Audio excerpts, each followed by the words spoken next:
สถานีวิทยุกระจายเสียงแห่งประเทศไทยจังหวัดเชียงใหม่ AM 1476 กิโลเฮิรตซ์สถานีวิทยุภาคภาษาชาติพันธุ์แห่งเดียวในประเทศไทยที่มีความทันสมัยเชื่อถือได้สร้างอัตลักษณ์กลุ่มชาติพันธุ์สู่สากล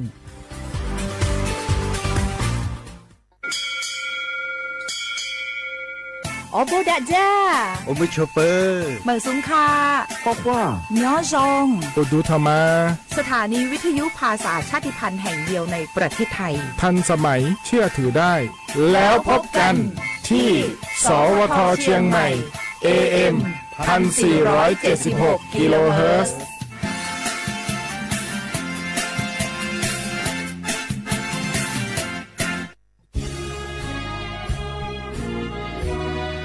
พระบารมีปกเกล้าเพื่อปวงชนชาวไทยจากพระราชกรณียกิจนานับประการที่พระบาทสมเด็จพระเจ้าอยู่หัวและพระบรมวงศานุวงศ์ทรงทุ่มเทพระวรกายทรงงานอย่างไม่เหน็ดเหนื่อยเพื่อประโยชน์สุขของประสบนิกรจากโครงการหลวงสู่การพัฒนาแหล่งน้ำส่งเสริมการศึกษาและด้านสาธารณสุขที่มุ่งเน้นการพึ่งพาตนเองและการพัฒนาอย่างยั่งยืนทุกย่างพระบาทคือการทรงงานทุกพระราชดำริคือพลังแห่งการพัฒนาเพราะประชาชนคือหัวใจของแผ่นดินร่วมเสริมสร้างความรักในสถาบันหลักของชาติโดยสำนักงานประชาสัมพันธ์ที่ 3 กรมประชาสัมพันธ์ข้าราชการคือพลังขับเคลื่อนประเทศภายใต้นโยบายรัฐบาลดิจิทัลพัฒนาบริการภาครัฐเพื่อประชาชนให้รวดเร็วเข้าถึงง่ายและเป็นธรรมด้วยปณิธานซื่อสัตย์ต่อหน้าที่ยึดมั่นความดีมีจิตมุ่งบริการสืบสารงานเพื่อปวงประชาทุกภารกิจยึดมั่นหลักธรรมาภิบาล1 เมษายนวันข้าราชการพลเรือนร่วมทำงานด้วยหัวใจ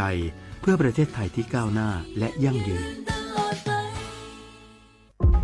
โอ้พี่มวยเจ้าดูท่านล่องควันหนาแสบหูแสบตาไปหมดเจ้านี่นั่นนะช่วงนี้ต้องระวังไฟป่านะปอเช็คจุดฮอตสปอตกับค่า AQI ผ่านแอปเช็คฝุ่นถ้ามันเริ่มขึ้นสีส้มก็ว่าสีแดงแสดงว่ามีผลกระทบต่อสุขภาพอันตรายละต้องใส่หน้ากาก N95 ได้แล้วก็ว่าเจอไผ่เผาขี้เหงื่อหรือเศษวัสดุตามการเกษตรก็แจ้งเจ้าหน้าที่ได้เลยและที่สำคัญช่วงนี้ห้ามเผาเด็ดขาดแล้วถ้าฝนตกหนักๆเราเจ้าพี่ปอจะมีวิธีสังเกตดินโคลนถล่มจะใดเจ้าก็สังเกตง่ายๆถ้าฝนตกหนักๆตลอด24 ชั่วโมงน้ำในห้วยขุ่นมีสีเข้มๆมีกิ่งไม้ไหลมาพื้นดินเริ่มมีรอยแตกและปอพก็แจ้งเตือนภัยพิบัติผ่านระบบเซลล์บอร์ดแคสต์จะไปรอจ้าเนอะเกี่ยมผลกวนย้ายตี้เลยโอ้เข้าใจแล้วเจ้าพี่ต้องสังเกตห้วยประเมินให้เป็นจะได้รับมือตานกับภัยต่างๆนะเจ้าเนอะแน่นแล้ว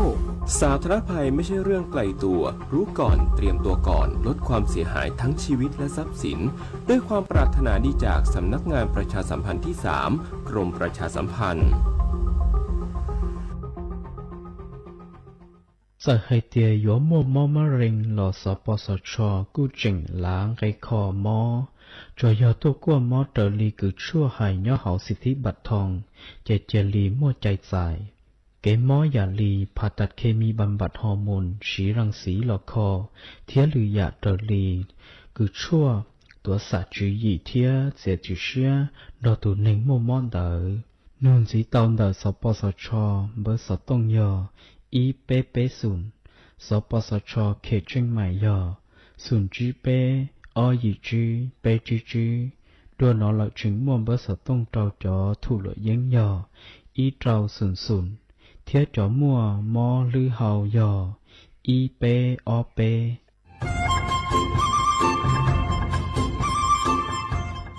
เจ้าอีจงหนักจะกึที่นิ่งจังมงสวดเล่าลูกว่าอีปังรูทีมเจ้งใหม่ชื่อปังเกลาเต้งเหม่งสวดต่อปูหาปังฟัวอาอง PM อ้อจุดจื้อยอปูมั่วสวดเตอกุญแยกขอตือหามงจัวจอหนูจื้อกุญย้อจวนเตอศูนย์อำนวยการหาตีไทยสวดต่อปูปังฟัวอาองกุญย้อจวนเตอลู่เสงเจ้งใหม่ดาวมงเตาจัวตุงเบอร์สุตงศูนย์จื้อเปอีอยี่ศูนย์ยี่ lũ xén tranh mày tàu tàu chú chạy tí thái tên mình xóa tờ cù há băng phua á ôn PM ó chuột chư mày dọc khó chơi từ chư tàu chạy kế khén cho chạy của lỡ tàu luôn tàu tu ép phải đi mà cho lỡ nơ chứ hà lỡ chua tỏ tê trắng bùa lỡ hú rê hú rò lỡ tê khai giả tê chín đông khóa blong khóa chua chua yang mà chữ bút lỡ chữ lo nú tỷ y lú ý lìn đu mong chù nú tỷ bấy châu y lú chữ lìn đu xong ó chênh chữ bùa trào chào chua do lên từ lỡ dúa trào lú chữ chào lê chu chạyเกตเช่าจูลูนเต่าสำนักงานประชาสัมพันธ์เต่าลู่เสงเจ้งใหม่ลูกงอัวอีปังรูทีมเจ้งใหม่ใช้ชัวเต้ฟัวจัวอัวกัวฟัวจวดกล้าหูจือปูมัวปังฟัวอาอง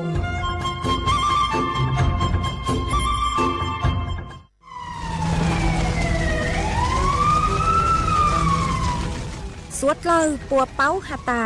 พังเก่าเต้ต้นซื้อเกลอซาจูเก่าล้านไล่ชั่วเจ้าเฟ่งปวนต่อจอหาร้องคือเจ้ากุเนียลูนต่อตัวหนึ่งเหลอvì môngช้าของหาร้องหาลูนต่อเกลอล่าเหลอเต้ชื่อเซ็งยอเหลอกว่ายั้งหัวกือนัวยออีลูเขาเป่าคืออัวจัวมั่วปังฟัวอาอง PM อ้อจุดจื้อจอสึกแท่งคืออัวจัวอยู่มั่วจู้ชายอจึนเดเสี่ยงจอกังมอโรคปอดอุดกั้นมะเร็งเปล่าเจหาปังฮื้อจือรง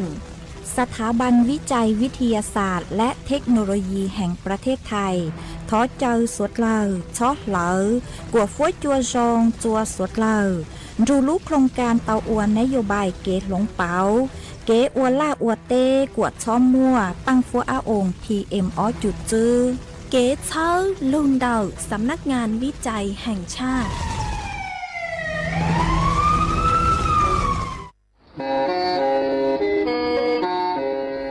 เล่งตือสังเกงโฆษณาจวนเต่าสุต้องจัวสังชัวหูเต้เชอไทยเต่าลู่เสียงเจ้งใหม่คือยอขอเชอมัวเก๋เป้ารูเก๋ฉีฟางนอนรอเต่าชงเหงสัญญาณมงเต่าเกล้ท่องเปล่าหูลู่เสียงเจ้งใหม่ยอเล่งตือสังเกงนัวหลอนงตัวเต่าจวนเต่าสุต้องจัวสังชัวหูเต้เชอไทยเต่าลู่เสียงเจ้งใหม่จวนเต่าตุมเบอร์สุต้องศูนย์ชื่อแปอ้อช่างเจ้าศูนย์เจ้าหยี่หล่อชื่อศูนย์จั่วอ้อเปล่าเจ้าหยี่จื้อช่างจั่ว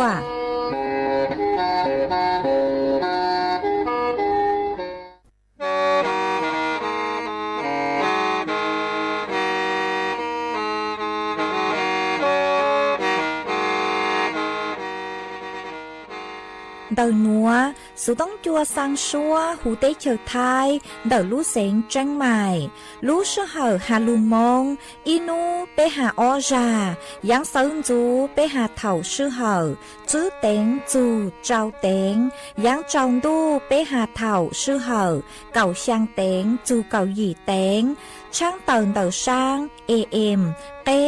อีเช้งเปล่าปัวช่างเจ้าเจ้ากิโลเฮิรตซ์เดินนัวมงยอเป้ลูมง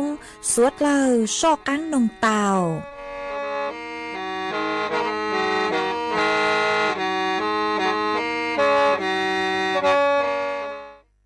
ย้อทรงอีจงน่ะจึกตีนิ่งจางสวดเล่าจัวนูวันอาทิตย์นูตีเน่งเก่าอ้อลูเป้หลินดูชงอ้อเช้งจื้อปัวเจ้าเจ้าจัวนูนวลย่างจัวลูจื้อหลี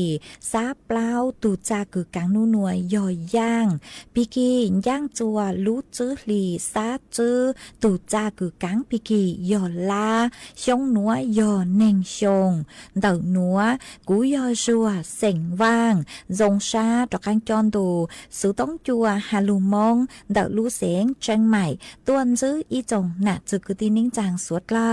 มาวันได้นัวช่างเต่าจัวสวดเล่าเต่าเป้าหาตาเต่านัวกูจัวเกาลู่ชัวใจเกียจัวสวดเล่าเต่านอซื้อเอถอสวดเล่าปังจัว กดไลค์กดแชร์อีเล็งอีแชร์ปูจัวเพจสวทเชียงใหม่ AM อีเช้งเปล่าปัวเชียงเจ้าเจ้ากิโลเฮิรตซ์เอวจองดาวจัวชัวเล็งชัวตูกือลุนรูย่ออัวพงยืออัวเกลูปังจวดช่างกังดูสุต้องจัวฮัลูมงดาลูเสียงเชียงใหม่หวังให้ยาชาหตายยวนรูย่ออัวพงยืออัวเกเถ่าปีมึงจู่จัวเถ่าซาวเอจวนจื้อนัวจกังลูกงเกโลเจจวนเดินดูสุต้องจัวฮัลูมงดาลูเสียงเชียงใหม่จื้อมองตาวนี่ไอ้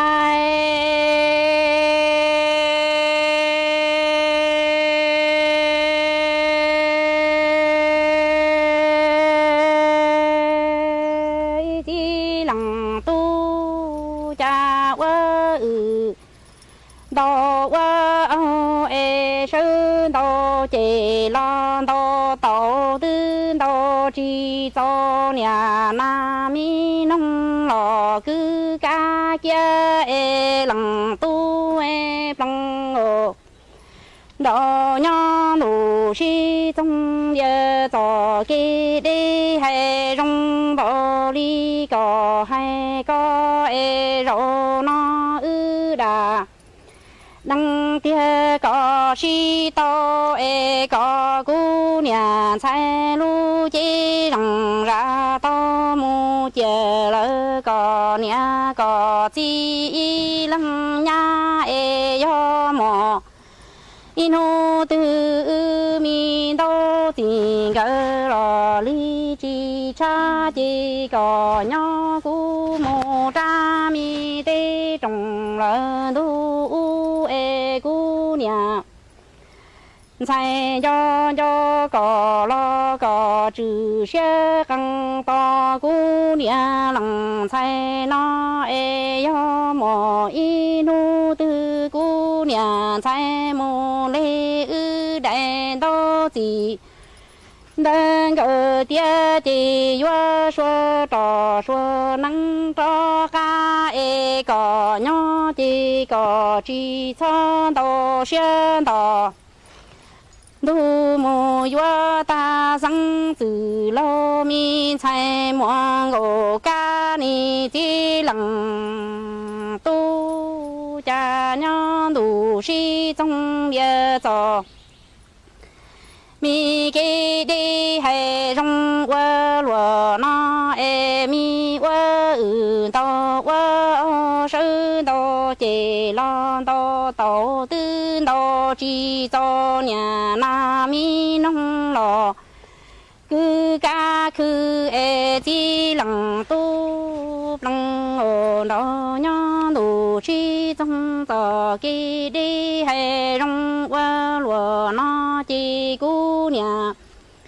sai yo so xia ru ra lo wa có nhà có chi nhà chi thiên lăng tư e có nhỏ yo ư mo đại đó gì đơn cờ lò li chi cơ cứ chi chớ có nhỏ cú mù cha mi tê trồng lợn du e mù lê ư đại đó gì đơn cờ tia chỉ mò nu tư cú nhà chạy linh đò tơ noa y lò cho lò lu e chi tu có nhỏ chỉ sâu xe ru ra to cú nhà lăng chạy chỉ cho bể chữ mô yo sang từ lâu mi chạy muang go ư ồ ya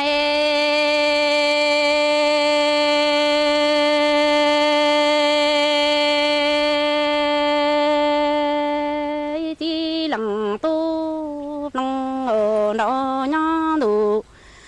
si trong ye to ki đi hay trong đó qua lúa nó e ha ư đà đăng lò lo si to tia chỉ có nhỏ cú nhà lăng sai cho ca rủ mù cha mi tê trồng đu nụ cho sa đậu u e yo mù la lo để đu để đông phong phư lúa nhà hậu tỏ ni ti lăng tu cu nhà lăng sai mù lo yua trừ xe căng chế lu chi ngô sư nho to cò e cò nho chỉ có sơ xe rù ra mô tu lăng nhà lăng chi mi chi bự nhu y mô lò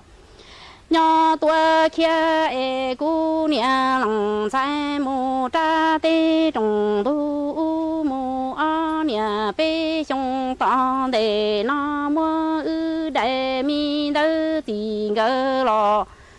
lò lê tia chỉ cu nhà sai yuan đò tơ noa lò cho lò thiên ni chỉ lăng tu ư lăng ở đâu hay rong quơ lùa na e cu nhà sai tia hay rong bò li cò hay có nhà nó ư chủ trăng lăng ở đâu đà lo si tao e cò nho cu nhà sai vơ vơ trò xua nắng trò mù trò cha mi tê trồng tu nụ trò sa trò u chê vơ mù la lo để đu để nông phò bư lùa nhà hậu chua e chi lăng tu cò nho cu mù chi cò trừ xe căng chê lu mi chê chính là đó tu lò cho to cu e chi sa bể chữ lò mù yua khoa e cu nhà sai mù ta tê trồng tu u chê yua cho xa ru cho mù lu tầng ca tầng nụ y lò con ta lúa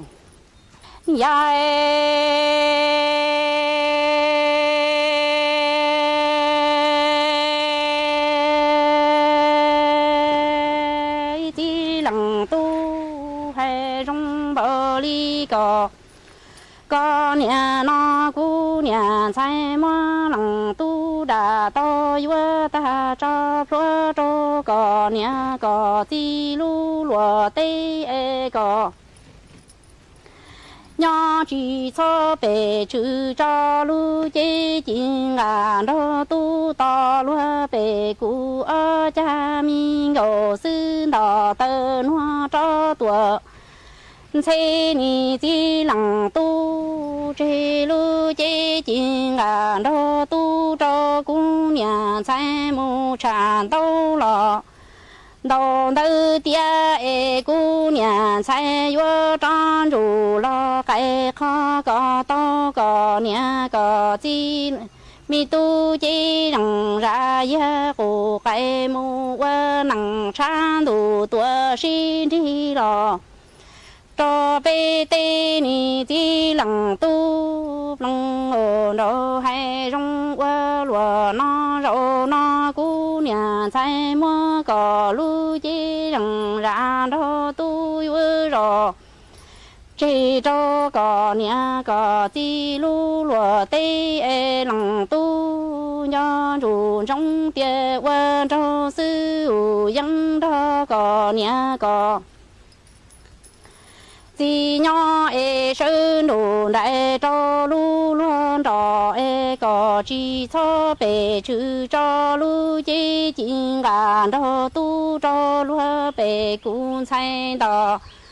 tân hoang e tuần đó e cũng nhận sai mù cho cha mi tê trồng tu chế vua mù lê có thiết cú đại mi đỡ gì gỡ có xuân bỏ e vua tròn đủ lo to tua có mu vua cha y năng san đủ tua xin đi cho cha mi tê trồng tu đủ đầu san đầu u e ư thiệt linh rồi lu san đủ từ ra lúa mu vua nọ chỉ rong ư lăng ở đầu xe nhỏ lúa nọ 主วนจื้อหนัวอยู่มวยอีช่างหลูเป้าเจ้าหลูทางจัวเป๊สวดเราเตาเป้าหาจูนดอกตุมมอดเจ้ามาเจ้าเล่ช่างหนัวเตามั่วจ๋อหนูจื้อคือใช้ชัวเก๋มอกเก่งเก่งคือย่อจวนเดากรมอนามัยกูเตาเติร์ต้วนถั่วเติร์ฮาเลหนัวฮาตาหาจูนดอกตุมมอดเจ้าเหล่ามากุนจื้อฮาตาจ๋อตัวหนึ่งคือเตาใจตุมมอหนัวจงเห็งเลย่อจัวหูลุ่มลาเต้หนัวมั่วกือเย็งเล่นเต่ากือยอหยีปวดซื้อเจ้าล้านแรงมาเตเชอไทยกูอย่าอีลูเตเชอกือมั่วจอต้นเองกือมอเจ้าจงเกิงเก่าเลมาอีชงจอหนูจือกือชั่วปัวอยู่จูเตาซื้องบประมาณกือย่อจวนเต่าอีหวังล้านบาทต่ออีชงคือโยลูปังจั่วจ้อเปเสงคือเตาใจตุมอเจ้าโยจูเตาลุนจัวรู้เจ้ามาวีเล่นดาวหนูเจจอหนูจื้อคือใช้ชัวเก๋มอเก่งเก่งชาเลฮาตาเป้หยัวจู่เตาลูหลงเป้าเป้ตูจื้อปื้อเดาเก๋นอเฮาวีโยฮาตาตัวหนึ่งไทยเหนียนอดเลินเจเหนียนอเต้เช้าหมอคือยออาหารแปรรูปโลฮะจื้อชังออกกำลังกายมาชาเลอวจัวเตาใจตุมมอเจ้าหนอมาเป้ตูจื้อปื้อคืออวชงเลหนัวโนเจนือจื้อยอฮาตาเตาใจตุมมอเจ้าซื้อเตอชื่อมาอยู่ว่าเตาใจจอมมอคือลุนเตาเก๋นอเฮาโลเราซื้อเป้ตูจื้อปื้อคือชงเลยหนัวโลนเจอยู่ว่าจัวเตาใจตุมมอหนัวมาตุมมอหนัวมั่วลุ่มเบฮูคาตาโล NCDS เราซื้อเลยคือตุมมออังซื้อตุมมอช้างชาตุมมอเจ้าเลหนัวมาวิเลหนัวนเจจอหนูจื้อปัวชาเลฮาตาเป้อยู่จู่เตาลูตีท้ายหลงเปาเป้ตูจื้อปื้อชาเลอวจัวเป้จุดเล่นเตาจอมมอหนัวมามั่วเป็นสื่อตีไทยหลงเปาอยู่ตุแข้งเตาเจ้าเลหนัวยอดช่อนนอดเลินเจเข้าใจฮาอีนูนเจเป้นอแต่อย่างคือเลินเจเราชื่อเจนเจจื้อเข้าเล่นเตาออเชงมิลลิกรัมต่ออีนูฮาจื้อต่างเล่นเตาเป้อยู่เตานอเจ้านอจื้อชงจื้อดงกวนเตาวิโยฮาตาเจ้าจื้อชงจื้อดงมาหนึ่งมั่วจอกกัวคือมั่วกังเฮามั่วจอเส้นใยอาหารมั่วจอกัวสารต้านอนุมูลอิสระยัวปังจั่วช่างจื้อจั่วเปรู้เจเตาอ๋อฮาเปอยู่เตาเฮาเล่กว่าเจ้าอินูคือยังเลยีจูเก่าคอหาอยู่เตาตีไทยจุปูกว่าอยู่จอนช้างนือชาร์เข้าใจอยู่เตาออกกำลังกายอีลูลิเปียอย่างเจ้าโนเจออกกำลังกายคือยังเล็บไปจูจื้อจาอีจาคือก็ออกกำลังกายเต๋ออยู่จูยอคือยังเล็บไปเจ้าจูเปล่าเจ้าจื้อนาทีหาชื่อตั้งเล่นเต๋อโนเจเป้อยู่จูเตากั้วตรวจวัดความดันสม่ำเสมอเป้ชาลิเป้าหาตาเป้อยู่จู่เตาตีไถเลยจ้างสู้เป้ลูกเจ๊กว่าเจ้าห้าอยู่จู่เตาลูตีไถอยู่เลความเครียดเก๋ยัวชาอยู่เตามดจอปอเจอยู่เตาลูฝึกสมาธิฝึกเดาเป้เลเก๋อวปางชาลิจุอวจวมก็มั่วเกณฑ์ชูชาโยอวจัวเตาใจเก๋มอกเก่งอย่างอู้อย่างนัวลูเตามาโยฮาตาเป้หลงเป้าเตาเป้ดูจุปืนวยเจโยอวจัวเป้จืดเล่นเดาเต้เก๋มอกเก่งเตามากูมัวจะลูถังอวเก๋เป้าเลยนัวจัวเป้จอน่ะจืกตินิ่งจางสดเลยเตาเป้าเลยนัว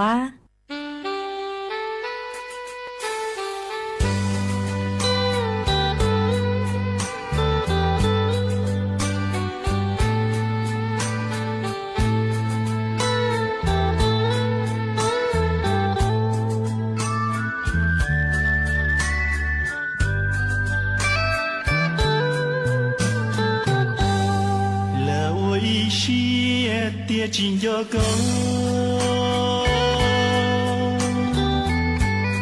路口莫比过莫的心，发黑照个包装的歌，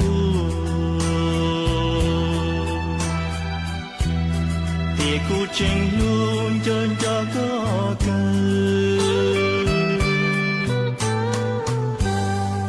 我一些只能个梦，撒 cho có xứ của mùa từ bỏ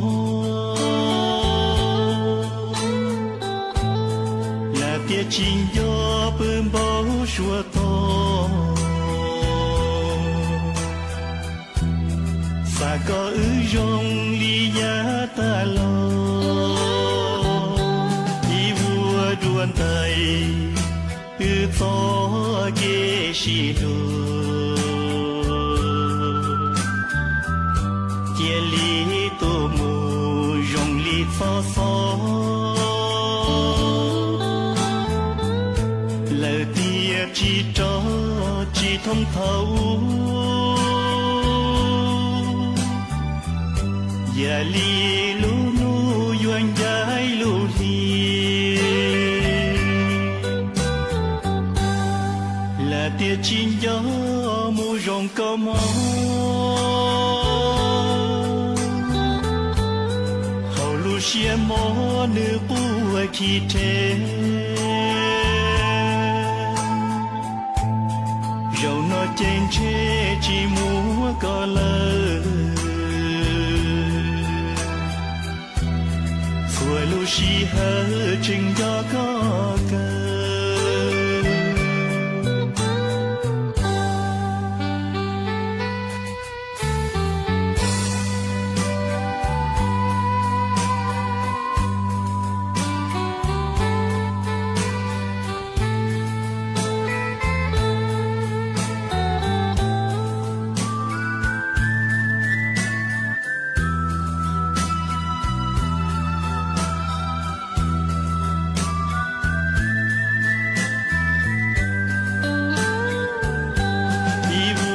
đuôn tay ư to kê xì lô chia li tô mù rong li phó phó lời tia chỉ cho chỉ thông thấu giờ li lu nu yuan giải lu li tia chín gió mù rong có mò hầu lu xia mò nữ bùa khi thế dầu nó trên chế chỉ múa có lời vừa lu xì hơ trình gió có cơ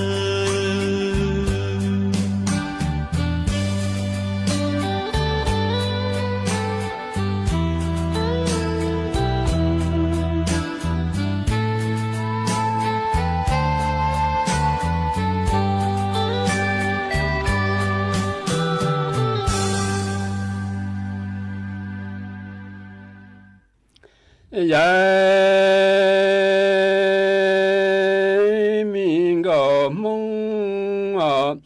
cha quan có quan cho nhân dù sĩ trong liệt trả nhẹ kế đế lần tôi愿道的说应该多早要站到路面要忙的牛牛的只牛。đã chỉ lần tôi tu chỉ thở trả chỉ nụ tu đã chỉ lo lần tôi tu chỉ trái lần tu愿trái đi chủ trì tiền mua灯路皮只鸟灯生mua lần tôi để đồng chuyện đi plei nhà老皮知道年才30朋友好时间年才愿大人都点人都个车车也参柴姑娘才往个个营养都主正靠山营姑娘才木断到之正家兄那年才打出多我娘她愿让她冷多大姑娘才一几年龙兄龙东多着拉灯毛เนี่ย人民个梦啊，家王个万朝年都是总列早年给的人都用到的说应该做。在人都要站到路面要马的牛用的去牛的只人都对只策站只牛都的只老人都对只差人都要拆地主指点么灯路皮只娘灯错么人都得东军的来年老皮。直到年才30朋友好许说年才用大人都点人都搞擦臭也参差姑娘才往个还营养都住正靠山营姑娘才木短到聚焦家兄那年才单出多我娘她要这人都鸟靠学的鸟苦苦到姑娘才一几年long兄long东短着拉错毛你人民个梦啊家头往个万朝鸟你越用鸡蛋多着米办活老板呐越梦着他脚只个着路容木了啦中家兄那年才大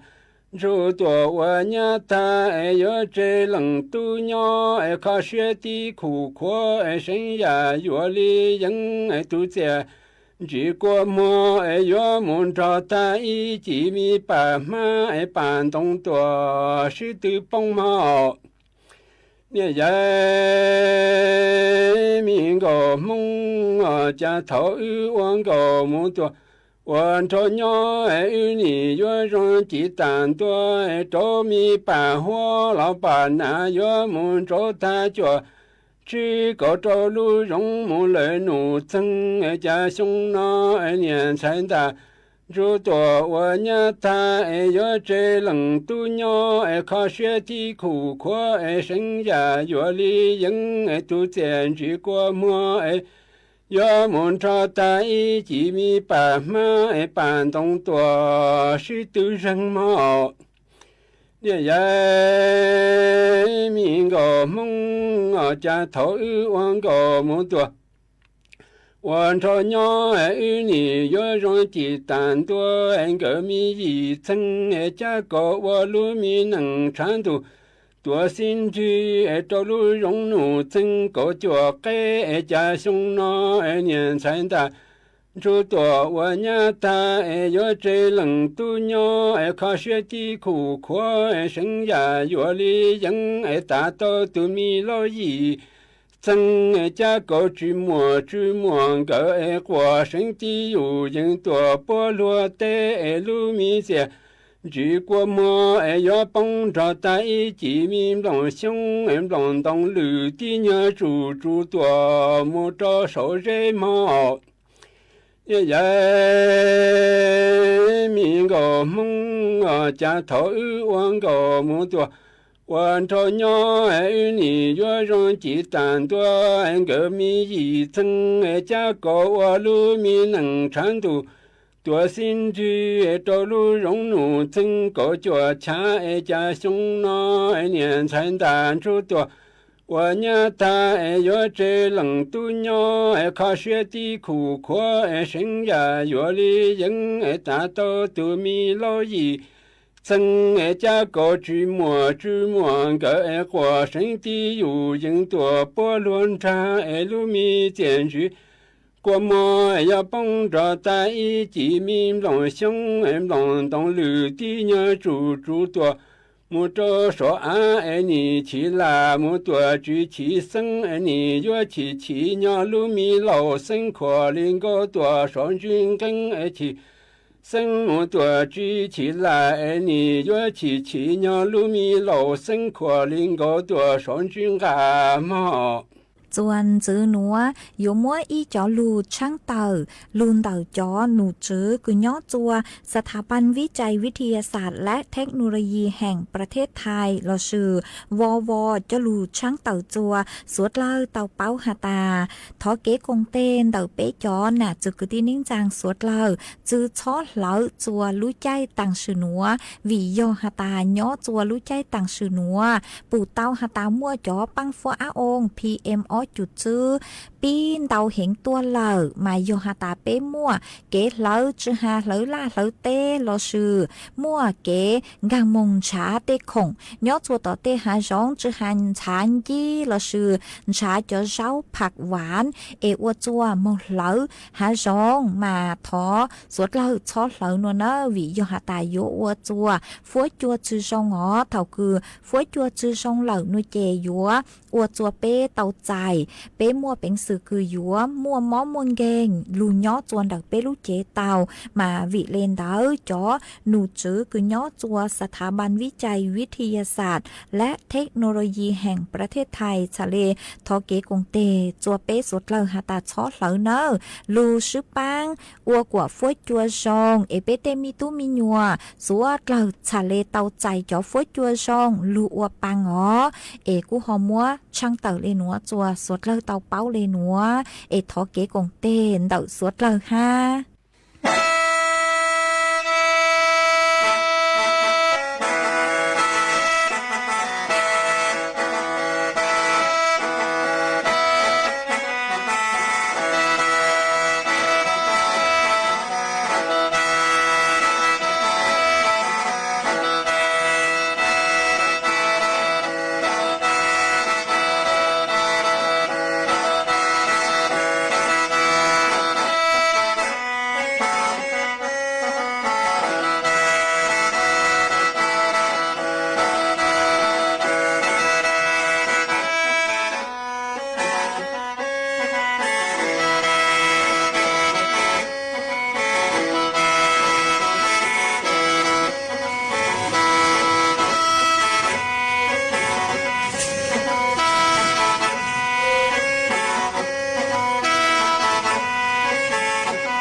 我家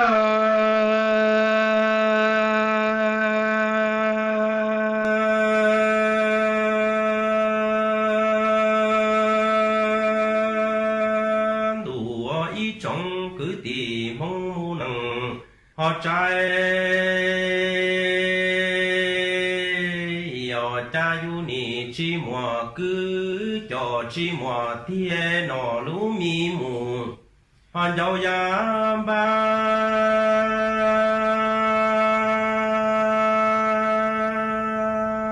e thùng y sang mù hoàn chuối nào mỗi trong cứ đi mong nằng cha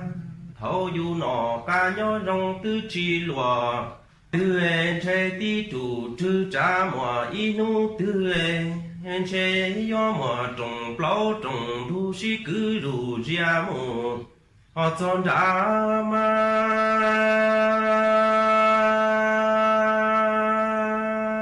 em chỉ mùa y tu cứ y tu tì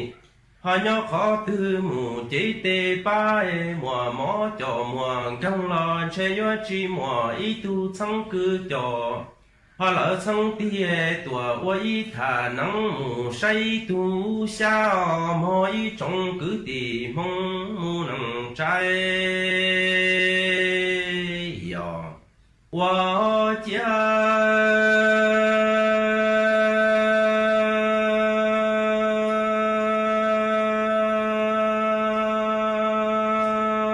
度有一种个地梦不能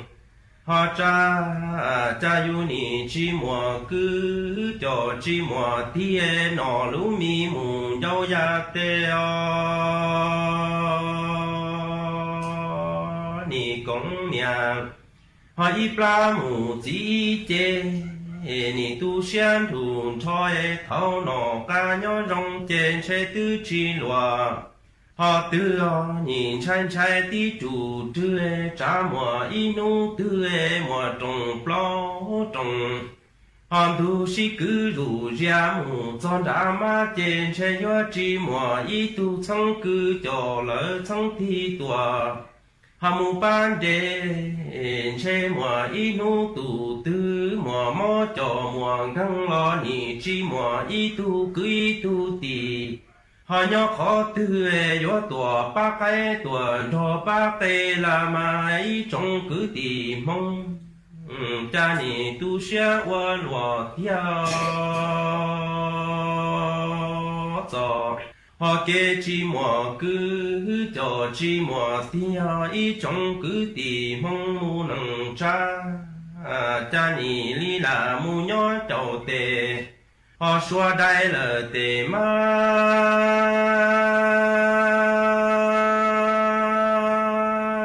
cha nọ plua chua mù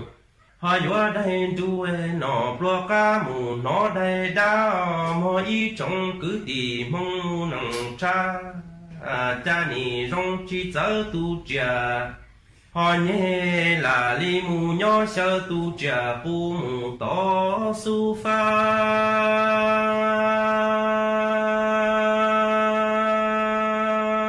đủ ý trong cứ tì họ mong mu nằng yu chi mùa cứ cho chi mùa thì là li mù nhỏ đại lo tề mê cá và lo chi tàu nọ plua chua mù họ li đây đá nọ plua cá mù nó đây chua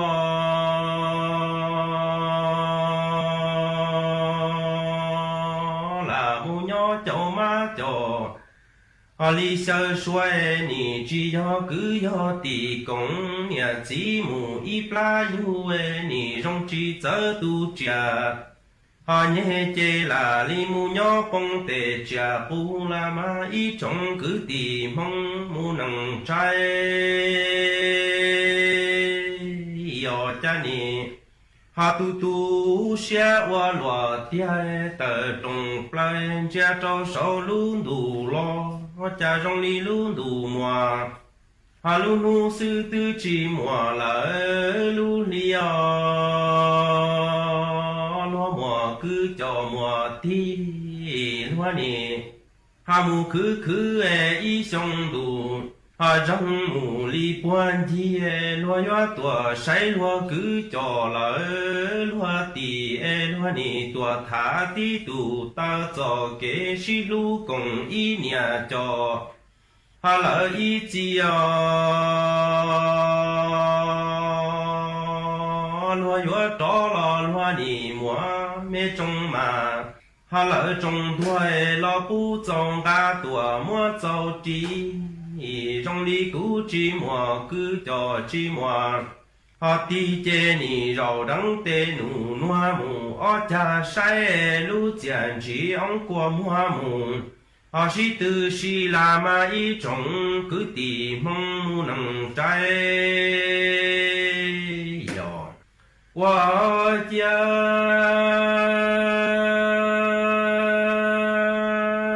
cha yu chi mùa cứ cho chi mùa họ tia tờ li plan che cho sầu lu đủ lo trong li lu đủ mùa lu li sư tư chi mùa lỡ lu nu e lúa mùa cứ cho mùa tia lúa nè hà mù cứ y sông đủ răng lo lúa nè li tua say lúa cứ y mò cho nhoi nu e tua cho xin tua chê lúa nè hà chú to rủ cho lo si thả tí tù tơ cho kế công y nhà cho y chia cho hà mẹ kế mù li si lúa mò y trồng cứ tì mong mù nằng cha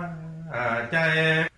lúa gió cho lo lúa nì mùa mê trông mà trông thua mù tu si pu trong li cú chi mùa cứ cho chi mùa thi chê nì rau đắng tê nụ nua ở chan chia lu chèn chỉ ông qua mua mù từ qua lu là ma ý trồng cứ tì mong mu nằng trái yo qua cha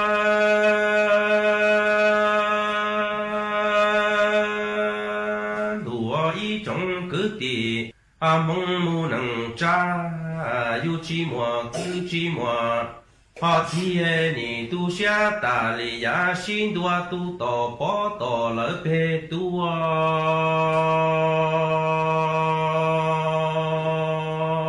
trong li yu nó chi mùa cứ cho chi mùa họ thi che mùa inu họ trong lúa nhà chỉ lỡ yu tu anh chơi yo chỉ tỏ ý tu cứ ý tu tì hà nhớ khó thư yo tua mu đi rồi ý bỏ su la ma ý trồng cứ tì mong mu nằng cha cha nì chỉ xa ta lệ hà xin đua tu tỏ bỏ tỏ phê rùa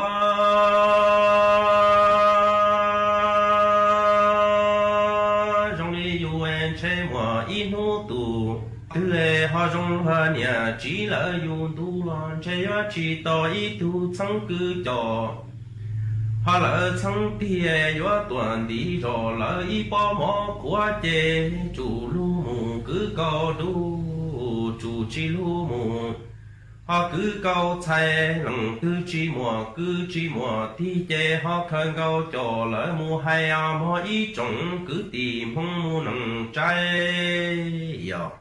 ý chồng nà chỉ cứ tin trang suốt lờ lú sư hở cú tư yếu tăng lờ ở trong đào cho mê chua chua lên chua tu cử mê lú băng chua trong càng đồ sự tống chua hà lú mong đã lú sinh chân mày luôn ru nhó ua phong yu ua kê thầu pi lú chua chua thầu sao chế cú chuẩn giữ men bảo lên núa sư ế bê màng cho càng lú xương giữ lúa chuẩn đợn đồ sự tống chua hà lú mong đã lú sinh chân mày thầu sơn du lú sư hở chữ tiếng dù trao tiếng thầu dáng trong đô lú sư hở cậu sang tiếng dù cậu dị tiếng ở trong đào nhớ rong suốt lờ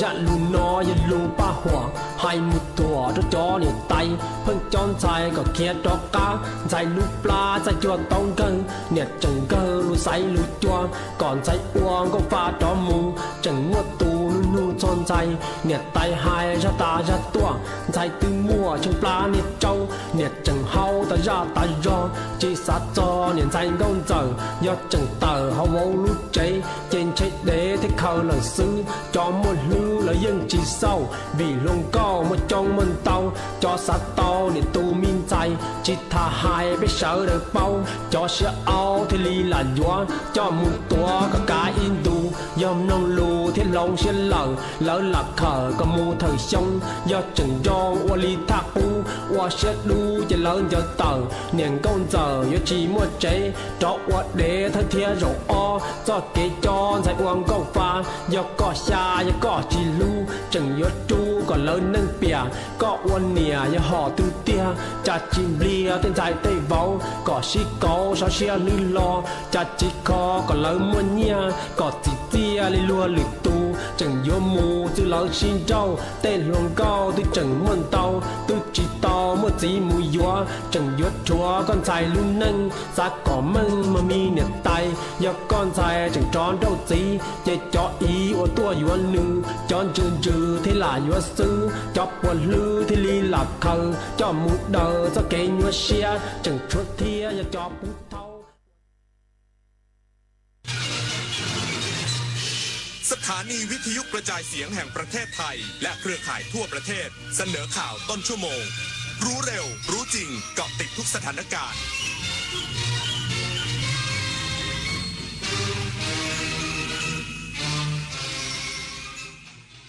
รับฟังข่าวต้นชั่วโมง 6 นาฬิกากับผมบุญมาศรีมาศครับสำนักงานคณะกรรมการการอาชีวศึกษาเตรียมจัดอาชีวะช่วยประชาชนสงกรานต์ 2569 อีกสักครู่กลับมาติดตามรายละเอียดครับเพื่อนจะรีบไปไหนสตาร์ทรถทิ้งไว้ก่อนเดี๋ยวขึ้นไปเอาของบนออฟฟิศแป๊บนึงหยุดเลยสตาร์ทรถทิ้งไว้เปลืองน้ำมันนะแค่ไม่กี่นาทีเองพลังงานไม่หมดโลกมั้งคำว่าแค่แป๊บเดียวของทุกคนรวมกันหมายถึงพลังงานมหาศาลที่ถูกทิ้งไปเปล่าๆเลยนะจริงด้วยนึกว่าเรื่องเล็กแต่มันเป็นเรื่องใหญ่กว่าที่คิดอีกนะเนี่ยร่วมกันประหยัดพลังงานเพื่อประเทศชาติและโลกของเราข้าราชการคือพลังขับเคลื่อนประเทศภายใต้นโยบายรัฐบาลดิจิทัลพัฒนาบริการภาครัฐเพื่อประชาชนให้รวดเร็วเข้าถึงง่ายและเป็นธรรมด้วยปณิธานซื่อสัตย์ต่อหน้าที่ยึดมั่นความดีมีจิตมุ่งบริการสืบสารงานเพื่อปวงประชาทุกภารกิจยึดมั่นหลักธรรมาภิบาล1 เมษายนวันข้าราชการพลเรือนร่วมทำงานด้วยหัวใจเพื่อประเทศไทยที่ก้าวหน้าและยั่งยืนวิกฤตพลังงานวิกฤตตะวันออกกลางวิกฤตพลังงานเชิญชวนคนไทยประหยัดไฟฟ้ากันตั้งแต่วันนี้เริ่มง่ายๆปิดไฟที่ไม่ใช้ปิดเครื่องใช้ไฟฟ้าที่ไม่จำเป็นปรับอุณหภูมิเครื่องปรับอากาศที่ 26 องศาเซลเซียสสวมเสื้อผ้าระบายอากาศงดการสวมสูทเดินขึ้นลงบันไดในอาคารแทนการใช้ลิฟต์ลดรายจ่ายลดใช้พลังงานร่วมฝ่าวิกฤตครั้งนี้ไปด้วยกันแสนอาลัยสมเด็จพระพันปีหลวงไทยทั้งปวงหมองมนกลร่ำให้พระผู้เสด็จสู่ฟ้าสวรรคาลัยแนบดวงใจตามพระบาททุกชาติภพปวงประชาน้อมสำนึกในพระมหากรุณาธิคุณเป็นล้นพ้นอันหาที่สุดมิได้ข้าพระพุทธเจ้าคณะผู้บริหารข้าราชการและเจ้าหน้าที่สถานีวิทยุกระจายเสียงแห่งประเทศไทยกรมประชาสัมพันธ์สำนักงานคณะกรรมการการอาชีวศึกษาเตรียมจัดอาชีวะช่วยประชาชนสงกรานต์ 2569 กว่า 150 จุดทั่วประเทศนายยศพล เวนุโกเศษ เลขาธิการคณะกรรมการการอาชีวศึกษาเปิดเผยว่าสำนักงานคณะกรรมการการอาชีวศึกษาเตรียมจัดกิจกรรมอาชีวะช่วยประชาชนในช่วงเทศกาลสงกรานต์วันที่ 10 เมษายนนี้โดยจะเปิดให้บริการประชาชนกว่า 150 จุดทั่วประเทศโดยกิจกรรมดังกล่าวมุ่งนำความรู้และทักษะของผู้เรียนอาชีวศึกษามาให้บริการประชาชนจริงในพื้นที่สอดคล้องกับแนวทางของสำนักงานคณะกรรมการการอาชีวศึกษาที่ส่งเสริมให้ผู้เรียนได้ลงมือปฏิบัติและสร้างประโยชน์แก่ชุมชนอย่างเป็นรูปธรรมศูนย์วิจัยและพัฒนาเกษตรธรรมชาติมหาวิทยาลัยแม่โจ้เปิดร้านดินปลูกพรีเมียมสาขาตลาดคำเที่ยงมิติใหม่แห่งการเพาะปลูกแค่รดน้ำไม่ต้องใส่ปุ๋ยผลผลิตงอกงามไร้สารตกค้างดร.อานัท ตันโชผู้อำนวยการศูนย์วิจัยและพัฒนาเกษตรธรรมชาติมหาวิทยาลัยแม่โจ้เปิดเผยว่า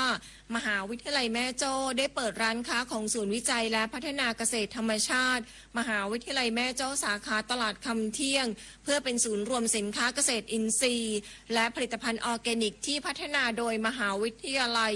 ส่งตรงถึงประชาชนและเกษตรกรพร้อมเปิดตัวนวัตกรรมดินพรีเมียมหรือดินเด้งดึงซึ่งเป็นดินปลูกคุณภาพสูงผลิตจากวัสดุอินทรีย์เหลือใช้พัฒนาเป็นปัจจัยการผลิตทางการเกษตรที่อุดมด้วยธาตุอาหารสำคัญสำหรับพืชช่วยส่งเสริมการเจริญเติบโตและเพิ่มคุณภาพผลผลิตโดยสามารถปลูกพืชได้ทันทีเพียงรดน้ำโดยไม่ต้องใส่ปุ๋ยเพิ่มเติมจนถึงระยะเก็บเกี่ยวทั้งยังปลอดภัยไร้สารพิษตกค้างซึ่งศูนย์วิจัยและพัฒนาเกษตรธรรมชาติมหาวิทยาลัยแม่โจ้ได้ดำเนินงานด้านการจัดการขยะอินทรีย์อย่างต่อเนื่องโดยมุ่งวิจัยและพัฒนาเพื่อนำของเหลือใช้มาเพิ่มมูลค่าเป็นนวัตกรรมที่ใช้ได้จริงทั้งในภาคเกษตรและระดับครัวเรือนส่งผลดีทั้งด้านเศรษฐกิจสังคมและสิ่งแวดล้อมรวมถึงช่วยลดปริมาณขยะอินทรีย์ในพื้นที่จังหวัดเชียงใหม่พิมลกันเดชาชัยทีมข่าวสวทเชียงใหม่รายงานสำนักงานวัฒนธรรมจังหวัดพัทลุงขับเคลื่อนการส่งเสริมการท่องเที่ยวเชิงวัฒนธรรมและเศรษฐกิจสร้างสรรค์เปิดลานสร้างสรรค์ลาดแบกระดินอำเภอเขาชัยสนเพื่อเป็นพื้นที่รวมกิจกรรมทางศิลปะและวัฒนธรรมของชุมชนนายสุจินต์วาจากิจผู้ว่าราชการจังหวัดพัทลุงเปิดโครงการส่งเสริมการท่องเที่ยวเชิงสร้างสรรค์และวัฒนธรรมกิจกรรม1อำเภอ1ลานสร้างสรรค์จังหวัดพัทลุงประจำปีงบประมาณ 2569 พร้อมเปิดป้ายลานสร้างสรรค์อำเภอเขาชัยสนอย่างเป็นทางการโดยมีหัวหน้าส่วนราชการผู้นำท้องถิ่นศิลปินพื้นบ้านผู้ประกอบการและประชาชนเข้าร่วมกิจกรรมจำนวนมากณลาดแบกระดินอำเภอเขาชัยสนโดยโครงการดังกล่าวเป็นไปตามนโยบายของกระทรวงวัฒนธรรมที่มุ่งขับเคลื่อนซอฟต์พาวเวอร์ของประเทศผ่านการพัฒนาพื้นที่สร้างสรรค์ด้านศาสนาศิลปะและวัฒนธรรมของชุมชนให้เป็นลานวัฒนธรรมสร้างสรรค์อันซีนไทยเพื่อเป็นศูนย์กลางกิจกรรมของคนในพื้นที่สร้างความภาคภูมิใจในอัตลักษณ์ท้องถิ่นและส่งเสริมการท่องเที่ยวเชิงวัฒนธรรมควบคู่กับการสร้างงานและรายได้ให้กับชุมชนโดยภายในงานมีกิจกรรมที่น่าสนใจมากมายเช่นการแสดงศิลปะวัฒนธรรมการแสดงโนราผู้สูงอายุการเต้นลีลาศการคาดว่าวการนวดแผนไทยการฉายหนังเก่าบนผนังถ้ำและร้านค้าภูมิปัญญาอาหารพื้นบ้านขนมพื้นถิ่นเป็นต้นนพพรพลไม้สวทพัทลุงรายงานปิดน้ำกันวันนี้เพื่อชีวีที่ดีกว่าปิดไฟกันเถิดหนาเพื่อชีวาลูกหลานไทยจบข่าวบุญมาศรีมาศอ่านรับฟังข่าวครั้งต่อไปเวลา 7 นาฬิกาติดตามข่าวที่นำเสนอไปแล้วได้ที่ www.thainews.prd.go.th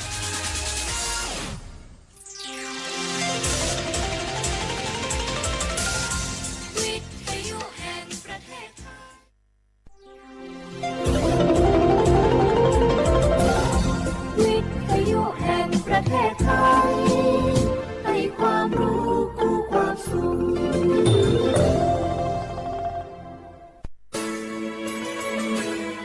สถานีวิทยุกระจายเสียงแห่งประเทศไทยจังหวัดเชียงใหม่ AM 1476 กิโลเฮิรตซ์สถานีวิทยุภาคภาษาชาติพันธุ์แห่งเดียวในประเทศไทยที่มีความทันสมัยเชื่อถือได้สร้างอัตลักษณ์กลุ่มชาติพันธุ์สู่สากล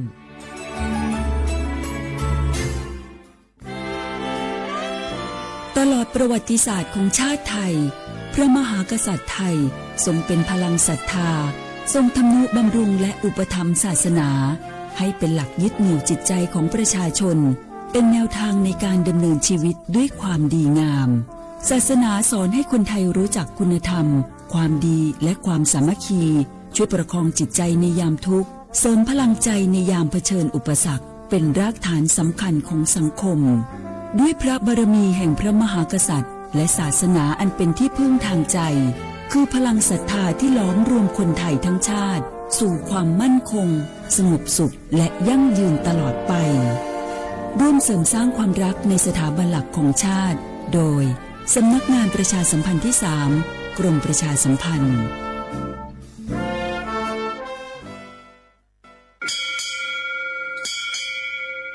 โอโบดาจ้า โอเบชเปอร์ เหมือสุงคา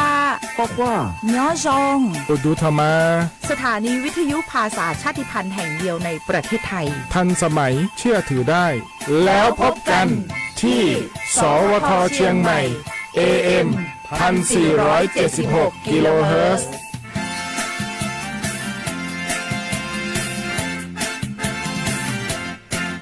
ข้าราชการคือพลังขับเคลื่อนประเทศภายใต้นโยบายรัฐบาลดิจิทัลพัฒนาบริการภาครัฐเพื่อประชาชนให้รวดเร็วเข้าถึงง่ายและเป็นธรรมด้วยปณิธานซื่อสัตย์ต่อหน้าที่ยึดมั่นความดีมีจิตมุ่งบริการสืบสารงานเพื่อปวงประชา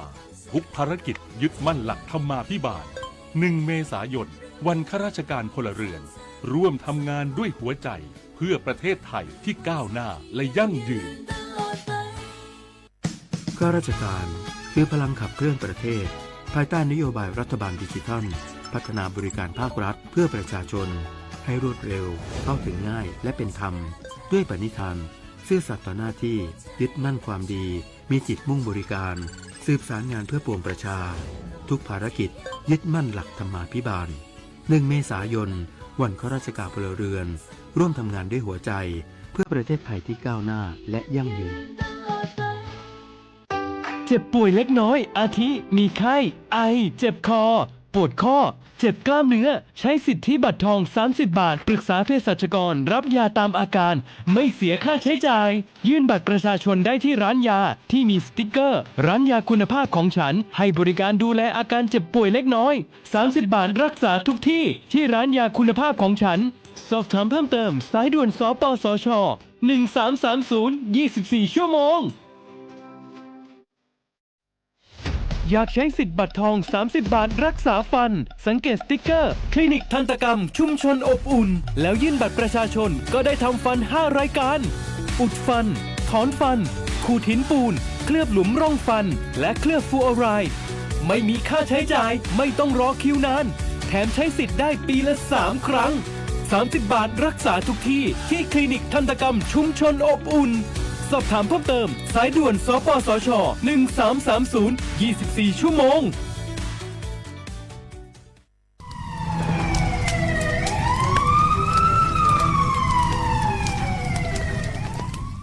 ชาว่าพวกมา30,000เมียง我们家多可出边เมียงมา我们家吃烂来嘛这边了啊กู10%我们家我老做话家都什么อาทิตย์我在我路上看家我们家比花咱们多都什么อาทิตย์ก็สัก都什么啊อาทิตย์พวกตัวชาเวทีมาควายPA 2.5พิลามาอาทิตย์วันละโชว์ให้โขนอยู่ในจ้าอาทิตย์วันละโชว์เฮินนาพิลามายิ่มีความเสี่ยงจะไม่คือโรคหัวใจโดนว่ามันเลยโดนนี่คือสมองเสียมาโรคปอดใกล้มางาอาทิตย์แรกงบปัญญามาสายาสถาบันวิจัยวิทยาศาสตร์งาอาทิตย์นี้คือเทคโนโลยีแห่งประเทศไทยไงย่าวุ้ยชื่อมาคือมาคือแต่คนแรกยี่จอละโคอัตุทัดสูมีฉากขนาดมาเวทีมาเมื่อเขาลิปาลิมาเป็นซาบิวงาเอ็มมันยี่ตัวสูงงบปัญญาคือวชงาสำนักงานวิจัยแห่งชาติงา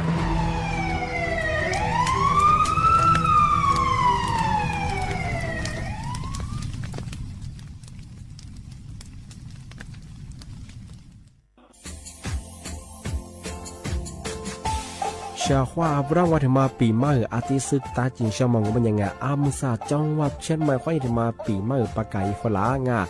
ที่5ที่นี่ก็ปุ๊กควายยังว่า5 3次ที่นี่สังเกตคนอยู่ตรงนี้โฉดซึกกูกว่ามาคืออาตุทัดโซดอกกับปากกับเมียนเบสเพียลุมีโดขยันโดอาจุเปดอกจัดสึกความแบบดิต้มแบบอาตุทัดโซบรอาทิยาวพื้นที่หรือตัวจางงูเป็นยังก็ยาระบบไฟดีควายนี้มาอนุญาตอยู่ไม่เหรอมาคืออาตุทัดโซดอกอาทิยังปีความว่าตุสองงูเป็นยังฝ่าฝืนยังคือกลุ่มหมายละชัวยาชัวยาโซดอกอาทิบ้างงูเป็นยังมาอาตุชัวอาตุเบียพะมัวงูเป็นยังอาวุธโทแจ้งศูนย์อำนวยการแก้ไขปัญหาหมอกควานอาทิยังคือฝุ่นละอองมาคือจังหวัดเชียงใหม่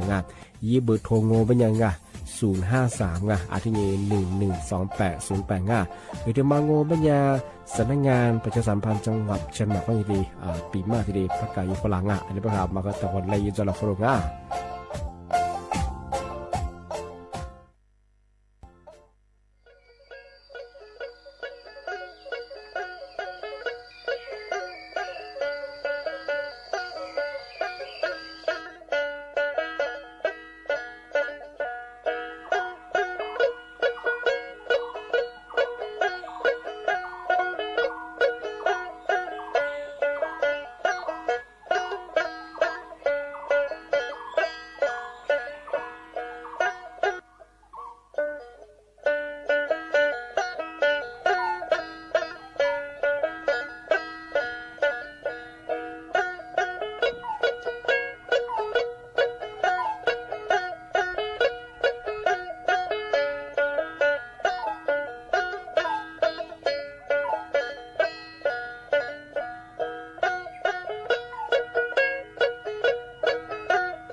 古，我记我把电视一直眼你过夜了，记不多咋个去错开开，我把他把的是哟耶耶。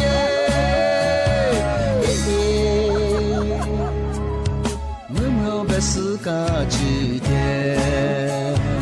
阿姆罗呀你那古里忙我罗，我只是拉木拉子我，只是呀你做让我。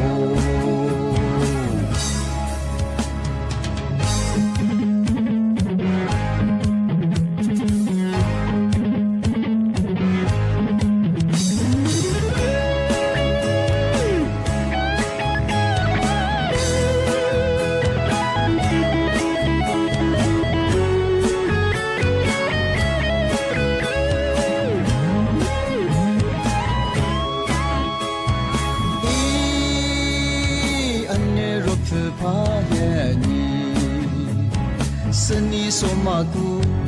我记我把电视一直眼你过夜了，记不多咋个去错开开，我把他把的是哟耶耶。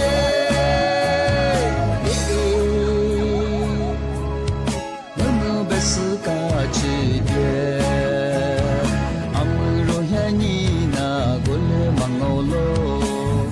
只是老母老子我，只是愿你做咱我。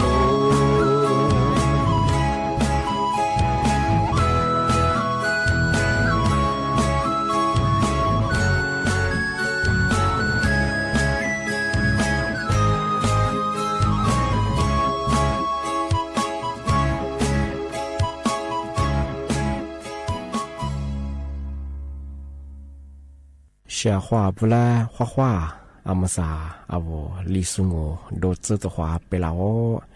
阿我李苏我ปากกากุงมันยาสถานีวิทยุกระจายเสียงแห่งประเทศไทยจังหวัดเชียงใหม่ว่าดางาวิทยุว่าดูจังว่าเฮยยี่ระบบยา AM ยี่ความถี่ยาที่ตูลี่ยาฉีดสืบฉุกกว่าดูจักอาทิตย์ทาวระบบไลฟ์สดไง Facebook ยี่เพจไปเหอะสวทเชียงใหม่ AM 1476กิโลเฮิรตซ์ที่ได้โบยาเหอะดูหลังงงในแนวยาชมโมขวานีจิโมว่าเหอะถือขวาด้วยงาอาทิตย์ที่โมล้อมันยาหนีโมขวานีสามโมที่ยี่มาหนีขวาด้วยในแนวที่ขวาที่โมล้อที่ขวานาที่ยี่ขวานีนาเนี่ยเจอที่ได้ดงอ你是自己喽哎，俺是你那我，俺面面那我，你那你容我，面那眼若的，你是你去啥的了？30岁的路街头，咱去抽了你，拿来包了你，其实今你若错着了你。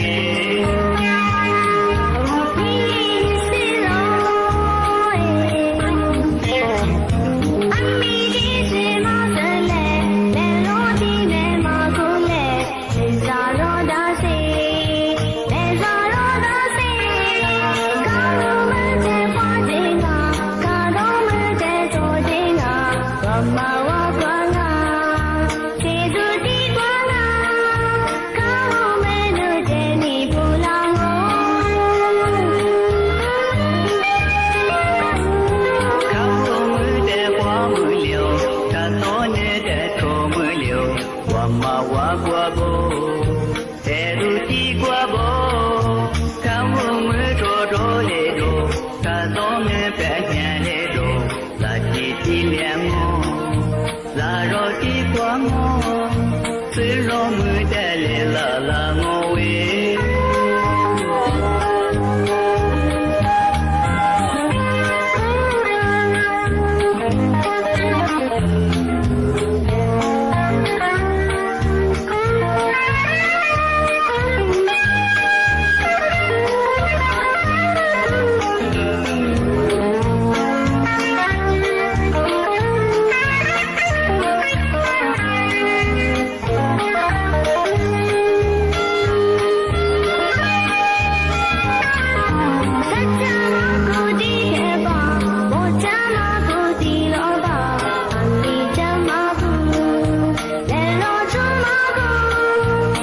别了，你在山上呢，自然咱们呢，那着自己出去了呢。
小伙不，人家面个什么啦？阿爸我嘛做出嘛的话嘛，我们呀，一黑说一排嘛，人家他妈里乌拉木拉嘛，这个但是我理啊嘛，人家他妈我们呀，你大姐。多年，而且我们呀一排嘛，家我但是我后来呢，对以后一排嘛，那我们给不花去嘛个人家了，而是因南湖不花去嘛，后边南湖一堆的嘛和不花去那边呀，人家那个我们给。一小后我们在进啊，我那去到一个，嘛是年个呗，走呗，我人家一来拍，如当年我那户啊，修嘛个，多嘛个哎，而且嘛的是我人家那个也不花修嘛个，人家和外边里边个哎，人家和一边过我修嘛个别人以后去过一些边啊，面花天里修嘛个，我来天里打树打球嘛个，打球我们家木瓜嘛个。我和某个瓜不管去嘛嘛，一下到嘛昨年人家来去嘛个，条边呀某个瓜嘛和大，条边人家来不管打去，干业绩，你们呀妈妈。都给打抓，人家来干业绩，姐姐都给打抓，一些呢，一头混呗，也那是呗，我带你干业绩，人家面个某些当我呗呢，我干业绩，一下别是一些抓是，我有的一口我一个大呢，一抓干业绩，条边呢人家咧苦呢干业绩，个人家和有的态度了呗呀，是啥嘞，我干业绩我们来抓不少，一来配合去呢个也我但是我以前但是我求佛个人个抓住的，比方人家，但我是当我们家干业绩啊，一些别是一些抓是嘛个。一平面一对你接的我母亲，而且我们家以后我抓来入的那么的话嘛，我和的和干家嘛一些在别的话嘛，一些呢我和我也来拍我啊，这个的嘛个一些来过干家我的嘛也是的个抓住的东啊，以后你还个抓住一下，对，面个别怎么一干一下入门一上啊，嘛是呢。一家他说我那么的话嘛，抓白的话嘛，错掉你抓住家干一家，一专门那么的话嘛，错那个你干一家，人家你打我们家，你打过啊，我和多大个，你干一是我。我个么呢？叫你多大个？那啥子些的没啊？提头跟吃的话，你大个你多大个？的你也来不花去个，人家来不花去个呗。以后我一下班咋来呗？我但是我破了股一平面有的啊，俺们家人家来干年个，的干年的怎么我们家人家来，你把那子我来家是嘛？一下班是他我班子给，我下瓜，别话我下也得去个，也不来嘛破了嘛拿了我们家，我和也来入多个人哎，破了嘛。一平面我但是我不会去我别在节目的我人家他妈我来嘛破了我们家我和一下的路去里年我人家他妈我来破了拿都体力过去了小伙我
是或者我人家那个阿爸什么做什么的话嘛，我们家啊我一果是树一排满吧，啊人家里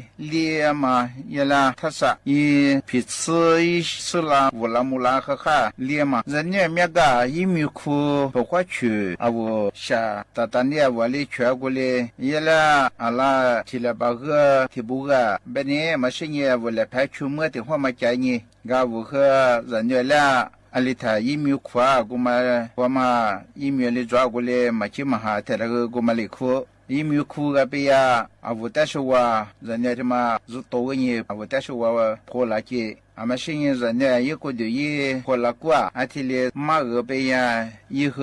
啊我阿里跨过来一下，我打去以后不花去练的嘞，我理没见，别花我的那个我们呀，以后别管俺，俺爸俺妈啊打阿里别俺，现在嘛现在么过光马个，以后啊我里别过来去书记一下读书记俺，人家嘞，你爸爸你妈妈嘞，我都没都估计俺，俺们现在辛苦啊，可是可爸爸。都估计啊，我因为培训我日子我如大年都估计那个俺们是呢是那个我都没过，对人家派我入个人可是去把我都没接，人家一些过辈呀，我可是去把我些苦啊的小都过我们家，我一欧盟我阿拉家嘛也是大年的来派来面的多个人些过辈呀。一次拍来拍的嘛和如多大多股，而且我们我和人家拍铁里加个，而且我们木瓜驸马个，人家那个过去嘛一起股一股的铁里驸马个，人家来带我们我那个我带你大家，我投个阿里身边个，一笔抓些，等于很多抓些，带了你马个，来你个马个，不花去马个，而是你马个啊，木瓜抓我们别话人家以后你们这个嘛对你我们家如何一平面是多个人来你姑妈个，而且我们家干娘嘛个，啊里边在边，俺们是呢边，还是呢里边人家来一你还多以后40度一表度一厚度不少，那么这是我和如何别话把几带了一平面。别个人嘛是你来挂平面，别个人没办，嘛是你在办，天里起码了，人家两个一排嘛，一个是说，如嘛某一个人，吃如多来平面的人，某个半年嘛里边个人哎，天一干年嘛个小伙不，人家来天里不花钱嘛，干年嘛个，嘛起码哈天里。你嘛绿的天里一嘛，我们家人家和组合还无了木了啊是或者不。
小伙我那俩斯大都佩服都那阿不因果属于过嘛阿不因果属于过嘛阿说今贝里话属于贝个属于过嘛他妈打了你比嘛啊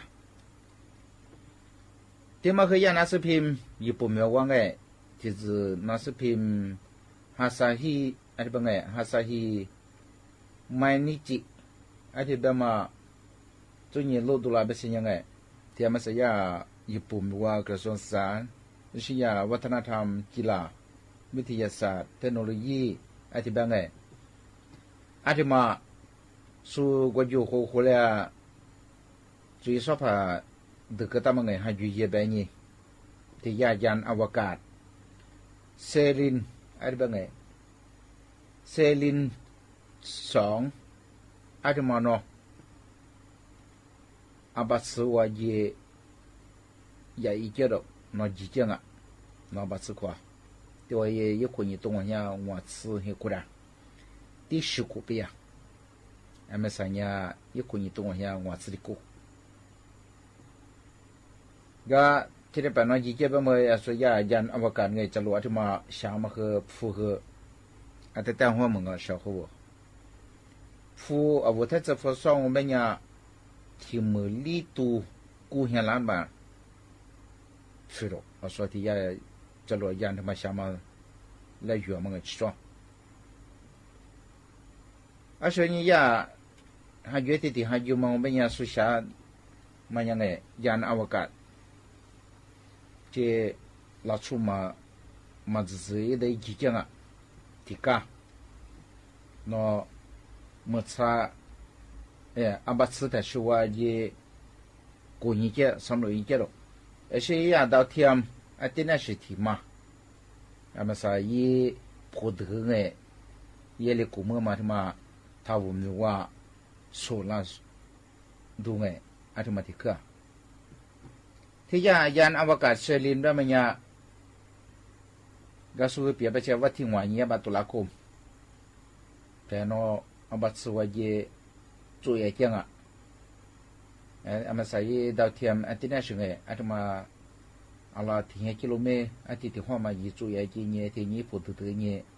ส่งพลังเอาเมื่อไงไอ้สิ่งนี้ดาวเทียมเขาหนีมาจ่วยอ่ะ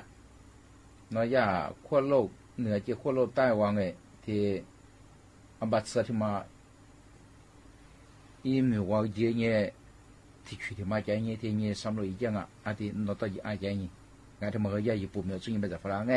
ชาวเขาว่าญี่ปุ่นไม่ตัวมันแต่เชื่อไปเนี่ยอาศัยสิ่งที่อยู่ที่มาพัฒสำรวจบำรุงเลยไปเนี่ยดำดังไงที่ว่านอตัวเยอะหิชาตาเบะหิชานาเบะหลักชวนยิ่งใจเจี๊ยบเนี่ยก็ที่แต่ที่หัวปีใหญ่ไปเนี่ยอะไรก็คือเนี่ยนั่นยิ่งหิชาเมื่อคู่หลักสุดยอดนั่นที่หัวปีเนี่ยคือพัฒนาเยอะยังไงอีเนี่ยกุศลเนี่ยเนื้อสกอาสุชาขวาบุบเมญาอะไรก็หุ่นยัดตัวยัมมงไงแล้วก็ที่มันก็เป็นฝุ่นไงชาขวา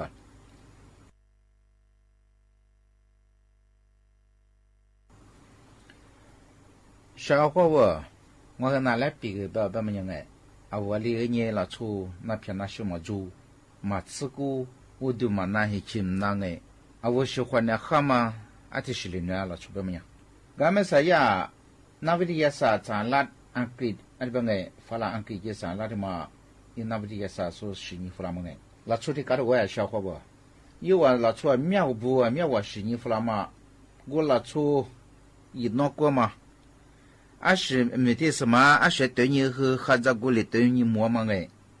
หิจะกูมาตัวนี้มาอาทิตย์มาไม่เนี่ย就是那片那些根本做到我能嘛别的บางไงเอากูเราช่วย人面话阿拉到对你和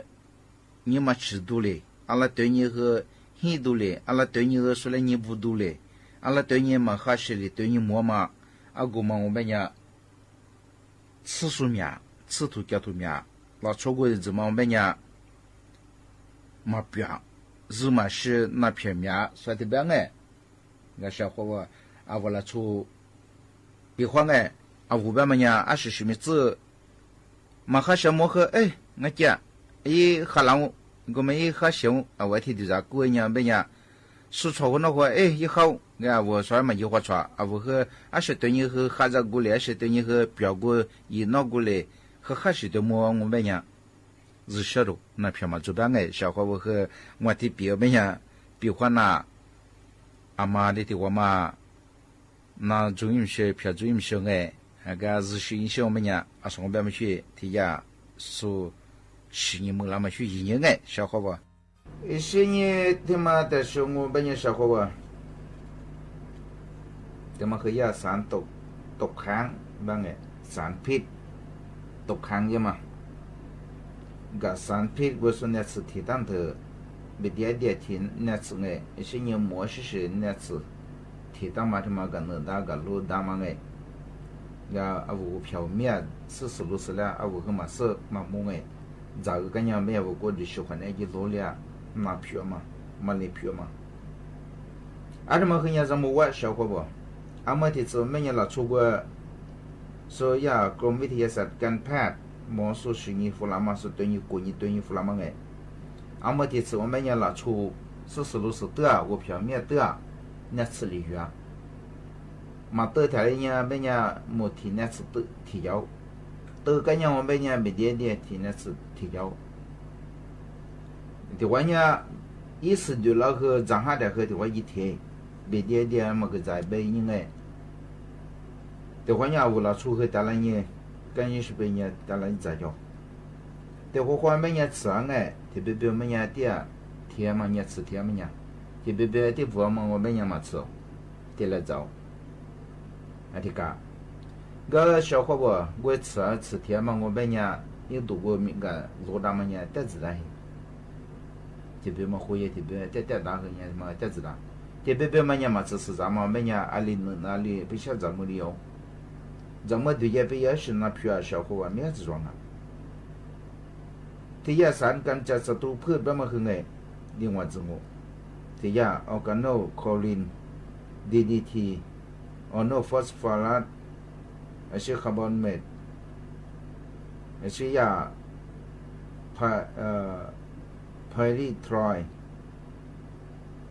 ทิ้งเธอเนี่ยสิ่งทิ้งเธอมองไม่ยิ่งดูทิ้งเธอวันเนี่ยไม่ใช่เนี่ยเอาเบียดหมดทิ้งเธออยู่มายาสิเอาทิ้งเธอหมดนี่อยู่มายาละไอ้สิ่งนี้เบียดเนี่ยจะมาเปิดอยู่มายาเป็นเนี่ยชาวเขาคือ看ช่องเนี่ยเอาละช่วยมาน้ำมาว่าเพียงมาว่ามาชาลายาเนี่ยจากเกลือเนี่ยเรื่องเนี่ย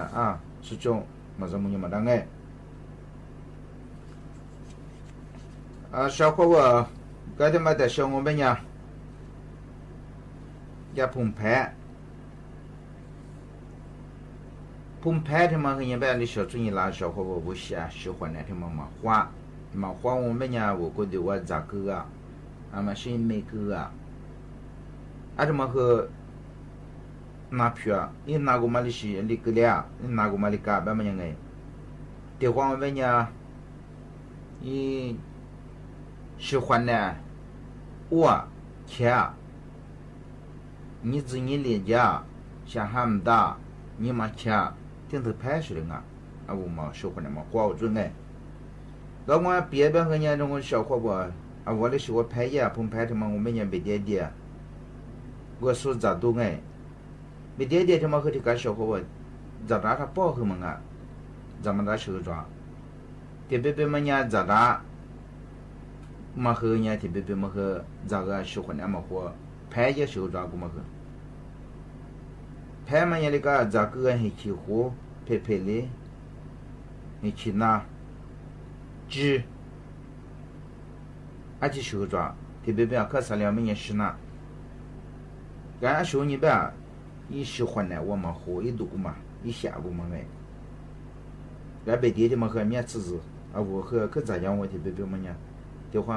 มาขวาไปดีตรงมันไปดีตรงเนี่ยอาจารย์เป็นเนี่ยเนี่ยปันเนี่ย只是对失去ไปดีดู适合抓จะ不มาตรงเนี่ยที่ว่ามันยังสู้อันตรายดูไปกิเลสดูที่ถือเป็นมันเนี่ยจาก个มันคือจะสู้เนี่ยก็คือเรา出现แต่มันมันเนี่ย什么苦你那么ผิวเนี่ย我也喜欢那么活嘛มันเนี่ย那皮那个，阿里个，要每年小伙我我是咋么办哎？看你怎么，哎，阿天你咋？阿天么我们家我和咋个样我们家咱们个样我们家下周呢是表和表哎。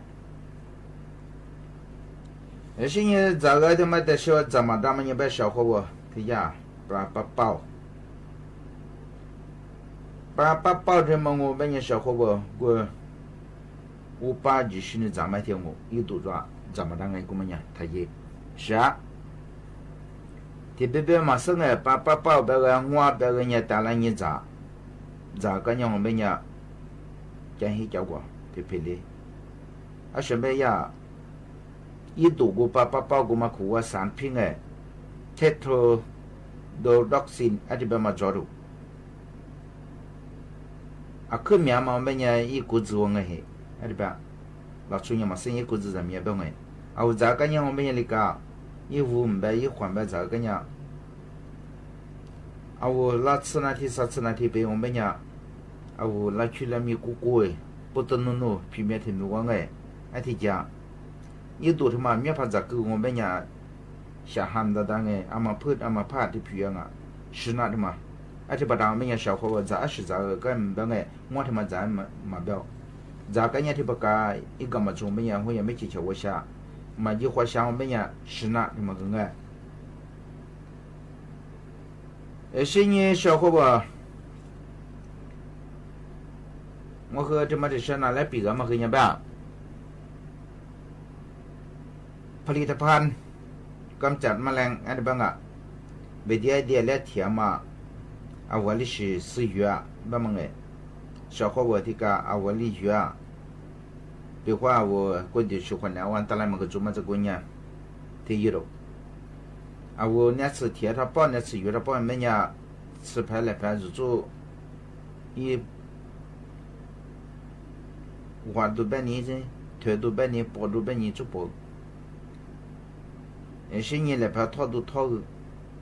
而且想哈和那苦啊。没选择哎，我所以他都啊，所以呢，这他妈下文下下我们给打对动哎，啊他妈他啊他妈给他当哎，是你啊，我那次提个干娘我们家小伙我来拍来米，吃拍过别什么吃煮下吃，是呢我那次和煮有么过我们家煮过啥，我拍烂人他给打，啊咱嘛上面个人呀，个抓这个学这个和。啊，他妈个啊，我你妈啥都我，啊，小伙伴他妈我和拿来比个别个嘛，啊，打来转腾哎。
มาตรการห้ามดื่มเครื่องดื่มแอลกอฮอล์หากประชาชนมีข้อสงสัยสามารถสอบถามข้อมูลเพิ่มเติมได้ที่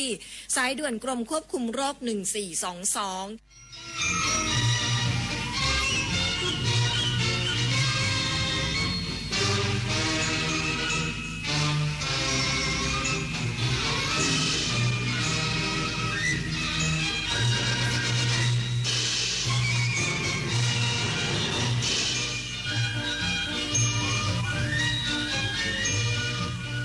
ที่นี่สถานีวิทยุกระจายเสียงแห่งประเทศไทยต่อไปเสนอข่าวซึ่งมีหัวข้อข่าวดังนี้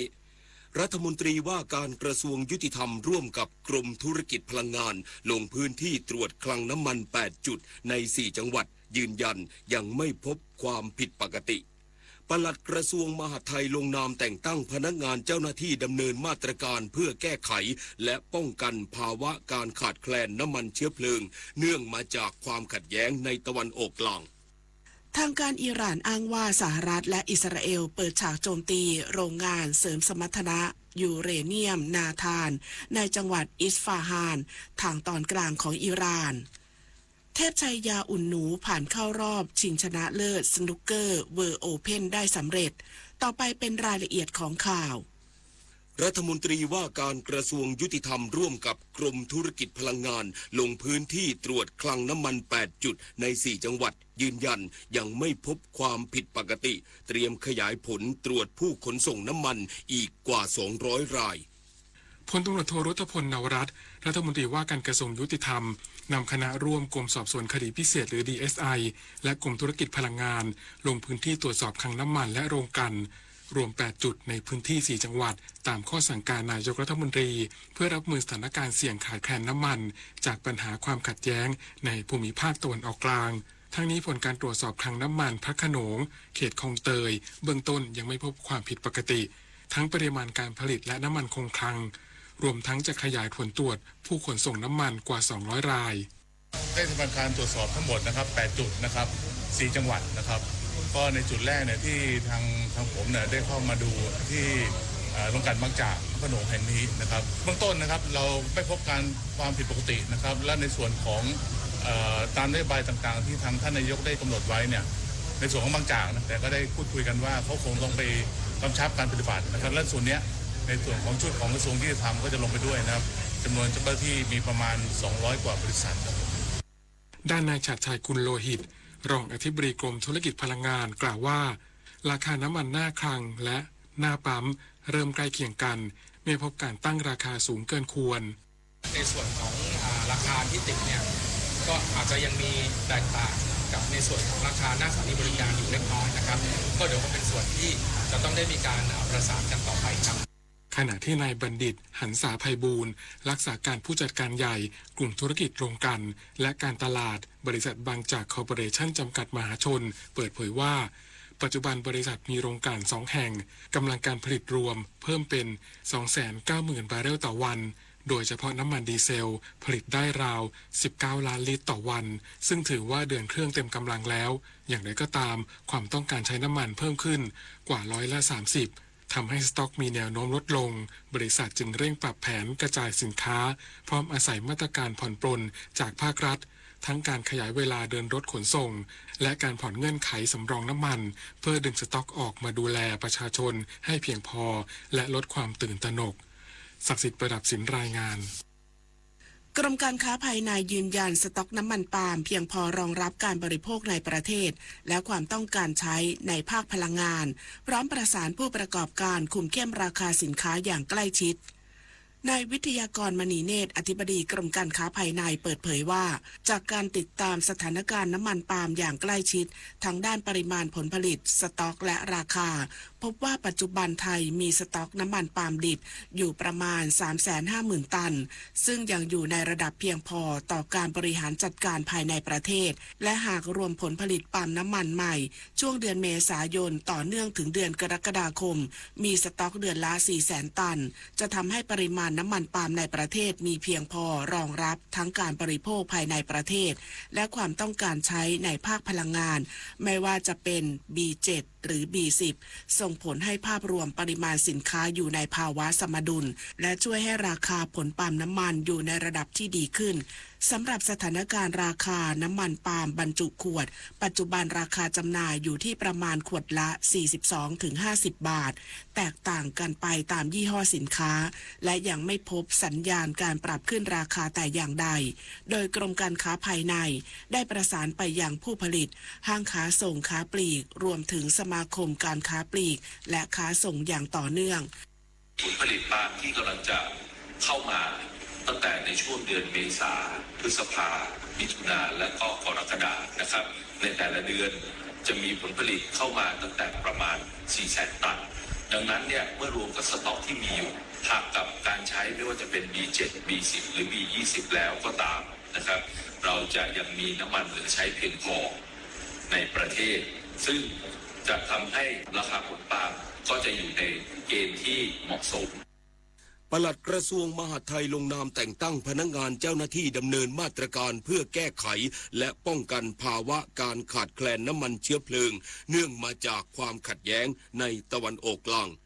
นายอันสิทธิสัมพันธรัตน์ปลัดกระทรวงมหาดไทยเปิดเผยว่าได้ลงนามประกาศกระทรวงมหาดไทยแต่งตั้งให้รองปลัดกระทรวงมหาดไทยหัวหน้ากลุ่มภารกิจด้านกิจการความมั่นคงภายในอธิบดีกรมการปกครองที่ปรึกษาด้านความมั่นคงสำนักงานปลัดกระทรวงมหาดไทยผู้ว่าราชการจังหวัดทุกจังหวัดรองผู้ว่าราชการจังหวัดทุกจังหวัดปลัดจังหวัดทุกจังหวัดและนายอำเภอทุกอำเภอเป็นพนักงานเจ้าหน้าที่มีหน้าที่ติดตามตรวจสอบให้ผู้ค้าน้ำมันตามกฎหมายว่าด้วยการค้าน้ำมันเชื้อเพลิงโดยกำกับติดตามให้มีการแสดงราคาจำหน่ายอย่างชัดเจนณสถานประกอบการในลักษณะที่สามารถมองเห็นได้ทั่วไปตรวจสอบความถูกต้องของปริมาณน้ำมันเชื้อเพลิงที่มีอยู่ในครอบครองและปริมาณการจำหน่ายจริงรวมทั้งเฝ้าระวังการกักตุนและจำหน่ายในลักษณะผิดปกตินอกจากนี้ให้ผู้ว่าราชการจังหวัดมอบหมายให้สำนักงานพลังงานจังหวัดรายงานข้อมูลการปรับราคาจำหน่ายน้ำมันเชื้อเพลิงในทุกครั้งที่มีการปรับราคาและรายงานข้อมูลด้านการผลิตและจำหน่ายน้ำมันเชื้อเพลิงกรณีผู้ค้าน้ำมันที่เป็นโรงกลั่นน้ำมันให้รายงานข้อมูลปริมาณการผลิตปริมาณน้ำมันเชื้อเพลิงที่มีอยู่ในครอบครองปริมาณการจำหน่ายและรายชื่อลูกค้าพร้อมทั้งปริมาณที่ขายให้ลูกค้าแต่ละรายกรณีผู้ค้าน้ำมันที่ไม่ได้เป็นโรงกลั่นน้ำมันให้รายงานข้อมูลการขายเป็นรายลูกค้าและรายชื่อลูกค้าเฉพาะที่ซื้อน้ำมันเชื้อเพลิงเกินรายละ 3,000 ลิตรต่อครั้งไปยังกรมธุรกิจพลังงานภายในเวลา 18 นาฬิกาของทุกวันพร้อมสำเนารายงานให้กระทรวงมหาดไทยทราบด้วยกรมการขนส่งทางบกกำชับผู้ประกอบการระบบขนส่งสาธารณะห้ามฉวยโอกาสขึ้นค่าโดยสารพร้อมประสานภาคการขนส่งสินค้าให้ส่งสินค้าอุปโภคบริโภคอย่างต่อเนื่องนายสรพงษ์ไพฑูรย์พงษ์อธิบดีกรมการขนส่งทางบกเปิดเผยว่าเพื่อเฝ้าระวังผลกระทบจากราคาพลังงานที่ปรับตัวสูงขึ้นจนส่งผลกระทบต่อผู้ใช้บริการระบบขนส่งสาธารณะกรมการขนส่งทางบกได้ตั้งศูนย์ติดตามสถานการณ์หรือวอร์รูมสั่งการให้สำนักงานขนส่งจังหวัดทั่วประเทศลงพื้นที่ตรวจการให้บริการของผู้ประกอบการขนส่งอย่างเข้มงวดเน้นย้ำห้ามผู้ประกอบการขนส่งทุกประเภทฉวยโอกาสปรับขึ้นค่าโดยสารหรือเก็บค่าธรรมเนียมเพิ่มเติมเกินกว่าที่กฎหมายกำหนดพร้อมประสานสมาคมและสหพันธ์ภาคเอกชนภาคการขนส่งสินค้าให้การขนส่งสินค้าอุปโภคบริโภคเป็นไปอย่างต่อเนื่องไม่ให้กระทบต่อกิจกรรมทางเศรษฐกิจทั้งนี้กรมการขนส่งทางบกกำลังเร่งเก็บข้อมูลผลกระทบด้านต้นทุนเพื่อเตรียมเสนอมาตรการเยียวยาต่อกระทรวงคมนาคมหากวิกฤตพลังงานยืดเยื้อเพื่อให้ผู้ประกอบการสามารถดำเนินธุรกิจต่อไปได้โดยไม่กระทบต่อประชาชนนายกรัฐมนตรีจะลงพื้นที่จังหวัดนครราชสีมาเพื่อเปิดงานฉลองวันแห่งชัยชนะของท้าวสุรนารีครบรอบ200 ปีวันพรุ่งนี้นายอนุทินชาญวีรกูลนายกรัฐมนตรีมีกำหนดลงพื้นที่จังหวัดนครราชสีมาเพื่อเปิดงานฉลองวันแห่งชัยชนะของท้าวสุรนารีประจำปี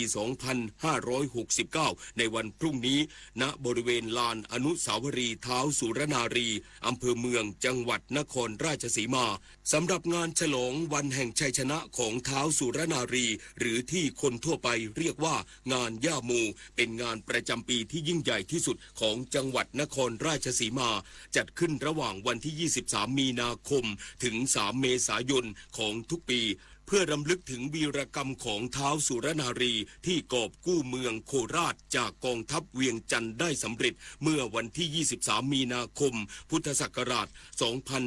2369 โดยปีนี้จัดภายใต้แนวคิด 200 ปีวีรกรรมก้องล่าศรัทธาไม่เสื่อมคลาย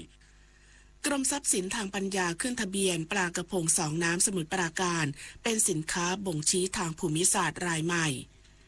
นางอรมนทรัพย์ทวีธรรมอธิบดีกรมทรัพย์สินทางปัญญาประกาศขึ้นทะเบียนปลากระพงสองน้ำสมุทรปราการเป็นสินค้าบ่งชี้ทางภูมิศาสตร์หรือ GI รายใหม่โดยมีแหล่งเพาะเลี้ยงในอำเภอบางบ่ออำเภอเมืองสมุทรปราการและอำเภอพระสมุทรเจดีย์ซึ่งเป็นพื้นที่ราบลุ่มชายฝั่งทะเลอ่าวไทยมีความชื้นสูงและฝนตกชุก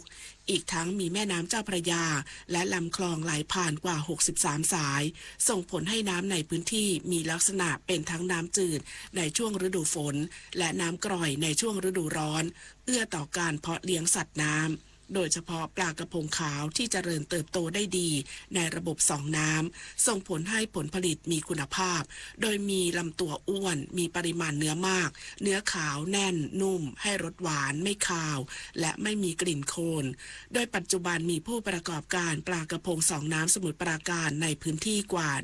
166รายผลิตปลาจำหน่ายภายในประเทศเป็นหลักในปริมาณ 4,467 ตันต่อปีและในปีที่ผ่านมาสามารถสร้างมูลค่าทางเศรษฐกิจสูงถึง536ล้านบาทโดยปลากระพงสองน้ำสมุทรปราการนับเป็นสินค้า GI รายที่4ของจังหวัด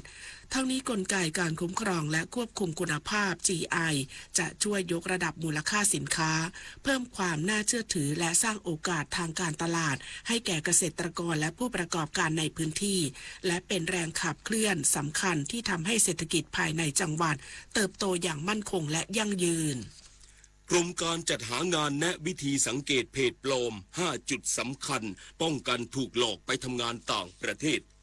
นายสมชายมรกตศรีวรรณอธิบดีกรมการจัดหางานเปิดเผยว่าขณะนี้มีขบวนการหลอกลวงคนหางานไปทำงานต่างประเทศโดยใช้ช่องทางสื่อสังคมออนไลน์อาทิเว็บไซต์เพจ Facebook TikTok เป็นเครื่องมือหลักในการโฆษณาชักชวนรับสมัครซึ่งรูปแบบการหลอกลวงที่พบบ่อยคือสร้างเพจปลอมและบัญชีผู้ใช้ปลอมเพื่อประกาศรับสมัครงานในต่างประเทศโดยอ้างผลตอบแทนสูงขั้นตอนดำเนินการอ้างว่าเคยส่งคนไปทำงานมาแล้วเพื่อเป็นการสร้างความน่าเชื่อถือ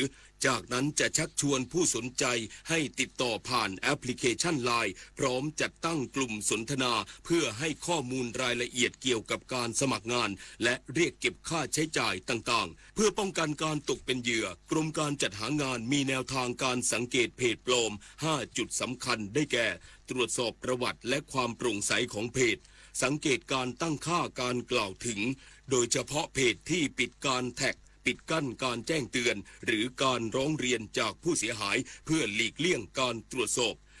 สอบความคิดเห็นตรวจสอบข้อมูลการติดต่อโดยต้องมีที่ตั้งสำนักงานชัดเจนและสามารถติดต่อได้จริงและหากพบข้อสงสัยว่าเป็นเพจปลอมให้กดปุ่มรายงานเพื่อป้องกันไม่ให้ผู้อื่นตกเป็นเหยื่อทั้งนี้ผู้ประสงค์จะไปทำงานต่างประเทศสามารถศึกษาข้อมูลได้จากเว็บไซต์กองบริหารแรงงานไทยไปต่างประเทศหรือสอบถามเพิ่มเติมได้ที่สำนักงานจัดหางานจังหวัดทั่วประเทศหรือสายด่วนโทรศัพท์หมายเลข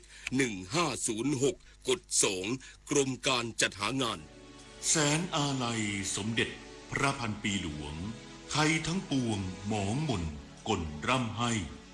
พระผู้เสด็จสู่ฟ้าสวรรคาลัยแนบดวงใจตามพระบาททุกชาติภพปวงประชาน้อมสำนึกในพระมหากรุณาธิคุณเป็นล้นพ้นอันหาที่สุดมิได้ข้าพระพุทธเจ้าคณะผู้บริหารข้าราชการและเจ้าหน้าที่สถานีวิทยุกระจายเสียงแห่งประเทศไทยกรมประชาสัมพันธ์เพื่อนจะรีบไปไหนสตาร์ทรถทิ้งไว้ก่อนเดี๋ยวขึ้นไปเอาของบนออฟฟิศแป๊บนึงหยุดเลยสตาร์ทรถทิ้งไว้เปลืองน้ำมันนะแค่ไม่กี่นาทีเองพลังงานไม่หมดโลกมั้งคำว่าแค่แป๊บเดียวของทุกคนรวมกันหมายถึงพลังงานมหาศาลที่ถูกทิ้งไปเปล่าๆเลยนะจริงด้วยนึกว่าเรื่องเล็กแต่มันเป็นเรื่องใหญ่กว่าที่คิดอีกนะเนี่ยร่วมกันประหยัดพลังงานเพื่อประเทศชาติและโลกของเรา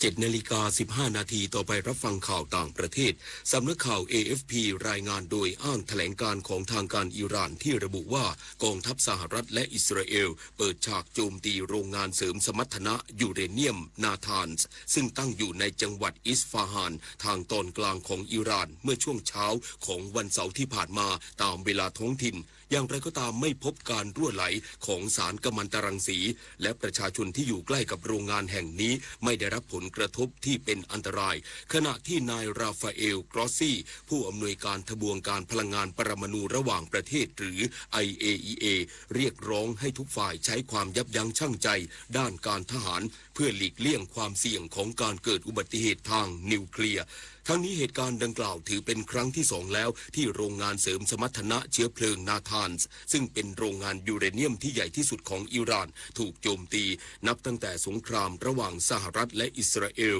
กับอิหร่านเริ่มขึ้นเมื่อช่วงปลายเดือนกุมภาพันธ์ที่ผ่านมาสำนักข่าวต่างประเทศรายงานโดยอ้างแถลงการร่วมของรัฐมนตรีต่างประเทศกลุ่มประเทศอุตสาหกรรมชั้นนำ7ชาติหรือ G7 และหัวหน้าฝ่ายนโยบายต่างประเทศของสหภาพยุโรปเมื่อวานนี้ตามเวลาท้องถิ่นที่ให้คำมั่นว่าจะใช้มาตรการที่จำเป็นเพื่อปกป้องแหล่งพลังงานของโลกและสนับสนุนความมั่นคงในช่องแคบฮอร์มุสซึ่งเป็นหนึ่งในเส้นทางขนส่งพลังงานที่สำคัญของโลกกลุ่ม G7 และสหภาพยุโรปยังประณามอย่างรุนแรงต่อกรณีที่อิหร่านโจมตีพลเรือนโครงสร้างพื้นฐานของพลเรือนและโครงสร้างพื้นฐานด้านพลังงานในภูมิภาคตะวันออกกลางพร้อมกันนี้อย่างเรียกร้องให้อิหร่านยุติการกระทำดังกล่าวโดยทันทีและไม่มีเงื่อนไขนายสตีฟวิสคอฟผู้แทนพิเศษสหรัฐออกแถลงการผ่านแพลตฟอร์มโซเชียลมีเดีย X ที่ระบุว่าการพบหารือกันระหว่างคณะผู้แทนของสหรัฐและยูเครนเพื่อหาทางยุติสงครามระหว่างรัสเซียกับยูเครนที่ยังคงยืดเยื้อมานานถึง4ปีซึ่งจัดขึ้นที่รัฐฟลอริดาของสหรัฐเมื่อวานนี้ตามเวลาท้องถิ่นเป็นไปอย่างสร้างสรรค์พร้อมกันนี้นายวิทคอฟยังระบุว่าสหรัฐยินดีกับการมีส่วนร่วมอย่างต่อเนื่องในการแก้ไขปัญหาต่างๆที่ยังค้างคาอยู่โดยตระหนักถึงความสำคัญของประเด็นนี้ต่อเสถียรภาพของโลกในวงกว้างทางด้านประธานาธิบดีโวโลดิเมียร์เซเลนสกี้ผู้นำยูเครนยืนยันว่าคณะผู้แทนของยูเครนและสหรัฐจะพบหารือกันอีกครั้งในวันนี้พร้อมเน้นย้ำว่าสิ่งสำคัญที่สุดคือการทำความเข้าใจว่าฝ่ายรัสเซียมีความพร้อมมากน้อยเพียงใดที่จะก้าวไปสู่การยุติความขัดแย้งกับยูเครนประธานาธิบดีโดนัลด์ทรัมป์ผู้นำสหรัฐโพสต์ข้อความผ่านแพลตฟอร์มโซเชียลมีเดีย Truth Social ที่ระบุว่าเขาจะส่งเจ้าหน้าที่สำนักงานตรวจคนเข้าเมืองและศุลกากรหรือ ICE ไปปฏิบัติหน้าที่รักษาความปลอดภัยในสนามบินต่างๆของสหรัฐหากสมาชิกสภาคองเกรสจากพรรคเดโมแครตไม่ยอมเห็นชอบร่างกฎหมายที่เกี่ยวข้องกับการจัดสรรงบประมาณให้แก่กระทรวงความมั่นคงแห่งชาติแห่งมาตุภูมิของสหรัฐต่อไปรับฟังข่าวกีฬาค่ะศึกฟุตบอลเมจิยาสึดะ J2 J3 ฤดูกาลวิสัยทัศน์ลีก100ปีโซนตะวันออกดีฮอกไกโดคอนซาโดเล่ซัปโปโรเปิดบ้านเฉือนเอาชนะวองโฟเล่โคฟุไปได้1-0โดยไฮไลท์สำคัญของเกมนี้อยู่ที่ผลงานของเปาธีรพัฒน์ปลือทองตัวรุกทีมชาติไทย U23 ที่ได้รับโอกาสออกสตาร์ทเป็นตัวจริงและโชว์ฟอร์มได้อย่างยอดเยี่ยมทำ1แอสซิสต์สำคัญพาทีมคว้าชัยชนะได้สำเร็จสำหรับโปรแกรมต่อไปฮอกไกโดคอนซาโดเล่ซัปโปโรจะบุกไปเยือนฟูจิเอดะ MYFC ในวันที่28มีนาคมเวลา 12 นาฬิกาถ่ายทอดสดทาง YouTube BG Sport สนุกเกอร์ World Open ที่สาธารณรัฐประชาชนจีนในรอบรองชนะเลิศเทพชยาอุ่นหนูมืออันดับ39ของโลกชาวไทยแทงเอาชนะจัดทรัมป์มืออันดับ1ของโลกจากอังกฤษ6-4 เฟรมผ่านเข้ารอบชิงชนะเลิศได้สำเร็จโดยจะไปพบกับรอนนี่โอซาลิแวนมืออันดับ12ของโลกชาวอังกฤษต่อไปเทนนิส ATP Master 1000 และ WTA 1000 รายการไมอามี่โอเพ่นที่เมืองไมอามี่ประเทศสหรัฐอเมริกาในประเภทชายเดี่ยวรอบ2คาร์ลอสอัลคาลาสนักหวดมือ1ของโลกชาวสเปนเอาชนะเจ้าฟอนเซกาดาวรุ่งวัย19ปีจากบราซิลไปได้2-0 เซต6-4 และ6-4ผ่านเข้าสู่รอบต่อไป โดยจะพบกับเซบาสเตียนคอดามืออันดับ36ของโลกจากสหรัฐขณะที่อีธานควินมืออันดับ56ของโลกชาวอเมริกันโชว์ฟอร์มยอดเยี่ยมเอาชนะแคสเปอร์รุดมือวางอันดับ11ของรายการจากนอร์เวย์ 2-0 เซต 6-4 และ 7-6 ไทยเบรก 9-7 ผ่านเข้ารอบไปพบกับจิริเลเฮกกามืออันดับ21ของโลกจากสาธารณรัฐเช็กด้านประเภทหญิงเดี่ยวอารีนาซาบาเรนกามือ1ของโลกจากเบลารุสเอาชนะแอนลีมืออันดับ39ของโลกจากสหรัฐ2เซตรวด 7-6 ไทยเบรก 7-5 และ 6-4 ผ่านเข้าสู่รอบถัดไปโดยจะพบกับเคที่แมคนอลลี่มืออันดับ72ของโลกจากสหรัฐนายสุรัตน์จรณโยธินรองอธิบดีกรมพละศึกษาเป็นประธานเปิดกิจกรรมร้อนนี้มีกีฬาและนันทนาการเพื่อลูกรักภายใต้โครงการส่งเสริมกีฬาขั้นพื้นฐานระหว่างวันที่23มีนาคมถึง24เมษายนเพื่อส่งเสริมและพัฒนาเด็กและเยาวชนให้ได้มีโอกาสเรียนรู้ฝึกฝนและลงมือปฏิบัติด้วยการใช้กิจกรรมกีฬาและนันทนาการเป็นสื่อในการพัฒนาศักยภาพทั้งร่างกายและจิตใจโดยมีการเรียนการสอน14ชนิดกีฬาและยังจัดกิจกรรมร้อนนี้มีนันทนาการเพื่อลูกรักระหว่างวันที่16มีนาคมถึง8พฤษภาคมจำนวน8กิจกรรมที่ศูนย์นันทนาการสนามกีฬาแห่งชาติและที่ศูนย์ฝึกกรมพละศึกษาอำเภอธัญบุรีจังหวัดปทุมธานีปุริมพัฒน์สอนการรายงานต่อไปรับฟังพยากรณ์อากาศค่ะพยากรณ์อากาศ24ชั่วโมงข้างหน้าประเทศไทยตอนบนมีอากาศร้อนในตอนกลางวันโดยมีฝนฟ้าคะนองกับลมกระโชกแรงบางแห่งเนื่องจากความกดอากาศต่ำเนื่องจากความร้อนปกคลุมประเทศไทยตอนบนในขณะที่มีลมใต้และลมตะวันออกเฉียงใต้พัดปกคลุมบริเวณดังกล่าวขอให้ประชาชนบริเวณประเทศไทยตอนบนดูแลรักษาสุขภาพเนื่องจากสภาพอากาศที่ร้อนและระวังอันตรายจากฝนฟ้าคะนองกับลมกระโชกแรงที่อาจเกิดขึ้นได้บางพื้นที่สำหรับภาคใต้มีฝนฟ้าคะนองบางแห่งเนื่องจากลมตะวันออกและลมตะวันออกเฉียงใต้พัดปกคลุมอ่าวไทยภาคใต้และทะเลอันดามันส่วนบริเวณอ่าวไทยและทะเลอันดามันมีคลื่นสูงประมาณ1เมตรบริเวณที่มีฝนฟ้าคะนองคลื่นสูงมากกว่า1เมตรขอให้ชาวเรือบริเวณอ่าวไทยและทะเลอันดามันหลีกเลี่ยงการเดินเรือในบริเวณที่มีฝนฟ้าคะนองไว้ด้วยพยากรณ์อากาศตั้งแต่เช้าวันนี้จนถึงเช้าวันพรุ่งนี้ภาคเหนืออากาศร้อนในตอนกลางวันโดยมีฝนฟ้าคะนอง10%ของพื้นที่กับมีลมกระโชกแรงบางแห่งส่วนมากบริเวณจังหวัดน่านอุตรดิตถ์ตากพิษณุโลกและเพชรบูรณ์อุณหภูมิสูงสุด 34-39 องศาเซลเซียสภาคตะวันออกเฉียงเหนืออากาศร้อนในตอนกลางวันโดยมีฝนฟ้าคะนอง20%ของพื้นที่กับมีลมกระโชกแรงบางแห่งส่วนมากบริเวณจังหวัดเลยหนองคายบึงกาฬหนองบัวลำพูชัยภูมินครราชสีมาบุรีรัมย์และสุรินทร์อุณหภูมิสูงสุด 35-37 องศาเซลเซียสภาคกลางอากาศร้อนในตอนกลางวันโดยมีฝนฟ้าคะนอง10%ของพื้นที่ส่วนมากบริเวณจังหวัดลพบุรีสระบุรีกาญจนบุรีราชบุรีและสมุทรสาครอุณหภูมิสูงสุด 35-38 องศาเซลเซียสภาคตะวันออกอากาศร้อนในตอนกลางวันโดยมีฝนฟ้าคะนอง20%ของพื้นที่ส่วนมากบริเวณจังหวัดนครนายกปราจีนบุรีชลบุรีระยองจันทบุรีและตราดอุณหภูมิสูงสุด 32-37 องศาเซลเซียสลมตะวันออกเฉียงใต้ความเร็ว 15-30 กิโลเมตรต่อชั่วโมงทะเลมีคลื่นสูงประมาณ1เมตรบริเวณที่มีฝนฟ้าคะนองคลื่นสูงมากกว่า1เมตรภาคใต้ฝั่งตะวันออกอากาศร้อนในตอนกลางวันโดยมีฝนฟ้าคะนอง10%ของพื้นที่ส่วนมากบริเวณจังหวัดเพชรบุรีและประจวบคีรีขันธ์อุณหภูมิสูงสุด 33-37 องศาเซลเซียสลมตะวันออกเฉียงใต้ความเร็ว 15-30 กิโลเมตรต่อชั่วโมงทะเลมีคลื่นสูงประมาณ1เมตรบริเวณที่มีฝนฟ้าคะนองคลื่นสูงมากกว่า1เมตรภาคใต้ฝั่งตะวันตกอากาศร้อนในตอนกลางวันโดยมีฝนฟ้าคะนอง10%ของพื้นที่ส่วนมากบริเวณจังหวัดระนองและพังงาอุณหภูมิสูงสุด 34-37 องศาเซลเซียสลมตะวันออกความเร็ว 15-30 กิโลเมตรต่อชั่วโมงทะเลมีคลื่นสูงประมาณ1เมตรบริเวณที่มีฝนฟ้าคะนองคลื่นสูงมากกว่า1เมตรกรุงเทพมหานครและปริมณฑลอากาศร้อนในตอนกลางวันโดยมีฝนฟ้าคะนอง10%ของพื้นที่อุณหภูมิสูงสุด 33-36 องศาเซลเซียสสภาวะระดับน้ำในแม่น้ำเจ้าพระยาที่หน้ากองบัญชาการกองทัพเรือคำนวณโดยกรมอุทกศาสตร์กองทัพเรือวันนี้น้ำขึ้นเต็มที่เวลา 7:13 นาทีสูงกว่าระดับทะเลปานกลาง1เมตร39เซนติเมตรและเวลา 21:02 นาทีสูงกว่าระดับทะเลปานกลาง1เมตร50เซนติเมตร น้ำลงเต็มที่เวลา 2:20 นาทีสูงกว่าระดับทะเลปานกลาง 11 เซนติเมตรและเวลา 15:34 นาทีต่ำกว่าระดับทะเลปานกลาง 48 เซนติเมตรวันนี้ที่ประภาคารกาญจนาภิเษกแหลมพรหมเทพจังหวัดภูเก็ตดวงอาทิตย์ตกเวลา 18:37 นาทีกรุงเทพมหานครดวงอาทิตย์ตกเวลา 18:29 นาที1 นาทีกับกปท.การขับรถในสถานการณ์ฉุกเฉินต่างๆเป็นสิ่งที่ผู้ขับขี่ควรเรียนรู้เช่นเมื่อกระจกหน้ารถแตกถ้าเป็นกระจกนิรภัยแบบชั้นเดียวหรือเทมเปอร์จะแตกลักษณะละเอียดเป็นเม็ดเล็กๆและแตกร้าวเป็นฝ้าขาวจนมองไม่เห็นเส้นทางให้ผู้ขับขี่ชะลอความเร็วแล้วเบี่ยงรถเข้าไหลทาง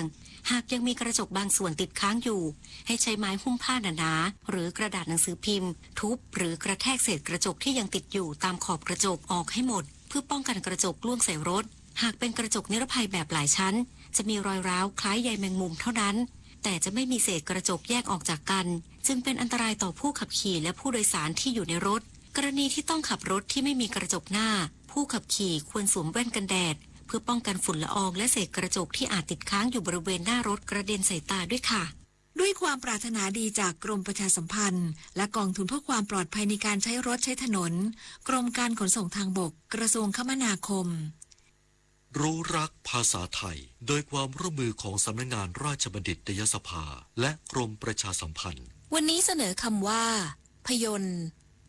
คำว่าพยนต์เขียนพอพานยอยักษ์นอหนูต่อเต่าการันมาจากคำภาษาบาลีว่ายันตะหมายถึงกลไกเส้นเชือกแบบหุ่นชักหรือกลไกอย่างอื่นภาษาไทยใช้หมายถึงมีชีวิตขึ้นมาหรือเคลื่อนไหวได้เหมือนมีชีวิตหรือเคลื่อนที่ได้เพราะอำนาจเวทมนต์หรือคาถาอาคมคือมีความหมายเหมือนคำว่ายนต์ในคำว่าหุ่นยนต์ช้างยนต์ม้ายนต์สำเภายนต์เหตุที่คำนี้มีพอพานข้างหน้าเพราะตัดมาจากคำว่าภาพยนตร์ซึ่งหมายถึงรูปบุคคลหรือสัตว์ที่มีชีวิตขึ้นมาด้วยอำนาจพระเวทวิทยาคุณเมื่อตัดคำออกมาเป็นพยนต์ก็นำไปใช้ตามลำพังผู้มีคำถามการใช้ภาษาไทยสอบถามได้ที่ www.orst.go.th สาระนานากับสารานุกรมไทยวันนี้เสนอตอนประเพณี12 เดือนในรอบ1 ปีของไทยแต่ละเดือนมีงานประเพณีต่างๆเรียกว่าประเพณี12 เดือนประเพณีทั้ง12 เดือนมีคุณค่าสะท้อนให้เห็นถึงวิถีคติความเชื่อและจิตใจอันดีงามของคนไทยที่มีมาตั้งแต่อดีตจนถึงปัจจุบันเช่นงานเทศกาลสงกรานต์เป็นงานวันขึ้นปีใหม่แบบเดิมของไทยซึ่งผู้คนก็ต้องการให้ปีใหม่เป็นปีที่ดีกว่าเดิมมีความสุขความเจริญมากขึ้นกว่าเดิมจึงร่วมกันจัดกิจกรรมดีๆและตั้งใจทำสิ่งดีๆเพื่อเป็นการเริ่มต้นปีใหม่ที่ดีติดตามเพิ่มเติมและฟังย้อนหลังได้ที่ Facebook YouTube Line และ Instagram @saranukromthai และ www.saranukromthai.or.th สำหรับช่วงที่ 2ติดตามรับฟังการวิเคราะห์ข่าวในช่วงสร้างบ้านแปลงเมืองโดยคุณวิกรมกรมดิษฐ์วันนี้จะวิเคราะห์เกี่ยวกับจุดเริ่มต้นสถานการณ์ความขัดแย้งระหว่างสหรัฐอเมริกาอิสราเอลและอิหร่านการปฏิบัติราชการนั้นไม่ว่าจะเป็นงานส่วนใดในตำแหน่งหน้าที่ใดก็ล้วนมีผลต่อชาติบ้านเมืองและประชาชนทั้งสิ้นข้าราชการทุกฝ่ายทุกระดับไม่ว่าจะทำการใดจึงต้องคิดให้ดีให้รอบด้านโดยคำนึงถึงผลที่จะเกิดขึ้นทั้งในระยะสั้นระยะยาวเสียก่อนแล้วปฏิบัติงานทุกอย่างให้ถูกต้องเหมาะสมด้วยสติปัญญาความสามารถและใจที่สุจริตเป็นธรรมพระบรมราโชวาทพระบาทสมเด็จพระเจ้าอยู่หัวกนิกาแก้วใสบรรณาธิการข่าวอรัญญาชมชื่นและบุญมาศรีมาศอ่านข้าราชการคือพลังขับเคลื่อนประเทศภายใต้นโยบายรัฐบาลดิจิทัลพัฒนาบริการภาครัฐเพื่อประชาชนให้รวดเร็วเข้าถึงง่ายและเป็นธรรมด้วยปณิธานซื่อสัตย์ต่อหน้าที่ยึดมั่นความดีมีจิตมุ่งบริการสืบสารงานเพื่อปวงประชาทุกภารกิจยึดมั่นหลักธรรมาภิบาล1 เมษายนวันข้าราชการพลเรือนร่วมทำงานด้วยหัวใจเพื่อประเทศไทยที่ก้าวหน้าและยั่งยืน จากเส้นได้สู่ผืนผ้าจากภูมิปัญญาท้องถิ่นสู่มรดกแห่งแผ่นดินสมเด็จพระนางเจ้าสิริกิติ์พระบรมราชินีนาถพระบรมราชชนนีพันปีหลวงพระมารดาแห่งผ้าไทยทรงส่งเสริมสร้างอาชีพและยกระดับผ้าไทยสู่เวทีโลกผ้าไทยจึงไม่ใช่แค่ความงดงามแต่คือความภูมิใจของคนไทยร่วมสวมใส่ผ้าไทยเติมเสน่ห์ความเป็นไทยให้คงอยู่ตลอดไปกลับมารับฟังข่าวช่วงที่2ท่านผู้ฟังครับเนื่องในโอกาสวันอาสาสมัครป้องกันภัยฝ่ายพลเรือนหรือวันอปพรประจำปีนี้นายศักดาวิเชียรศิลป์รัฐมนตรีว่าการกระทรวงมหาดไทยได้ส่งสารแสดงความขอบคุณและให้กำลังใจแก่อาสาสมัครทั่วประเทศเชิญติดตามรับฟังครับสารรัฐมนตรีว่าการกระทรวงมหาดไทยผู้บัญชาการศูนย์อาสาสมัครป้องกันภัยฝ่ายพลเรือนกลางเนื่องในวันอาสาสมัครป้องกันภัยฝ่ายพลเรือนเนื่องในโอกาสที่วันอาสาสมัครป้องกันภัยฝ่ายพลเรือนหรือวันอปพรได้เวียนมาบรรจบครบรอบอีกวาระหนึ่งในวันที่22มีนาคม2569ผมขอส่งความปรารถนาดีและความระลึกถึงพี่น้องอาสาสมัครป้องกันภัยฝ่ายพลเรือนและเจ้าที่ประจำศูนย์อาสาสมัครป้องกันภัยฝ่ายพลเรือนทุกท่านการปฏิบัติหน้าที่ของอาสาสมัครป้องกันภัยฝ่ายพลเรือนถือเป็นหนึ่งในความภาคภูมิใจของชาติเพราะเป็นการแสดงให้เห็นถึงการมีจิตสาธารณะของอาสาสมัครที่เสียสละทุ่มเทเพื่อสังคมอันก่อให้เกิดความปลอดภัยในชีวิตและทรัพย์สินของพี่น้องประชาชนจนเป็นที่ประจักษ์มาโดยตลอดการที่ประเทศชาติจะมีความมั่นคงปลอดภัยได้นั้นไม่ใช่หน้าที่ของใครคนใดคนหนึ่งแต่เป็นหน้าที่ของทุกภาคส่วนในสังคมอาสาสมัครป้องกันภัยฝ่ายพลเรือนถือเป็นกำลังสำคัญของประเทศในการป้องกันและบรรเทาภัยตั้งแต่สาธารณภัยขนาดเล็กภายในชุมชนท้องถิ่นอำเภอและจังหวัดไปจนถึงสาธารณภัยขนาดใหญ่ที่ส่งผลกระทบเป็นวงกว้างในหลายพื้นที่รวมทั้งการสนับสนุนภารกิจในสถานการณ์ความไม่สงบในจังหวัดชายแดนซึ่งในบางสถานการณ์พี่น้องอาสาสมัครป้องกันภัยฝ่ายพลเรือนต้องปฏิบัติหน้าที่ท่ามกลางความเสี่ยงอันตรายบางท่านได้รับบาดเจ็บบางท่านสละชีวิตระหว่างการปฏิบัติหน้าที่จึงนับได้ว่าเป็นบุคคลที่ทรงคุณค่าและควรค่าแก่การยกย่องเชิดชูเกียรติอย่างยิ่งสำหรับในปี 2569 นี้ผมขอเชิญชวนพี่น้องอาสาสมัครป้องกันภัยฝ่ายพลเรือนทุกท่านร่วมกับภาครัฐผนึกกำลังผลักดันและขับเคลื่อนการพัฒนาระบบความปลอดภัยของประเทศโดยให้ความสำคัญกับการลดความเสี่ยงจากพยันตรายควบคู่กับการเตรียมความพร้อมในการเผชิญเหตุให้สามารถตอบสนองได้อย่างรวดเร็วและทันต่อสถานการณ์ทั้งนี้ขอให้ยึดถือประโยชน์ของประเทศชาติและประชาชนเป็นสำคัญภายใต้อุดมการณ์เมตตากล้าหาญอันเป็นหัวใจของการปฏิบัติหน้าที่ของอาสาสมัครป้องกันภัยฝ่ายพลเรือนสุดท้ายนี้ผมขออาราธนาคุณพระศรีรัตนตรัยและสิ่งศักดิ์สิทธิ์ทั้งหลายในสากลโลกอีกทั้งเดชะพระบารมีแห่งองค์พระบาทสมเด็จพระเจ้าอยู่หัวและสมเด็จพระนางเจ้าพระบรมราชินีได้โปรดดลบันดาลประทานพรให้พี่น้องอาสาสมัครป้องกันภัยฝ่ายพลเรือนทั่วประเทศประสบแต่ความสุขความเจริญมีสุขภาพพรรณนามัยแข็งแรงและมีความปลอดภัยแคล้วคลาดจากพยันตรายทั้งปวงช่วงนี้ติดตามรับฟังการวิเคราะห์ข่าวในช่วงสร้างบ้านแปลงเมืองโดยวิกรมกรมดิษฐ์ซึ่งจะวิเคราะห์เกี่ยวกับจุดเริ่มต้นสถานการณ์ความขัดแย้งระหว่างสหรัฐอเมริกาอิสราเอลและอิหร่านเชิญติดตามรับฟังครับ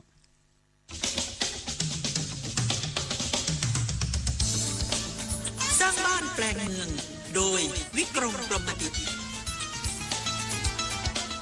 สวัสดีครับท่านผู้ฟังที่รักทุกท่านครับรายการสร้างบ้านแปลงเมืองวันนี้คงต้องอยู่กับเหตุการณ์ที่กำลังเกิดขึ้นในโลกของเราวันนี้คง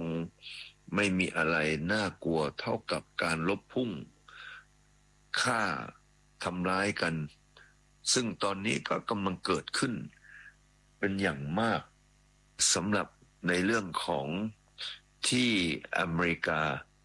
และก็อิสราเอลกำลังลบกันกับอิหร่าน ซึ่งดูแนวโน้มแล้วคงจะไม่ได้จบง่ายๆและก็คงจะขยายตัวออกไปเรื่อยๆเพราะว่าเดิมทีนั้นเป็นเรื่องของอิสราเอลกับอิหร่านอิสราเอลก็ไปลากอเมริกาเข้ามาอิสราเอลพยายามที่จะทำให้ทุกประเทศโดยเฉพาะอเมริกานั้นมองว่าอิหร่านนั้นคือตัวที่ทำให้เกิดอันตรายที่จริงว่าไปแล้วเนี่ยสิ่งที่เกิดขึ้นของอิหร่านก็คือตอนสมัยจิมมี่คาร์เตอร์ตอนนั้นอิหร่านก็ไปยึดสถานทูตแล้วก็ให้นักเรียนเป็นคนไปทำซึ่งตอนนั้นก็แสดงถึงความไม่พอใจที่ชาวอิหร่านหรือคนอิหร่านสำหรับที่ไม่ชอบอเมริกาเพราะจริงๆแล้วความสัมพันธ์ระหว่างอเมริกากับอิหร่านนั้นใกล้ชิดกันมากสมัยพระเจ้าชาพระเจ้าซานั้นถือว่าเป็นกษัตริย์ของอิหร่านแล้วก็อเมริกานั้นช่วยเหลือเกื้อกูลพระเจ้าซามาโดยตลอดแล้วอิหร่านก็ได้รับสิ่งที่เรียกว่าเป็นอาวุธยุทโธปกรณ์อเมริกาเองนั้นก็อยากจะทำให้อิหร่านนั้นถือว่าเป็นผู้นำทางด้านเศรษฐกิจและก็ทางด้านการทหารเพราะว่าอิหร่านนั้นเป็นประเทศที่ใหญ่แล้วก็มีประชากรเยอะแต่ที่สำคัญมากไปกว่านั้นก็คือเรื่องของน้ำมันครับอิหร่านนั้นเป็นประเทศที่อุดมสมบูรณ์ไปด้วยน้ำมันฉะนั้นอเมริกาเองก็มองเห็นว่าอิหร่านก็มีความสำคัญทางด้านเกี่ยวกับทรัพยากรพลังงานนะครับที่โลกต้องการเพราะสมัยนู้นยังไม่มีเรื่องของพลังงานสีเขียวพลังงานลมหรือพลังงานที่เกี่ยวกับพวกทางด้านน้ำหรืออะไรมากเท่ากับปัจจุบันแต่หลังจากที่อิหร่านได้ประสบความสำเร็จในการร่วมมือกับอเมริกานั้นก็ทำให้พระเจ้าซาร์มีเรียกว่าอำนาจมากเหลือเกินเพราะว่าอิหร่านเป็นประเทศที่ร่ำรวยฉะนั้นความสัมพันธ์ก็เริ่มดีตั้งแต่ตอนนั้นแต่มาเสียหายอยู่ตอนที่รัฐบาลอิหร่านก็อยู่เบื้องหลังการที่ให้นักเรียนเข้าไปยึดสถานทูตการที่โดยกฎหมายแล้วสถานทูตเนี่ยถือว่าเป็นพื้นที่หรือดินแดนอีกประเทศหนึ่งนะครับซึ่งการจะกระทำแบบนั้นนี่ทำไม่ได้แต่อิหร่านก็คืออยู่เบื้องหลังแล้วก็ทำให้การยึดครองทางด้านสถานทูตนานถึง444วันตรงนั้นก็ถือเป็นความขัดแย้งหลังจากที่มีความใกล้ชิดกันมาตั้งหลายทศวรรษการขัดแย้งตรงนั้นก็ทำให้นโยบายที่อเมริกามีกับอิหร่านนับตั้งแต่วันนั้นมาถึงวันนี้ก็มองเป็นศัตรูไปหมดเลยทีเดียวฉะนั้นการที่อเมริกานั้นสนับสนุนให้อิสราเอลเข้าไปยึดพื้นที่แล้วก็อิสราเอลนั้นได้ทำการโจมตีก็ถือว่าอเมริกานั้นให้การสนับสนุนแต่การสนับสนุนนั้นเมื่อบานปลายขึ้นไปเรื่อยๆด้วยความที่อิสราเอลก็มีความหวาดกลัวว่าอิหร่านนั้นสามารถที่จะสร้างอาวุธนิวเคลียร์ขึ้นมาได้เพราะอิสราเอลนั้นกลัวเรื่องอาวุธนิวเคลียร์มากเพราะว่านิวเคลียร์นั้นถ้าเกิดขึ้นอยู่ในอิสราเอลนั้นประชากรอิสราเอลซึ่งมีไม่ถึง10 ล้านคนย่อมจะมีปัญหาเป็นอย่างยิ่งฉะนั้นนั่นแหละครับเป็นจุดเริ่มต้นที่ทำให้อิสราเอลนั้นไม่มั่นใจในอิหร่านเพราะว่าอิหร่านมีนโยบายที่แข็งกร้าวต่ออิสราเอลนั่นเองครับวิกฤตพลังงาน วิกฤตตะวันออกกลางวิกฤตพลังงานเชิญชวนคนไทยประหยัดไฟฟ้ากันตั้งแต่วันนี้เริ่มง่ายๆปิดไฟที่ไม่ใช้ปิดเครื่องใช้ไฟฟ้าที่ไม่จำเป็น ปรับอุณหภูมิเครื่องปรับอากาศที่ 26 องศาเซลเซียส สวมเสื้อผ้าระบายอากาศ งดการสวมสูทเดินขึ้นลงบันไดในอาคารแทนการใช้ลิฟต์ ลดรายจ่าย ลดใช้พลังงาน ร่วมฝ่าวิกฤตครั้งนี้ไปด้วยกัน ท่านผู้ฟังคะมหาวิทยาลัยนาราธิวาสราชนครินทร์เตรียมส่งนักศึกษาโครงการสหกิจศึกษานานาชาติด้านการเกษตรฝึกประสบการณ์ใน 4 ประเทศเสริมทักษะวิชาชีพพร้อมขยายเครือข่ายความร่วมมือกับประเทศในภูมิภาคอาเซียนติดตามรายละเอียดจากรายงานค่ะมหาวิทยาลัยนราธิวาสราชนครินทร์หรือมนร.เป็นสถาบันอุดมศึกษาที่มุ่งพัฒนาการศึกษาด้านวิชาชีพเทคโนโลยีและสาธารณสุขเพื่อยกระดับคุณภาพชีวิตของประชาชนในพื้นที่จังหวัดชายแดนภาคใต้ปัจจุบันก่อตั้งมาเป็นปีที่ 21โดยมีจุดเด่นด้านการจัดการเรียนการสอนแบบครบวงจรตั้งแต่ระดับอาชีวศึกษาไปจนถึงระดับปริญญามุ่งพัฒนาเยาวชนและชุมชนในจังหวัดนราธิวาสและพื้นที่จังหวัดชายแดนภาคใต้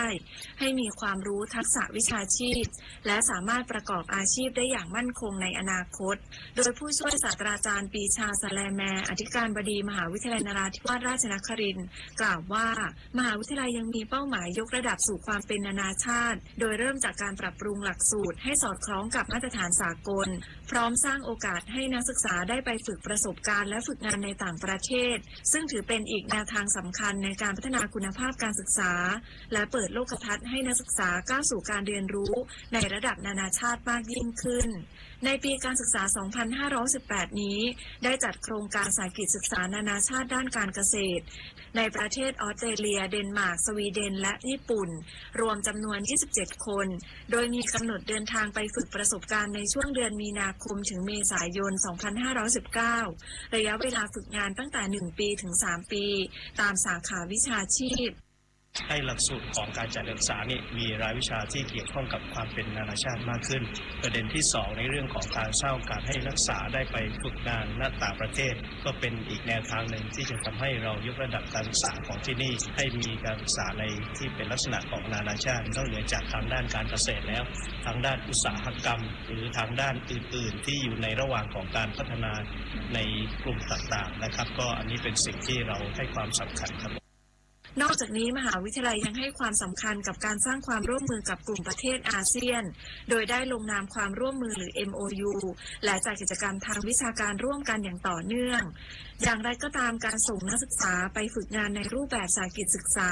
กับประเทศในอาเซียนยังมีไม่มากและจำกัดอยู่เพียงบางหลักสูตรในอนาคตมหาวิทยาลัยมีแผนขยายความร่วมมือกับประเทศในอาเซียนให้มากขึ้นในอนาคตมหาลัยเองก็คงจะต้องขยับขยายในเรื่องของความร่วมมือกับกลุ่มประเทศอาเซียนและก็โดยเฉพาะกลุ่มอาเซียนทางตอนใต้เพราะว่าด้วยสังคมพื้นฐานและก็วัฒนธรรมเรามีความใกล้เคียงกันมากเพราะฉะนั้นการที่จะให้นักศึกษาของเราไปปรับตัวในกลุ่มอาเซียนใต้เนี่ยก็มีความเป็นไปได้ค่อนข้างสูงเพราะฉะนั้นคิดว่าในอนาคตเราก็จะมีการฝึกงานที่เป็นหลักสูตรต่างๆที่จะเข้ามาร่วมมือกับกลุ่มประเทศอาเซียนต่อไปในอนาคตด้านผู้ช่วยศาสตราจารย์จักรพันธ์พิชยาพิพัฒน์กุลคณบดีคณะเกษตรศาสตร์กล่าวว่าคณะเกษตรศาสตร์ร่วมกับวิทยาลัยเกษตรและเทคโนโลยีนราธิวาสได้สร้างความร่วมมือกับสถาบันและสถานประกอบการด้านการเกษตรทั้งในและต่างประเทศรวม 13 หน่วยงานเพื่อเปิดโอกาสให้นักศึกษาได้เข้าร่วมโครงการสายกิจศึกษาและฝึกประสบการณ์จริงในต่างประเทศทั้งนี้โครงการสายกิจศึกษานานาชาติด้านการเกษตรจัดขึ้นเพื่อขับเคลื่อนนโยบายพัฒนามหาวิทยาลัยสู่ความเป็นนานาชาติเปิดโอกาสให้นักศึกษาได้เรียนรู้จากประสบการณ์ทำงานจริงในต่างประเทศร่วมกับเครือข่ายสถาบันและสถานประกอบการด้านการเกษตรนักศึกษาจะได้ฝึกปฏิบัติงานในฟาร์มเกษตรขนาดใหญ่พร้อมได้รับค่าตอบแทนและพัฒนาทักษะด้านภาษาเทคโนโลยีเกษตรสมัยใหม่รวมถึงเรียนรู้วัฒนธรรมการทำงานระดับนานาชาติซึ่งจะช่วยเสริมสร้างกำลังคนด้านการเกษตรที่มีศักยภาพเพื่อพัฒนาภาคการเกษตรของพื้นที่และประเทศในอนาคตปพิชานันท์เทพรักษ์สวทนราธิวาสรายงานอุทยานแห่งชาติหมู่เกาะซิมิลันปฏิบัติภารกิจลาดตระเวนทางทะเลเชิงคุณภาพอย่างเข้มข้นเพื่อช่วยเหลือสัตว์ทะเลที่ติดอยู่ในเศษอวนลอยน้ำที่เป็นภัยคุกคามร้ายแรงต่อสิ่งมีชีวิตในท้องทะเลติดตามจากรายงานพิเศษค่ะ อุทยานแห่งชาติหมู่เกาะซิมิลันโดยเจ้าหน้าที่หน่วยพิทักษ์อุทยานที่สล2เกาะซิมิลันได้ปฏิบัติภารกิจลาดตระเวนทางทะเลเชิงคุณภาพอย่างเข้มข้นและต่อเนื่องประสบความสำเร็จในการช่วยเหลือสัตว์ทะเลที่ติดพันอยู่ในเศษอวนลอยน้ำหรือโกสเน็ตซึ่งเป็นภัยคุกคามร้ายแรงต่อสิ่งมีชีวิตใต้ท้องทะเลขณะที่นักท่องเที่ยวยังคงสามารถท่องเที่ยวและทำกิจกรรมดำน้ำที่อุทยานแห่งชาติหมู่เกาะซิมิลันได้จนถึง14พฤษภาคมนี้ก่อนปิดการท่องเที่ยวเพื่อให้ธรรมชาติได้ฟื้นตัวนายศิริวัตรสืบสายหัวหน้าอุทยานแห่งชาติหมู่เกาะซิมิลันเปิดเผยว่าภารกิจของเจ้าหน้าที่อุทยานไม่ได้จำกัดอยู่เพียงการดูแลความปลอดภัยและอำนวยความสะดวกแก่นักท่องเที่ยวเท่านั้นแต่ยังรวมไปถึงการลาดตระเวนเชิงคุณภาพเพื่อป้องกันการกระทำผิดกฎหมายและที่สำคัญกว่านั้นคือการดูแลและปกป้องทรัพยากรธรรมชาติและสัตว์ทะเลโดยที่ผ่านมามีการกู้เศษอวนลอยน้ำหรือโกสเน็ตทำการช่วยเหลือเต่ากระอายุประมาณ 1-3 ปีจำนวน1ตัวกำลังติดพันอยู่ในเศษอวนโดยตัดเศษอวนออกอย่างระมัดระวังเพื่อไม่ให้เต่าได้รับบาดเจ็บเพิ่มเติมการพบเศษอวนลอยน้ำหรือโกสเน็ตเป็นปัญหาที่พบเจออยู่บ่อยครั้งและเป็นมหันตภัยเงียบที่ฆ่าชีวิตสัตว์ทะเลจำนวนมากไม่ว่าจะเป็นเต่าทะเลโลมาหรือแม้กระทั่งฉลามการเก็บกู้เศษอวนเหล่านี้จึงเป็นภารกิจสำคัญที่ดำเนินการต่อเนื่องทั้งนี้เศษซากอวนจะถูกนำไปกำจัดอย่างถูกวิธีต่อไปจริงๆอุทยานก็ดำเนินการลาดตระเวนเรื่องสิ่งแปลกปลอมนะครับที่จะมีผลกระทบต่อทรัพยากรทะเลเก็บอยู่ประจำครับเกือบทุกวันครับครั้งล่าสุดเนี่ยที่น้ำหนัก2 ตันเนี่ยก็จะเป็นชุดใหญ่หน่อยแล้วก็เราไปทำการกำจัดตามระบบนะครับบางส่วนที่สามารถไปรีไซเคิลได้และส่วนที่ต้องทำลายครับหัวหน้าอุทยานแห่งชาติหมู่เกาะซิมิลันเชิญชวนประชาชนและนักท่องเที่ยวทุกท่านได้ตระหนักถึงความสำคัญของการรักษาสิ่งแวดล้อมทางทะเลโดยเฉพาะอย่างยิ่งการลดการใช้พลาสติกและทิ้งขยะให้ถูกที่เพื่อร่วมเป็นส่วนหนึ่งในการปกป้องและรักษาความงดงามและความหลากหลายทางชีวภาพของท้องทะเลให้คงอยู่สืบไปสำหรับชาวประมงนะครับก็ขอความร่วมมือนะครับตรวจสอบสภาพอุปกรณ์เครื่องมือประมงนะครับให้อยู่ในสภาพที่แข็งแรงนะครับจะได้ไม่หลุดมาเป็นอวนผีนะครับแล้วก็ในส่วนของนักท่องเที่ยวครับก็ท่องเที่ยวปลอดภัยนะครับใส่ใจสิ่งแวดล้อมครับปฏิบัติตามกฎระเบียบและก็คำแนะนำของเจ้าหน้าที่ขณะที่ช่วงนี้อยู่ในช่วงของฤดูการท่องเที่ยวของอุทยานแห่งชาติหมู่เกาะซิมิลันนักท่องเที่ยวยังคงมีความคึกคักโดยพบว่ารายได้จากการท่องเที่ยวช่วงเดือนกุมภาพันธ์ของปีนี้สามารถจัดเก็บได้มากกว่าช่วงเดียวกันของปีที่แล้วพร้อมเชิญชวนให้นักท่องเที่ยวเดินทางมาท่องเที่ยวอุทยานแห่งชาติหมู่เกาะซิมิลันก่อนปิดการท่องเที่ยวในช่วงฤดูมรสุมและเปิดโอกาสให้ธรรมชาติได้ฟื้นฟูในช่วงเดือนกุมภาพันธ์ที่ผ่านมาก็นักท่องเที่ยวก็เยอะขึ้นนะครับเมื่อเทียบกับปีที่แล้วก็เงินรายได้ก็เพิ่มขึ้นมากกว่า 50% ครับต้นเดือนที่ผ่านมาก็ยังมีแนวโน้มเพิ่มขึ้นอยู่นะครับอากาศก็ค่อนข้างดีครับทั้งนี้อุทยานแห่งชาติทางทะเลของจังหวัดพังงามี2แห่งที่เปิดและปิดในช่วงเดียวกันคืออุทยานแห่งชาติหมู่เกาะซิมิลันและอุทยานแห่งชาติหมู่เกาะสุรินทร์ที่เปิดให้นักท่องเที่ยวดำน้ำและทำกิจกรรมการท่องเที่ยวในวันที่15ตุลาคมจนถึง15พฤษภาคมของปีถัดไปฉัตรชัยจิตจำนองสวท.ตะกั่วป่ารายงานท่านผู้ฟังคะในเดือนเมษายนนี้จิตรภัทร กฤษฎากรนักกีฬาอินดอร์สกายไดวิ่งหนึ่งเดียวของไทยจะไปแข่งขันเวิลด์คัพที่ประเทศฝรั่งเศสติดตามการเตรียมความพร้อมจากรายงานค่ะ แม้หลายคนจะคุ้นเคยกับการแข่งขันกีฬาทางอากาศอย่างกระโดดร่มพารามอเตอร์หรือกีฬาการบินประเภทต่างๆมาก่อนแต่สำหรับกีฬาอินดอร์สกายไดวิ่งนั้นกลับไม่เป็นที่แพร่หลายมากนักอย่างไรก็ตามในวันนี้ประเทศไทยกำลังจะมีนักกีฬาทีมชาติไทยคนแรกที่เตรียมก้าวสู่เวทีระดับโลกในศึก FAI World Cup Indoor Skydiving ประเภทโซโล่ฟรีสไตล์ Indoor Skydiving ซึ่งจะจัดขึ้นที่ประเทศฝรั่งเศสระหว่างวันที่ 1-4 เมษายนนี้นั่นก็คือตันจิตรภัทร กฤษฎากรนางสาวจิตรภัทร กฤษฎากรเปิดเผยว่าการแข่งขันประเภทโซโล่ฟรีสไตล์อินดอร์สกายไดวิ่งเป็นกีฬาที่ผู้เล่นจะต้องแสดงท่าทางการเคลื่อนไหวภายในอุโมงค์ลมคล้ายการเริงระบำกลางอากาศประกอบดนตรีโดยอาศัยแรงลมความเร็วสูงพยุงร่างกายให้ลอยตัวนักกีฬาต้องควบคุมร่างกายให้สมดุลพร้อมสร้างสรรค์ท่าทางอย่างต่อเนื่องซึ่งต้องใช้ทั้งทักษะความแข็งแรงของร่างกายและการฝึกซ้อมอย่างหนัก คือทุกๆปีนะคะจะมีการแข่งขัน World Cup แล้วก็ World Championship สลับกันไปสำหรับการโดดร่มและทั้ง outdoor แล้วก็ indoor คือในอุโมงค์แล้วก็ด้านข้างนอกค่ะการกระโดดร่มแบบในอากาศค่ะแล้วการกระโดดร่มของแต่ละชนิดเนี่ยก็จะมีแบ่งกันไปเป็นแบบเกาะหมู่เป็นโซโลฟรีสไตล์ที่ตันจะเข้าแข่งขันคือเป็นเชิงเริงระบำในอากาศใช้เวลา1 นาทีครึ่งวินาทีค่ะในอุโมงค์ลมและเราจะต้องเริงระบำไปพร้อมกับดนตรีที่เราเลือกค่ะ กว่าจะมาถึงโอกาสครั้งสำคัญในฐานะตัวแทนทีมชาติไทยเพียงหนึ่งเดียวในการแข่งขันรายการนี้จิตรพัฒน์ กฤษฎากรเริ่มต้นเส้นทางความสนใจในกีฬากระโดดร่มเมื่อปี 2564 หลังมีโอกาสเข้าเรียนหลักสูตรกระโดดร่มแบบกระตุกเองของค่ายนเรศวรกองบังคับการสนับสนุนทางอากาศกองบัญชาการตำรวจตระเวนชายแดนก่อนจะพัฒนาทักษะและฝึกฝนอย่างต่อเนื่องจนถึงระดับสูงหลังจากนั้น 2 ปีเธอก็ผันตัวเข้าสู่เส้นทางกีฬาประเภทโซโล่ฟรีสไตล์อินดอร์สกายไดวิ่งอย่างจริงจังแต่ด้วยกีฬาประเภทนี้ยังถือว่าเป็นกีฬาชนิดใหม่สำหรับประเทศไทยและยังไม่มีนักกีฬาของไทยที่พร้อมจะถ่ายทอดองค์ความรู้โดยตรงทำให้เธอต้องฝึกซ้อมเพิ่มเติมกับโค้ชระดับแชมป์โลกจากประเทศฝรั่งเศสและสาธารณรัฐเช็กควบคู่กับการฝึกในอุโมงค์ลมของค่ายนเรศวรตลอดเส้นทางการฝึกซ้อมที่ผ่านมาเคยประสบอุบัติเหตุชนกระจกอุโมงค์ลมจนได้รับบาดเจ็บแขนหักมาแล้วหลายครั้งส่งผลให้พลาดโอกาสลงแข่งขันในช่วงปีก่อนๆอย่างไรก็ตามในปีนี้เธอกลับมาพร้อมความมั่นใจเพื่อเข้าร่วมการแข่งขันโซโล่ฟรีสไตล์อินดอร์สกายไดวิ่งครั้งแรกในชีวิตวันนี้ได้มีโอกาสเป็นตัวแทนทีมชาติเป็นคนแรกของประเทศในกีฬาประเภทนี้ก็รู้สึกว่าตื่นเต้นแล้วก็รู้สึกภาคภูมิใจค่ะแล้วก็ดีใจที่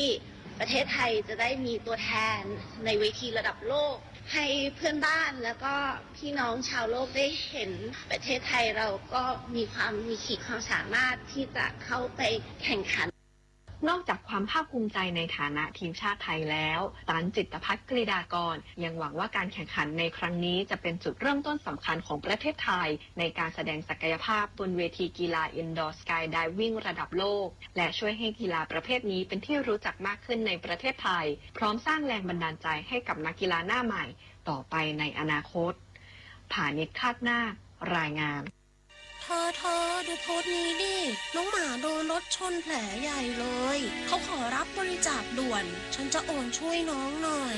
เดี๋ยวรูปนี้เหมือนเคยเห็นในเพจอื่นเมื่อปีที่แล้วเลยนะลองเอาไปเสิร์ชดูหรือยังจริงด้วยชื่อบัญชีที่ลงไว้เป็นชื่อบุคคลไม่ใช่มูลนิธิอีกนั่นแหละมิจฉาชีพถ้าจะช่วยจริงต้องเช็คชื่อบัญชีให้ตรงกับรายชื่อมูลนิธิสัตว์ที่จดทะเบียนถูกต้องอย่าให้ความใจบุญกลายเป็นเหยื่อของมิจฉาชีพเช็คให้ชัวร์ก่อนกดโอน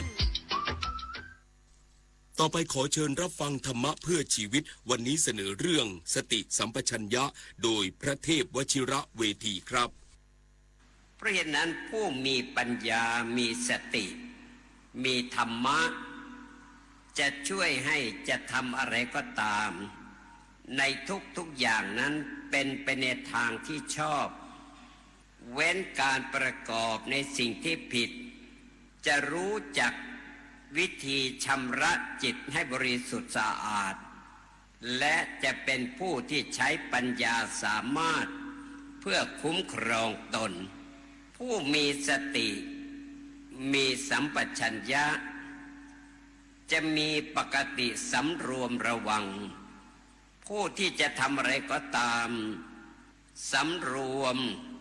ระวังท่านเรียกว่าอินทรีย์สังวรผู้ไม่มีสติ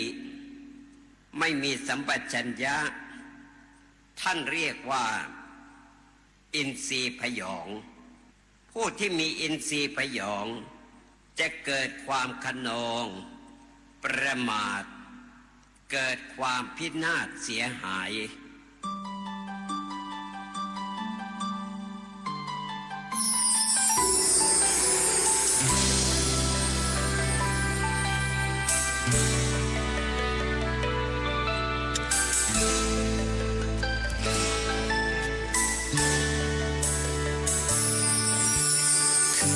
ไม่มีดา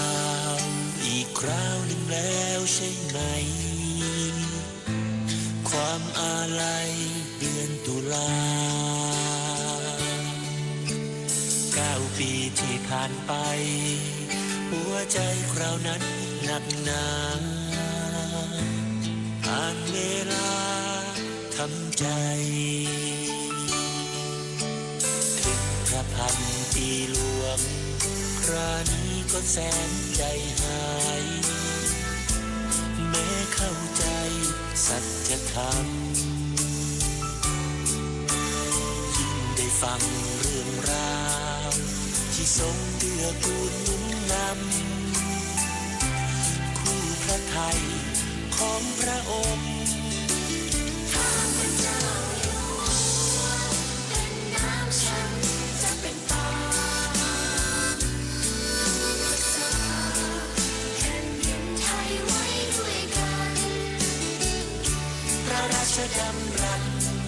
งดงามด้วยความผูกพัน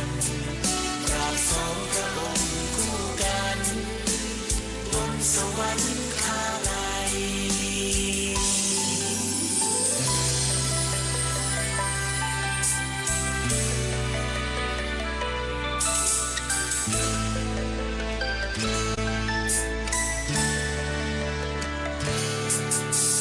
สองพระหัตถ์เชิดชันคู่ขวัญพระบารมี ชีวิตนี้เพื่อคนไทยพ่อแม่แห่งแผ่นดินที่ไม่เคยทิ้งลูกไปไหน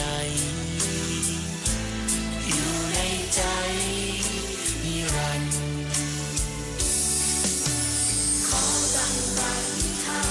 นสืบสานนามพระบาทที่พึ่งพาช่วยเหลือกันเชื่อมโยงเราคนไทยด้วยใจเกื้อกูลแบ่งปันดังคำนั้นของพระองค์ข้าพเจ้าอยู่หัวเป็นน้ำฉันจะเป็นป่ารักษาแผ่นดินไทยไว้ด้วยกันพระราชดำรัส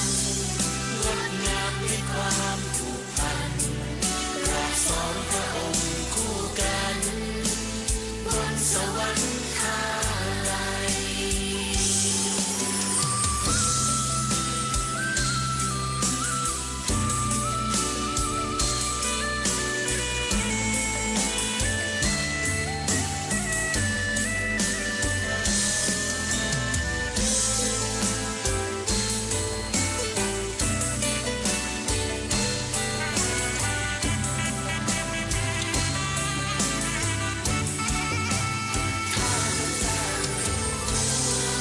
เป็นน้ำฉันจะเป็นป่ารักษาแผ่นดินไทยไว้ด้วยกันพระราชดำรัสงดงามด้วยความผูกพันราบสองพระองค์คู่กันบนสวรรคาลัยราบสองพระองค์นิรันดร์จากนี้ตลอดไป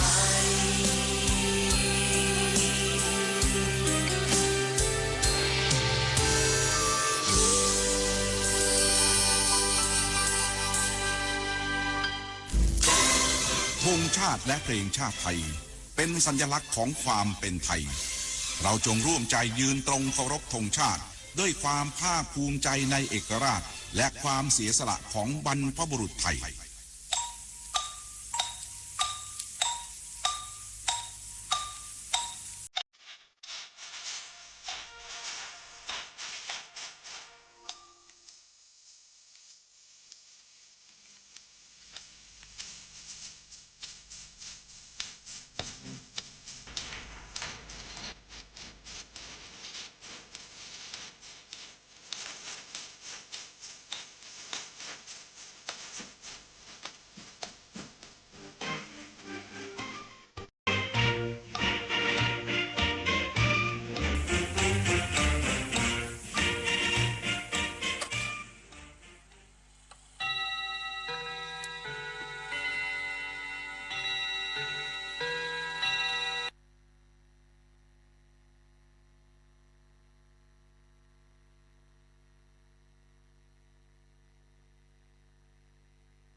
เวลา 8 นาฬิกาเป็นประชารัฐอาไทยของไทยทุกส่วนอยู่ดำรงคงไว้ได้ทั้งมวลด้วยไทยล้วนหมายรักสามัคคีไทยนิรักสงบแต่ทุรบไม่คลายเอกราชจำให้ไทยไทยคงทีสละเลือดทุกอย่างเป็นชาติ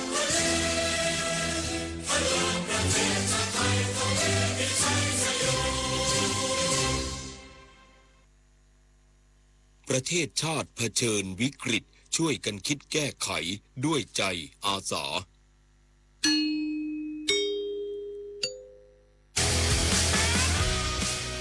สถานีวิทยุกระจายเสียงแห่งประเทศไทยจังหวัดเชียงใหม่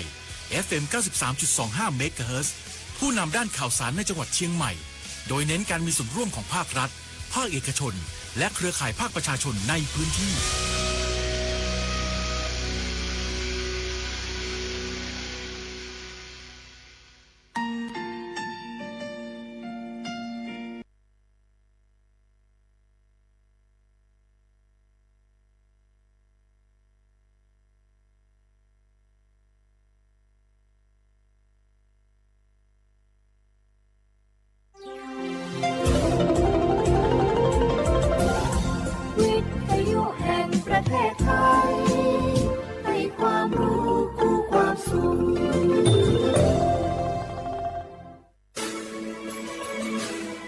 สถานีวิทยุกระจายเสียงแห่งประเทศไทยจังหวัดเชียงใหม่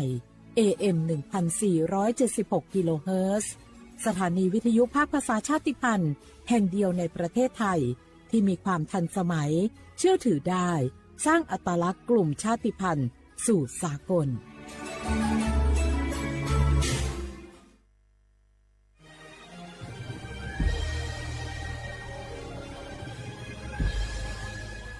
เกิดเป็นคนไทยเติบโตบนผืนแผ่นดินไทยจงภูมิใจในความเป็นไทยชาติไทยเรานั้นนับเป็นชาติที่มีความเป็นมาเก่าแก่ยาวนานเรามีภาษาวัฒนธรรมและมีสิ่งต่างๆที่เป็นเอกลักษณ์ให้เราได้ภาคภูมิใจในความเป็นคนไทยเราควรเห็นคุณค่าและมีความรักชาติหวงแหนแผ่นดินอันเป็นมรดกของบรรพชนร่วมภาคภูมิใจในความเป็นไทย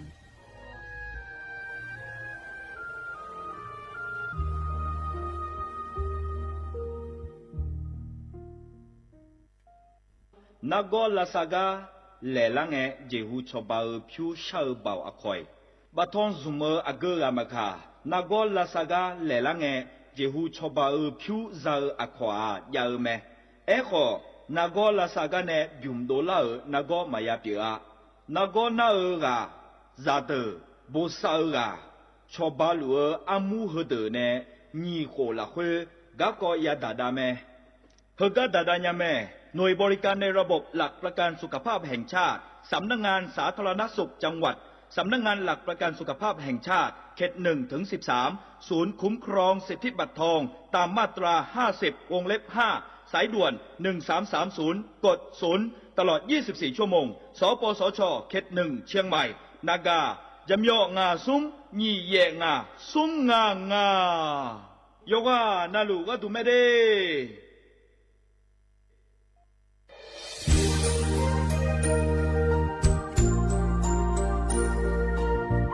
ไอเย่เนียวที่ฟอลโล่กวนในทีมเชียงใหม่และขั้วเธออุฮาเลกะกอวัชมีจากะกอ PM 2.5 กะกอฮอลดามาเดไอเย่นี้มีจาโดโมนะทกศูนย์อำนวยการและแก้ไขปัญหาไฟป่าหมอกควันและฝุ่นละอองจังหวัดเชียงใหม่ละคือนกาสโบจำยองาซุมตีนีเย่จำยอเยียงจางเลยเนี่ยไม่เด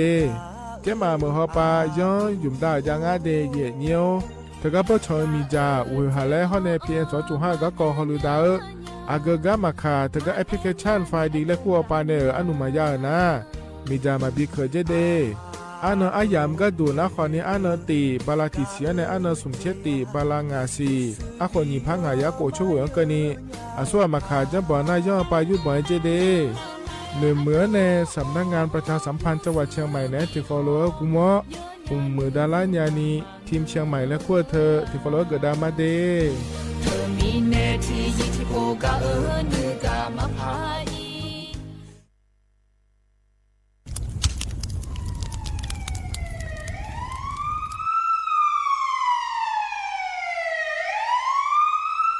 สิญญามาโลอัดเดือไทยมีขอในละตาหอปามีจายโคนาลูเปื้อบชอนที่ยับยุ่มแลก็เงกวยชิบยุ่มเกนีมีอันนี้นะชอหาในอาหุมโปยามุงเอาอย่าเผลอเผลอในอดัวบอเขือในโอเยหุมามีจาเขือมีในอูเฮฮาและ PM 2.5 เธออัดเดือชอหายายีที่โคยุ่มเลงาเจเดสาปอนาลามาเลเปียลานือมานากอเปียลาในอุดุมอินุมขอเดลางาเจอเดือไทยชอหายกานาลูกุมะเนมีดาทักเคเดมือละเนสายเหมืออเดือยาอุปาอุมาบีแดญญาภาเธอกะโครงการจัดทำนโยบายการเปลี่ยนแปลงการใช้ประโยชน์ที่ดินเพื่อบริหารจัดการ PM 2.5 และขั้วปาแหนที่ฟอลโลเวอร์กุมะเนเหมือเนสำนักงานการวิจัยแห่งชาติพปาแหนจากกาเงาเด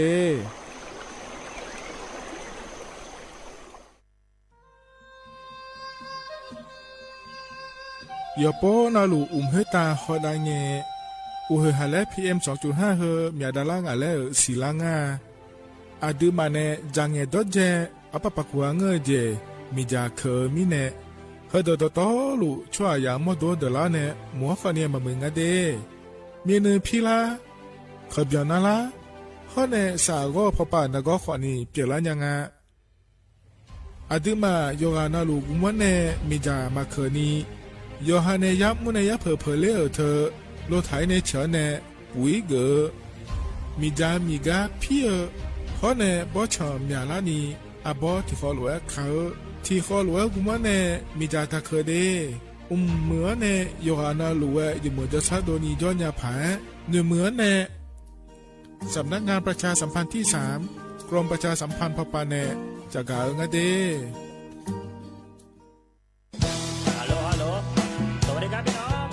อายุนี้เดือขยาวโฆษณาไกกะกอสถานีวิทยุกระจายเสียงแห่งประเทศไทยจังหวัดเชียงใหม่พปานเนบีเคฮอมอนาแอออนหลิญาเมเจสถานีวิทยุกระจายเสียงแห่งประเทศไทยเฮนาอย่าซิมก้อนบีดูอย่าล้อนแต่ช่วงหางละหาเชลกะปอจากกันเนดูพ่ออีสอนีกามาเล่าเนกามองขากากายกุญญาอายุเนียวโฆษณาบีเกหมอญาแลนึงมาอ้อนนานากาไงเหลียวแนไงชนยังอายุเนียวนากาสัมโบนาขอนี่จำยองาซุงนี่สีโกจำยอโกเย่และงาเดใจที่โบนาขอนี่จำยอเวนี่โกเย่งาสีเวและงายีเนียวมาเจอเกญาข้าราชการคือพลังขับเคลื่อนประเทศภายใต้นโยบายรัฐบาลดิจิทัลพัฒนาบริการภาครัฐเพื่อประชาชนให้รวดเร็วเข้าถึงง่ายและเป็นธรรมด้วยปณิธานซื่อสัตย์ต่อหน้าที่ยึดมั่นความดีมีจิตมุ่งบริการสืบสารงานเพื่อปวงประชาทุกภารกิจยึดมั่นหลักธรรมาภิบาล1 เมษายนวันข้าราชการพลเรือนร่วมทำงานด้วยหัวใจเพื่อประเทศไทยที่ก้าวหน้าและยั่งยืน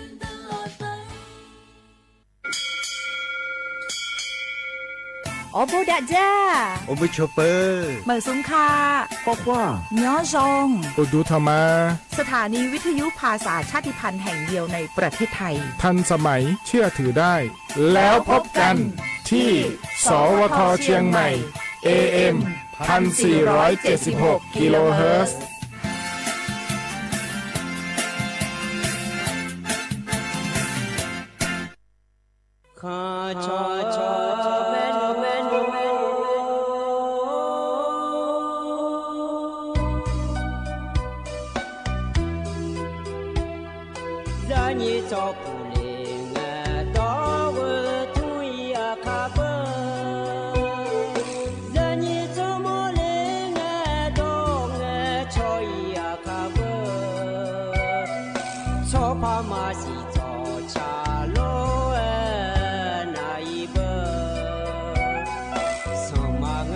มา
อุสพออุตุธรรมะเด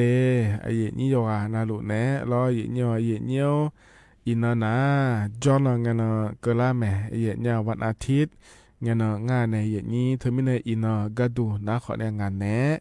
อายุเชมือแนะที่ขอโลเอจดามาไอ้เนี่ยอินจอลงันแล้วเมียงถาลวยไอ้นี่ยอมยากะนะขอเนี่ยวันหายานาดูไอ้เนี่ยรอไอ้นี้คลียากูดอนนะขอเนี่ยกุลังซาอันชาลาเมเดที่มีเนี่ยเรามาเงี้ยนี่เราอยู่หาอยาพามาเสือเนี่ยกุลังชาเลละเดยเนี่ยเดมานี่นะเราเลยนี่เพเสือเยอะเดี๋ยวยิ่งสักทอเดขอเนี่ยเหรอเธอคนรวยยอมมืออันนังแล้วคนรวยยาแม่เนี่ยเพเสืออันนังก็ละนาโล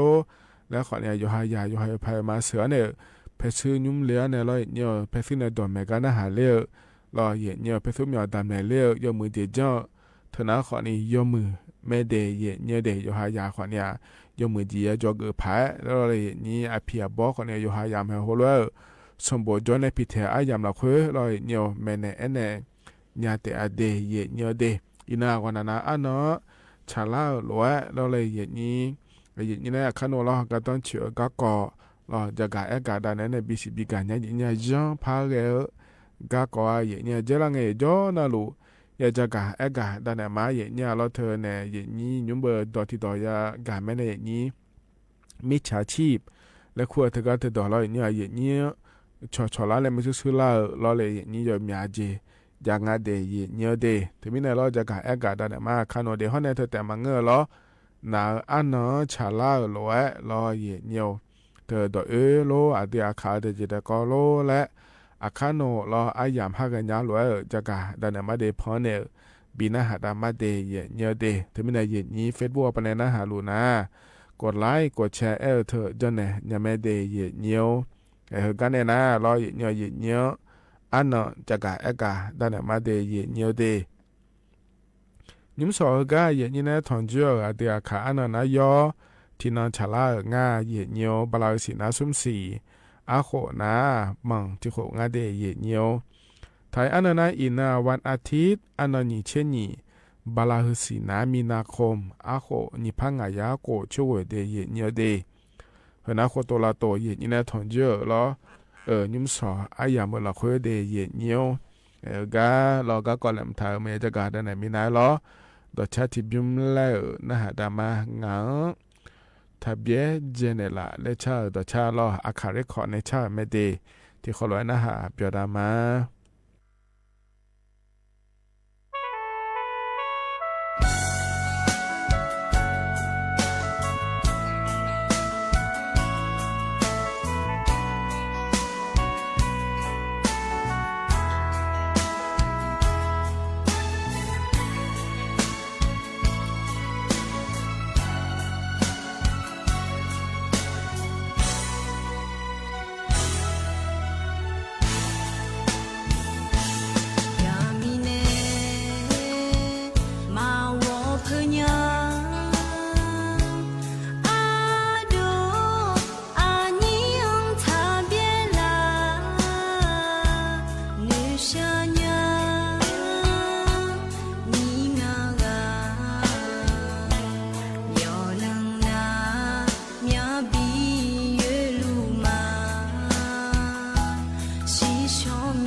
พอ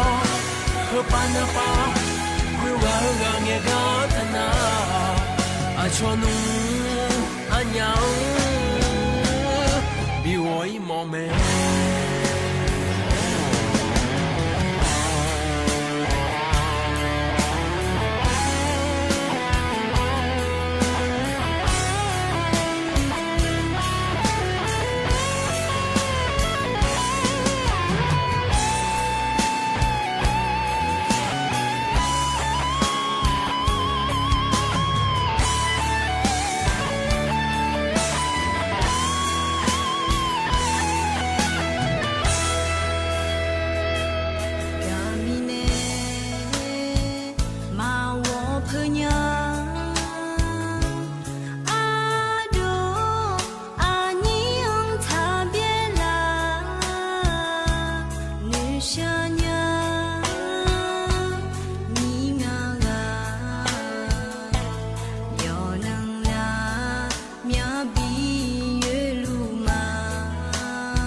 ชวนุอันยังบิวอยมอเม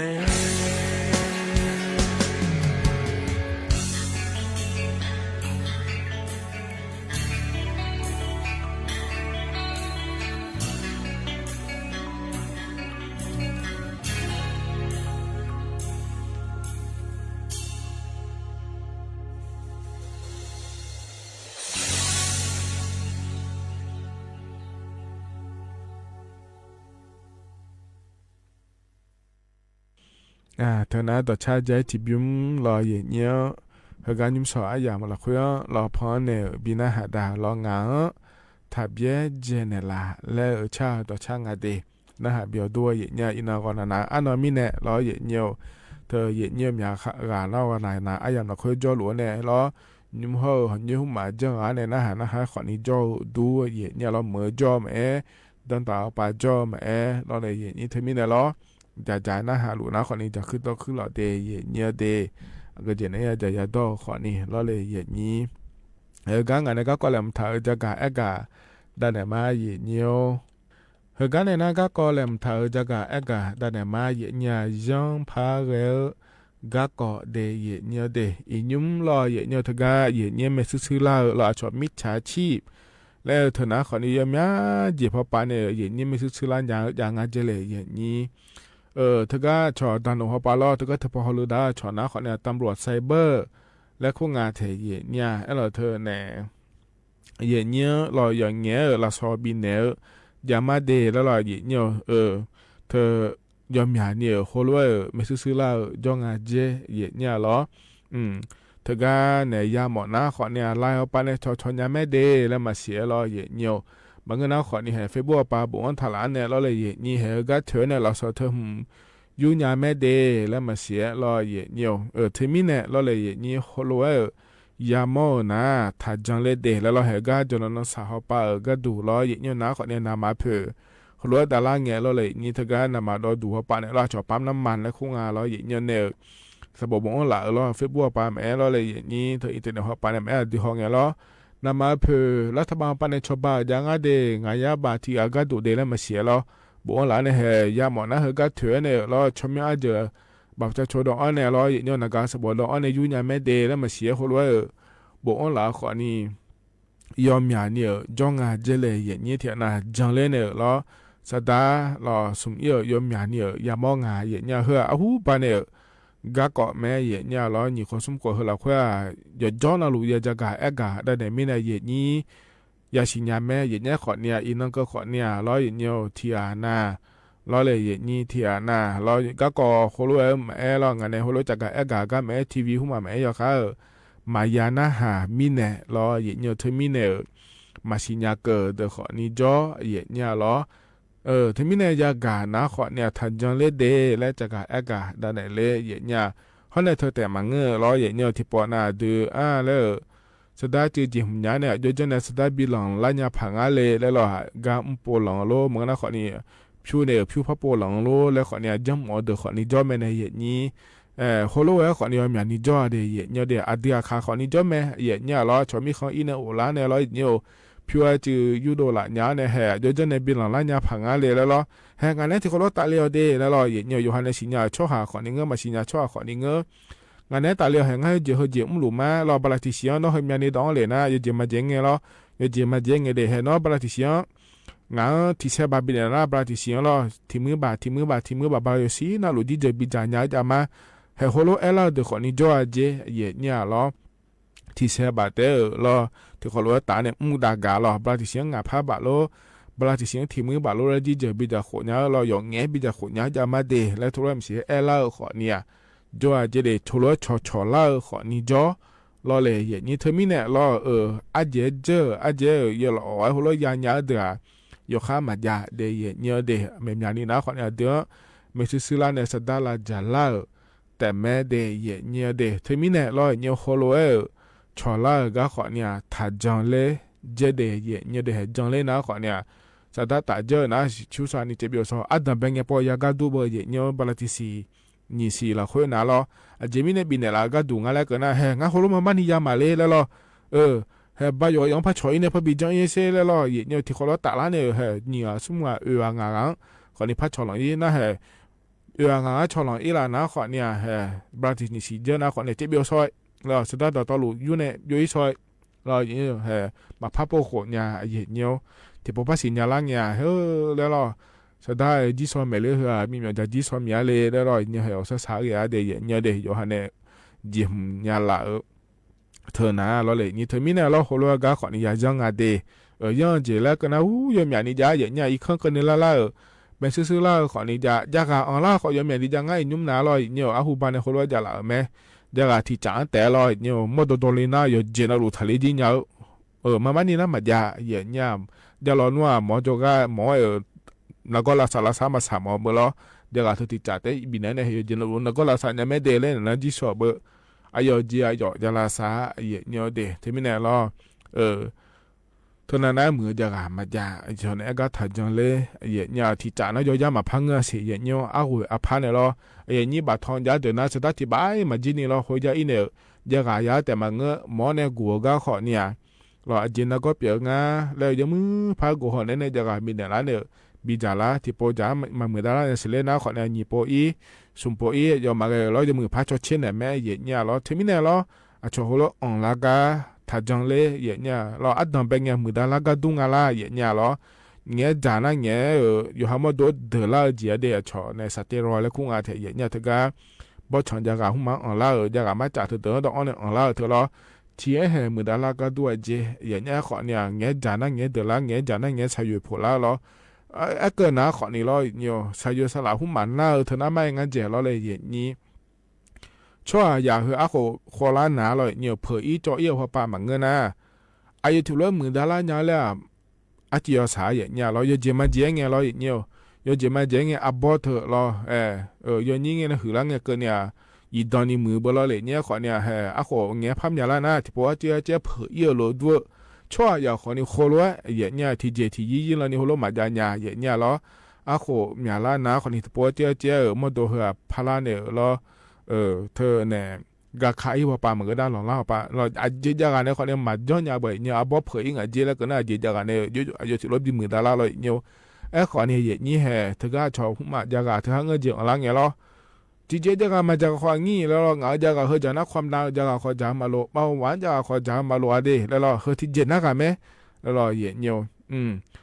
ชนก็จังเลยเนี่ยเราที่พักก็บีนี่พักก็บีเราเนี่ยจากเธอทีมเนี่ยแต่เราเลยนี่อาศัยเงี้ยหมอจูกันเงี้ยเห็นน้องความดาราเจน้องบ่าวดาราเจเลยหมอลาเมเนี่ยเราเธอใช้เวลาแล้วก็ขอนี่เงอรอเนี่ยที่เจเนี่ยมันมือดาราเนี่ยเราเธอพาหน้าผ้าแล้วมันเราเนี่ยใช้อยู่เธอแล้วชอบใช้อยู่จะมีเธอจังดูร้านเนี่ยผ้าเนี่ยเลยจะไม่เนี่ยนี่คนเราผ้าแล้วมันน่าจะกจานไอ้เธอรู้จะกูเงี้ยรู้มือโคล่าแล้วมันยาเดียเนี่ยเดเธอมีเนี่ยคนเราก็อยู่ขาจังเราเดแล้วเรานี่อยู่นั่นรู้ยากเกินนักคนนี้ย้อนยาภายแล้วจากดาเนี่ยในบิสิบิกาเลเดเนี่ยเดขณะยุ่งเหกาอาตังเบียยามเหละคุยล้อนี่นะทอนจวนเนี่ยจากดาเนี่ยในบิสิบิกาเดเหกาหนาวเนี่ยแต่ชาติบิมแล้วพนักหาดามาล้ออบริหารเนี่ยชาดชาล้อโกเชชอมอและงาเดที่เขาล้วนนะฮะเบียดามา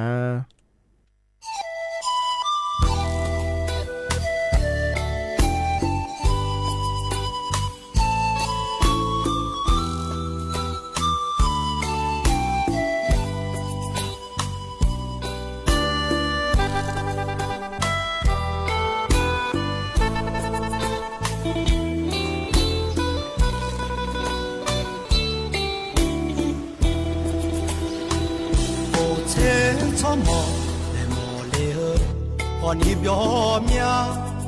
上怕比拉萨嘎有多呢？到得个伊嘛，米好的你米大脚嘎上海嘛，漂那莫嘞阿嘞，你嘛好事嘛莫伊莫呀，来哦跑着，我们不嘛跑着呢。อีแค่แต่อย่าได้ขอนี้อย่าใจได้มาอย่าตามาชอเชนะอากุจเนมาเดมออีขอจนะหรือพาเอมาอาบอกคูลามีดาดอเพจนะอาโดคุมิเนราคาแชญาญาขาบุเจไม่รู้แม่เน่และมือเท้าแน่ชอนาอย่าอูเลอลวยพาแวมีแน่พอมือแสงอาแต่เลอสิเจมาสุภาจีเจอปวป่วยราคาที่แช่แต่แต่มาย่อแดงที่สิเนื้อข้อชีนี่และแสเลมา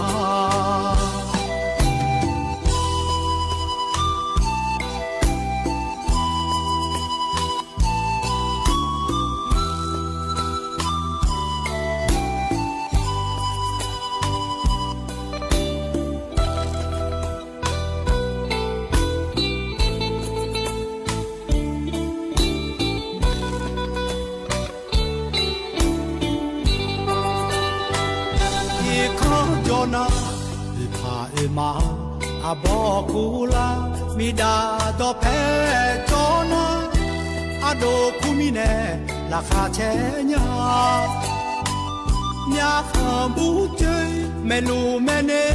และมือเท้าแน่ชอนาอย่าอูเลอลวย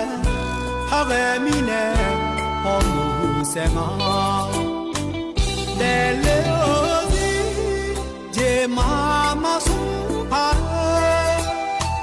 จีเจอปวป่วยราคาที่แช่แต่แต่มาย่อแดงที่สิเนื้อข้อชีนี่และแสเลมา ก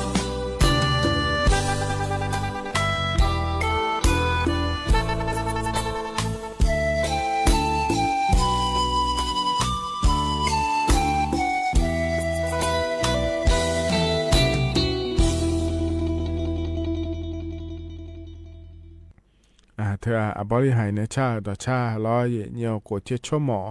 และงานเดต่อชาชมยานาล้อยานาหับเบียวดูโยหานาลูเวเดเยเนียวก็จนปาลาในนาหาลาโยหานาลูดูธรรมะหล่อมาข้อปานในนาหามาเฟซบุ๊กปานในนาหามาเดเยเนียเดอินาจนงานก็ลามินาลองงานในซาเลที่ขอเราจะได้มาอย่างเนี้ยขอเนี่ยเราเลยอย่างนี้เธออดีอาคาก็ก็อดีอาคาตัวมาบินนาหาได้มินาย้อนนาลูบ่ชองก็มีจักก็เฮิมจอแม่บินนาหาได้มาเดเยเนียเดกันเนี่ยนะก็แหลมถาจักาดันเดมาเยเนียวอินุมก็จักาอากาดันเดเฮนะขอในทกาสถาบันวิจัยวิทยาศาสตร์และเทคโนโลยีแห่งประเทศไทยและคู่งานเถียเยเนี่ยเราทกา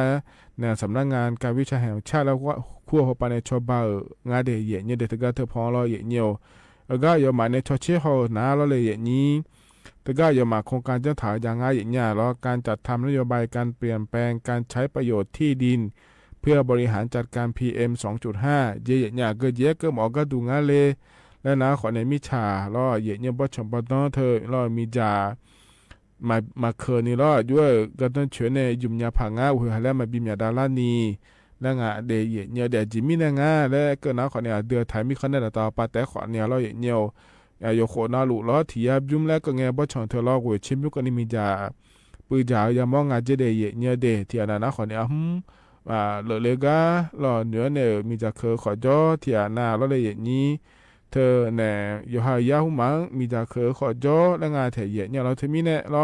มานี่นะโคดูจ้ามาชาเดมาเหมือเดแล้วงาเถเยเนี่ยมีจามาเคอขอเนี่ยหัวเลยละเมเจเยเนี่ยไอ้ล้อนะอยู่หายาหุมังเคอนะขอเนี่ยอยู่หายอขอเดเลอยู่หามาโดขอเดเล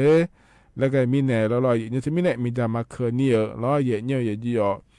จังข้าเหอแล้วไอ้ก็งานเถเยเนี่ยล้อเธอในยะมัวจะขอดอเดนะขอเนี่ยล้อเนี่ยปุ๋ยขึ้นมาจ้าแม่ได้ยะขึ้นมาเนี่ยล้อรถขึ้นมาเนี่ยเชื่อมาแล้วงานเราเนี่ยนี่มีจะมาเขินเนี่ยล้อเยเนี่ยเพราะเนี่ยปะปะขวางเงยเจล่าเธอปุ๋ยมาเจอเนี่ยงานเดแล้วล้อเยเนี่ยทุเรงานเถเยเนี่ยแต่ก็เธอพอเนี่ยจะกายอาการเนี่ยเหลวล้อเลยเยนี้เธอมีเนี่ยล้อเยเนี่ยยอนาลัวก็ตัวเจเฮลก็ยังมุดาเขาล้อเนี่ยที่อันเนี่ยแต่จะเนี่ยมาเปลี่ยนเนี่ยล้อเลยเยนี้ยอนาลัวที่เขาโลกุมเนี่ยจ้านะพอมือละล้อไปมายี่ก็ขอเนี่ยมือแล้วล้อเลยเยนี้เธอมีเนี่ยมีทำมาเกินที่เขาล้วนจ้านะข้าเหอแล้วล้อชอง่ายเดเยเนี่ยเดเหนะขอเนี่ยเธอก็กองหัวหน้าล้อเยเนี่ยเธอก็สถาบันวิจัยวิทยาศาสตร์และเทคโนโลยีแห่งชาติและขั้วปานเนี่ยล้อบโดเลียกาจะกายอากาศได้นั่นเนี่ยBCB กาเลเดเยเนี่ยเดเยเนี่ยเฮกันเนี่ยนะอดีอาคากะกอและพบินะหาดาญาเดเยเนี่ยเดหมนะขอเนี่ยดังสอกะกอและงานเทเยเนี่ยล้อเธอเนี่ยเฮกันยังทากาชมยามเอาไงเนี่ยล้อเฮกันพอเนี่ยบินะหาดามาเยเนี่ย有完了今年主要这起步人家拍啦就跑一年我们都我妈帮个讲俺家儿子没带着我没叫你们他姑叫我没叫你们一当小了妈去到对面来了两个上火呢个讲呢了俺还个跑一个呢个那个面呢来我弄俺家拍啦俺家没弄提家叫了吧俺家拍啦俺家没弄提家叫来家里有好多那边农民，家里有去到那边拉面的然后来到这家米去抢啦，不嘛家米有平衡抢啦那个，来从头在啦，你们我不做小包子，我常你们我米对小包子，我说来不多有杭州那农嘛大呢，都嘛杭州那农的大呢，我老对到村里面抢啦来我老对到村里面抢啦也没有回黄桥，莫讲呢桥呢，chuẩn bị là đi tổ lúa là con này tổ là nhị xuống xe con giống là xuống xe sang giống này là con sao cuối này là cứ bỏ ấy cái nào cứ gì con đó cứ gì này đọc phải giá mi chỉ trong bộ mà giá mi uống phẳng cho này lo phải là xuống lên cho là nhà thì này chỉ nó khá đôi là cả đấy là cả nhiều món cho chăm để chỉ nó là cả lúa nhiều món gì là mà này chỉ đồng cái vô pha gọi là nhà lên nhà phát sinh nhìn để phát sinh bữa mà nhìn thế thì sinh bữa mà lúa nhìn đi này 来了个这家大土包，这去啊土巴路，你比的，那这家大去前你们大咱的，今天老你们的基金呢？哎呀，今天个你看做啊不？老年里面老你们吃，其他嘛老你们比基呢？来呀，这妈妈牛的呢，弄去做去搞小脚嘛个。上头去要去嘛不？那去我做去搞小脚的。哎呀，那你他说要不做脚，那我这个都比我他我这个都我嘛，哎我老里去拍的，去拍我那是比我去，去把我那用来的，伊呢，叫路家拍嘛，叫啥那么，你去叫我去火上啥路上些，他都爱做的。来拍啦，打你妈下去，没弄打你妈是嘛，在里要叫我嘛啥子去呢？来别注意些，人家就讲大姐嘛，你看人家这些大呢，我们那这在这行大呢就来一趟么，要么打么牛，么牛说从去好打嘛。来上头了，一把米做打我叫那个把米做这种呢，我记哦。来在啦，路啊就好个配路，在啦路你去过呢，我们也对包做中我们是上头那去包做打我们是啊。来个配路你打我们，就是一个不中，自家个不打我们心里有。来个跑一，弄了之后啊，然后密码这个名字。我就吃了娘肉啊，你妈这个喏，你妈我去的小那小孩在家里喏开自己呢，我就吃了那么多，我就吃了都命啊老娘啊，不得等你小的小孩吃了啊，来去从上不进呢。俺家拍啦，感觉俺家拍啦，俺家没弄啊，把这包或者把那都去没弄这边啦不吃了，那都去来俺妈吃到随便来了，俺妈吃到里啊，我要没叫你啊，吃到随便来了。俺家拍啦，俺家没弄啊，来今年路自己刚下俺们下面家自家刚在家们叫们家来米们有来面筋有面米来面筋呢，自己刚下俺下去自家刚在家叫鸡呢，你啦，今那个米嘛，今年拍来哦，来吃了去吃什么了？刚吃饱后面回家多，我家个老公你把来没事哦。来后面我家多，我家个老公你把来进来米面有来面有面米来面进来米面俺那个的米一个来没事，我保持这么他都在进来，有面没事接个面俺有一个来没事，现在都这么他都在进来来没来没要老头的烤面俺老头可能是买不了伢两个然后吃的吃的妈咪的穷啊，妈咪的么呢吃个别伢两个。自己刚要干啥，出门去玩啦，也唔多。自家刚在家，叫要干咪咪可家咪多些。自己刚要干啥个出门去玩啦，也都去。自家刚在家，叫我要干咪咪可家都去呢。来还都去那边，他都家去，他去那边，他要家去呢。可去去都看了么？我妈去那看不，所以伢两个好。来可去去都看了么？我妈去那看不，所以伢两个好。是婚约是后开业大毛鸡，没得那开家大毛鸡呢。是婚约了，侬买么当不去要了别么了，然后个跑一个呢，个刚到个面个呢是马铺，是马路铺那些鸡呢，刚到俺马铺开俺马路铺些鸡呢，那个呢个面刚到个鸡呢，我看个秋季的人家两个，米呀么路看么路有个么路鸡么路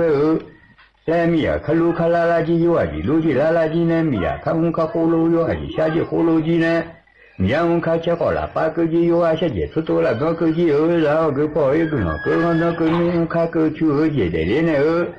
来今年要么去生活的到春年节都，可嘛去去下，我这没春年吃多年了啊，来当你来年当你不只要也吃么西么你么来年么你啊，我这也吃么啥，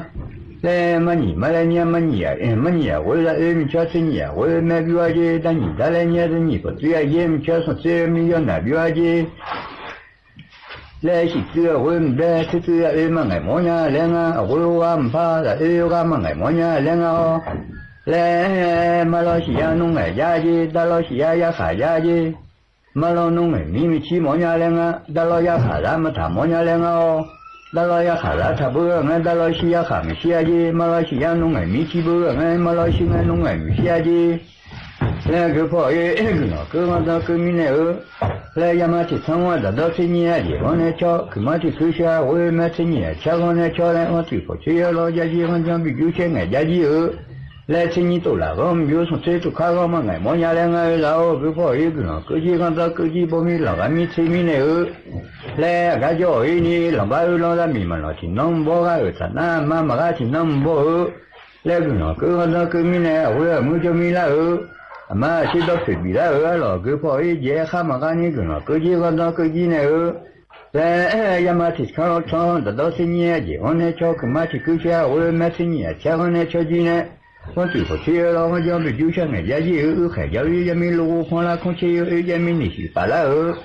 แล้วคนใดยามีนิน้องมึงดูละก็พอไอ้มึงข้าก็ช่วยจีเลยเนี่ย你妈妈家没陪没小孩，你家大没陪小了你妈妈家也老面，你家大也老面了俺没陪过不多了，刚上的陪过去上交一路人家来俺老，来没陪过不多了，刚上的陪过去上交一路人家来俺，我要没叫你一当小了个上个俺当个米呢个跑一呢，俺家我要没叫米了呢。那苏家有啊，不只是啥个苏家后面啊，面家起啥个呢？那苏家有啊，有啊，是这用啥个呢？一直去了跑动下，一直去了跑动啊，一直你的，一直你这一套汤回来压干呢，一行了马蹄打干呢，一口汤回来煮完了，来今年我个跑一个呢，个往上个米呢。吃了里面要破坏了不了，弄拆开呢，好到个后门拉到家来吃了，到家来都拉到个咱们不完呢，来我们到家来吃了个我找到个咱们不他进来个跑一个呢，个几个那个几呢，我们拍了我看要去野鸡，我们么子我看要土野鸡呢，到个也看我把那上次我把我切手红家去弄他们去来个跑一个了，个几个那个你在大地那去打买了，从今么也钱了来个跑一年，来今年路来，个路天气张开个嘛天气个路来，你上后面弄啊嘛个呢嘛小松坡个一小里松坡个进来接触嘛会从西北那去嘛是啊然后我接触嘛会从西北那去进来不老是那这看么是，苏家不去了来看打，是啊，苏家不去了来看打，是，不打我这是比苦了，我这做么玩呢？啥看那么靠啥脾气要那来玩呢？来上车也有，基本和我们是啊，来上车也有，基本和我呢做看做小也看懂，对完呢做看过或者有完呢来你妈妈家没推没小的，家大没推小的呢来个呢，各种各样各级呢，看吧各的来好的保弄啊，好的保弄啊嘛，保我好的保跑嘛保我啊，好的保弄的嘛保家鸡，好的保弄我嘛保家鸡好的保嘛保山那八鸡，好的保的嘛保山那八鸡呢，好的保嘛保山那八哎，好的保俺那比猪鸡呢，好的保的嘛保山那八哎，好的保俺那比胖鸡呢。来我老提起开路老拍嘛，咱那嘛比咖喱呢，打老提呢都我老去上面开嘛，弄烧不咖喱啊，咖喱呢来那路我比到那路那比长鸡呢个跑一个了，比个往那比个呢来米呀，也就让家来啊，然后这跑了又要就都让家来啊，来米呀，也就地这跑了又要就都鸡呢来那个我都去嘛了，那我都去要鸡呢，来的好啥事那过来啥不是去要鸡呢来了有人家来有结果嘛，我们人家来没结果了，俺然后就跑一个了，别个俺当别个呢，来个了我说三家个俺当说人家参加去来个了我说三家个弄这个了，我说三家别个俺当说人家参弄这个当我说人家比参进呢，个了一米了好空我到一米了个大来个了米嘛得看么那个当米嘛得看错你。来个人民嘛，得看个那个那拍照呢，就那个人民嘛得看错那个那拍照呢，就胡子呢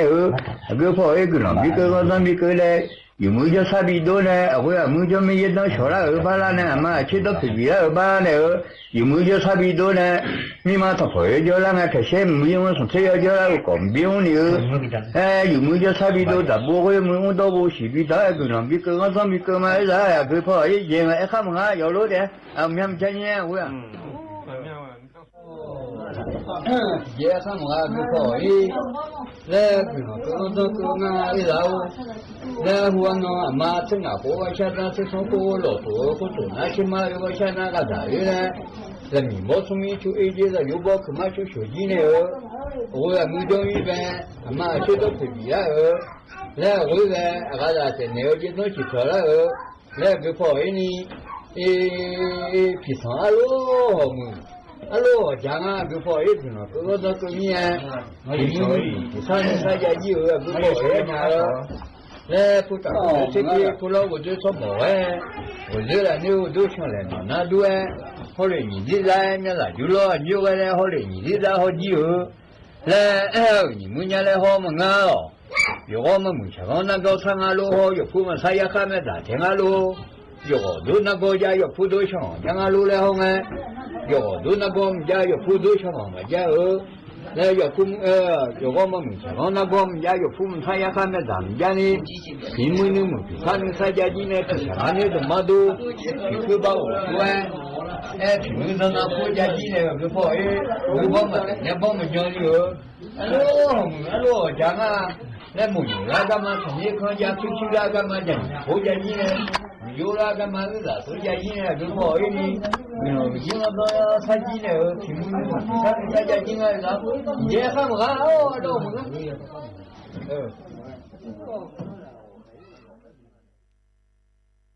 Athana ada akal gakko lo ada akal de jeda ko lo phone bina hada de nye de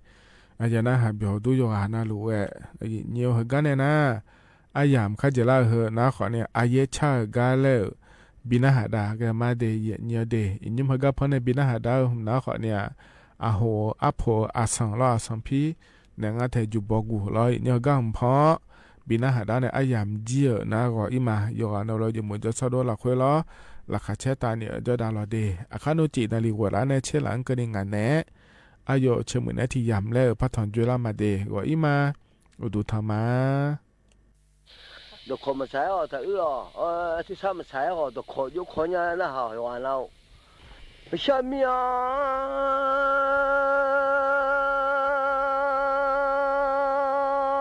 amu me so ma o mi ja oi pe che na bo sha ma yu wa ong你说我觉得那个嘞没有，说了我觉得那个，有些你来就啦，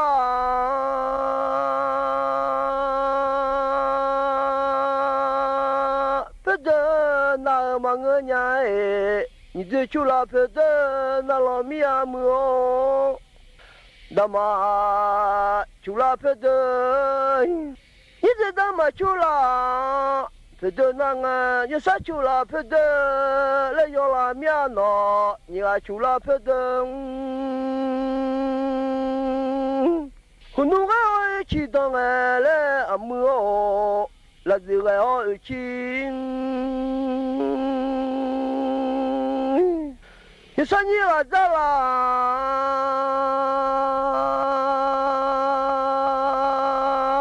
老忙个面。你这咋啦？老母大妈咋啦？你说你个咋啦？老忙个你这咋啦？老阿母哦，大妈咋啦？有啥咋啦？去到的大妈。你说你个咋啦？去到忙个面。你这咋了去当哎喂，他妈咋了去？就算你个咋啦，去了要拉面嘞，不都牛蹄弄呀，牛蹄弄，那不牛蹄下，阿母没说阿忙。你家哦，下面嘞，你说了这个哦，去了啊当啊，有啥子啦去，忙啊闹你啊，你这咋么子啦去当啊？有啥子啦咯，闹忙个米啊你啊，你这咋啦咯，闹了米啊么哦，他妈。阿母咪家毛来没说阿忙，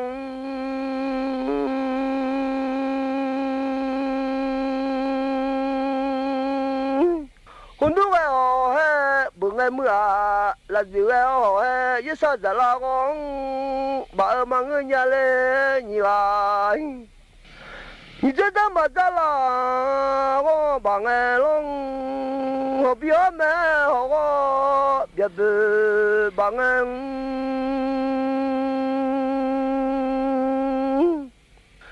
như thế giờ là con bà nghe ơi đâm mà bà la con bà nghe như sao giờ con bà lấy cho làm nhà nó như giờ là như khát thì gạt ta lệ à cho đường cho lòng mà cu mía nó đang mà cu đó lên mà cho mía là được có gì chuyện gì cho phang đâu nhỉ ý có些啥mía mưa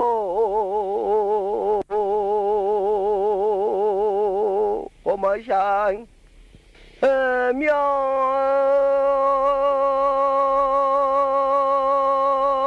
阿迪嘎达嘞阿乔，乔罗阿玛库罗亚喵，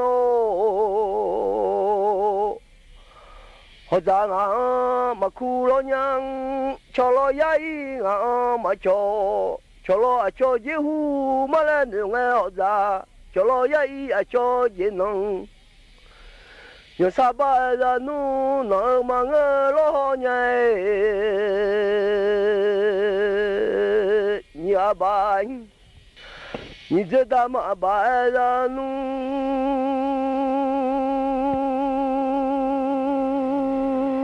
no la mya mu ya so cho la kha mu mi kho ma oi yo sa ni ga ba la nu no mang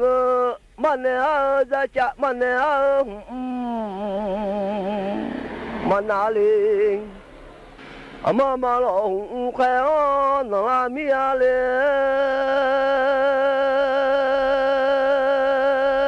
dan ne lo khe o na mi a mo ada da za lo khe o na lo dan ne a za cha manali mie cho lo ya su cho je u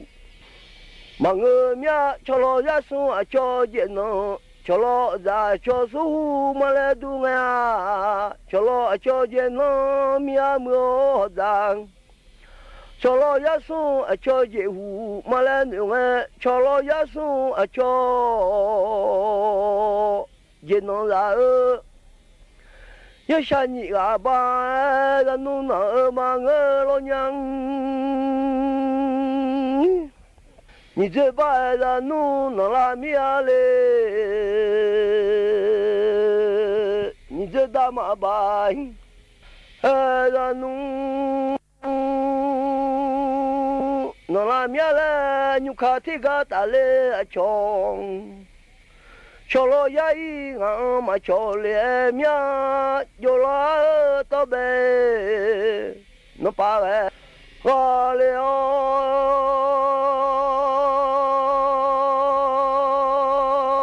ba pua pe ton no chu we ga le o cho lo ya su nga de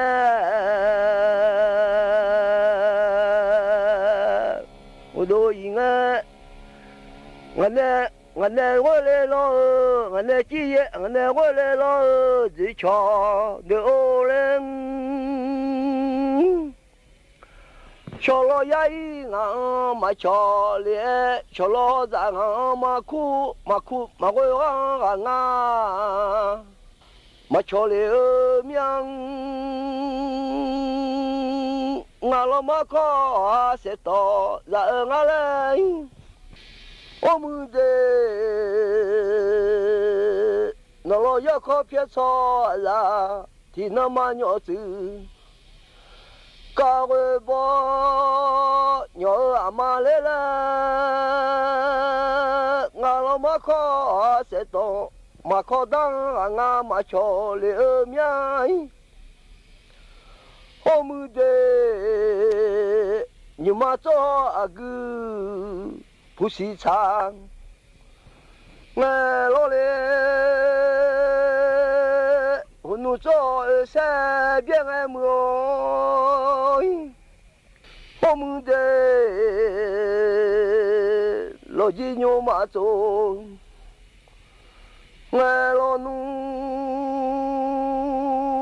山路爱到牛马早去飘，家外来有啥要走啊？牛马我老娘我么要下你啊样，走啊牛马我娘来，你知道走啊牛娘来么？大马灯。走啊牛伢嘞，一下你啊要走啊牛要拉面，我家少数么米大，么买少嘛。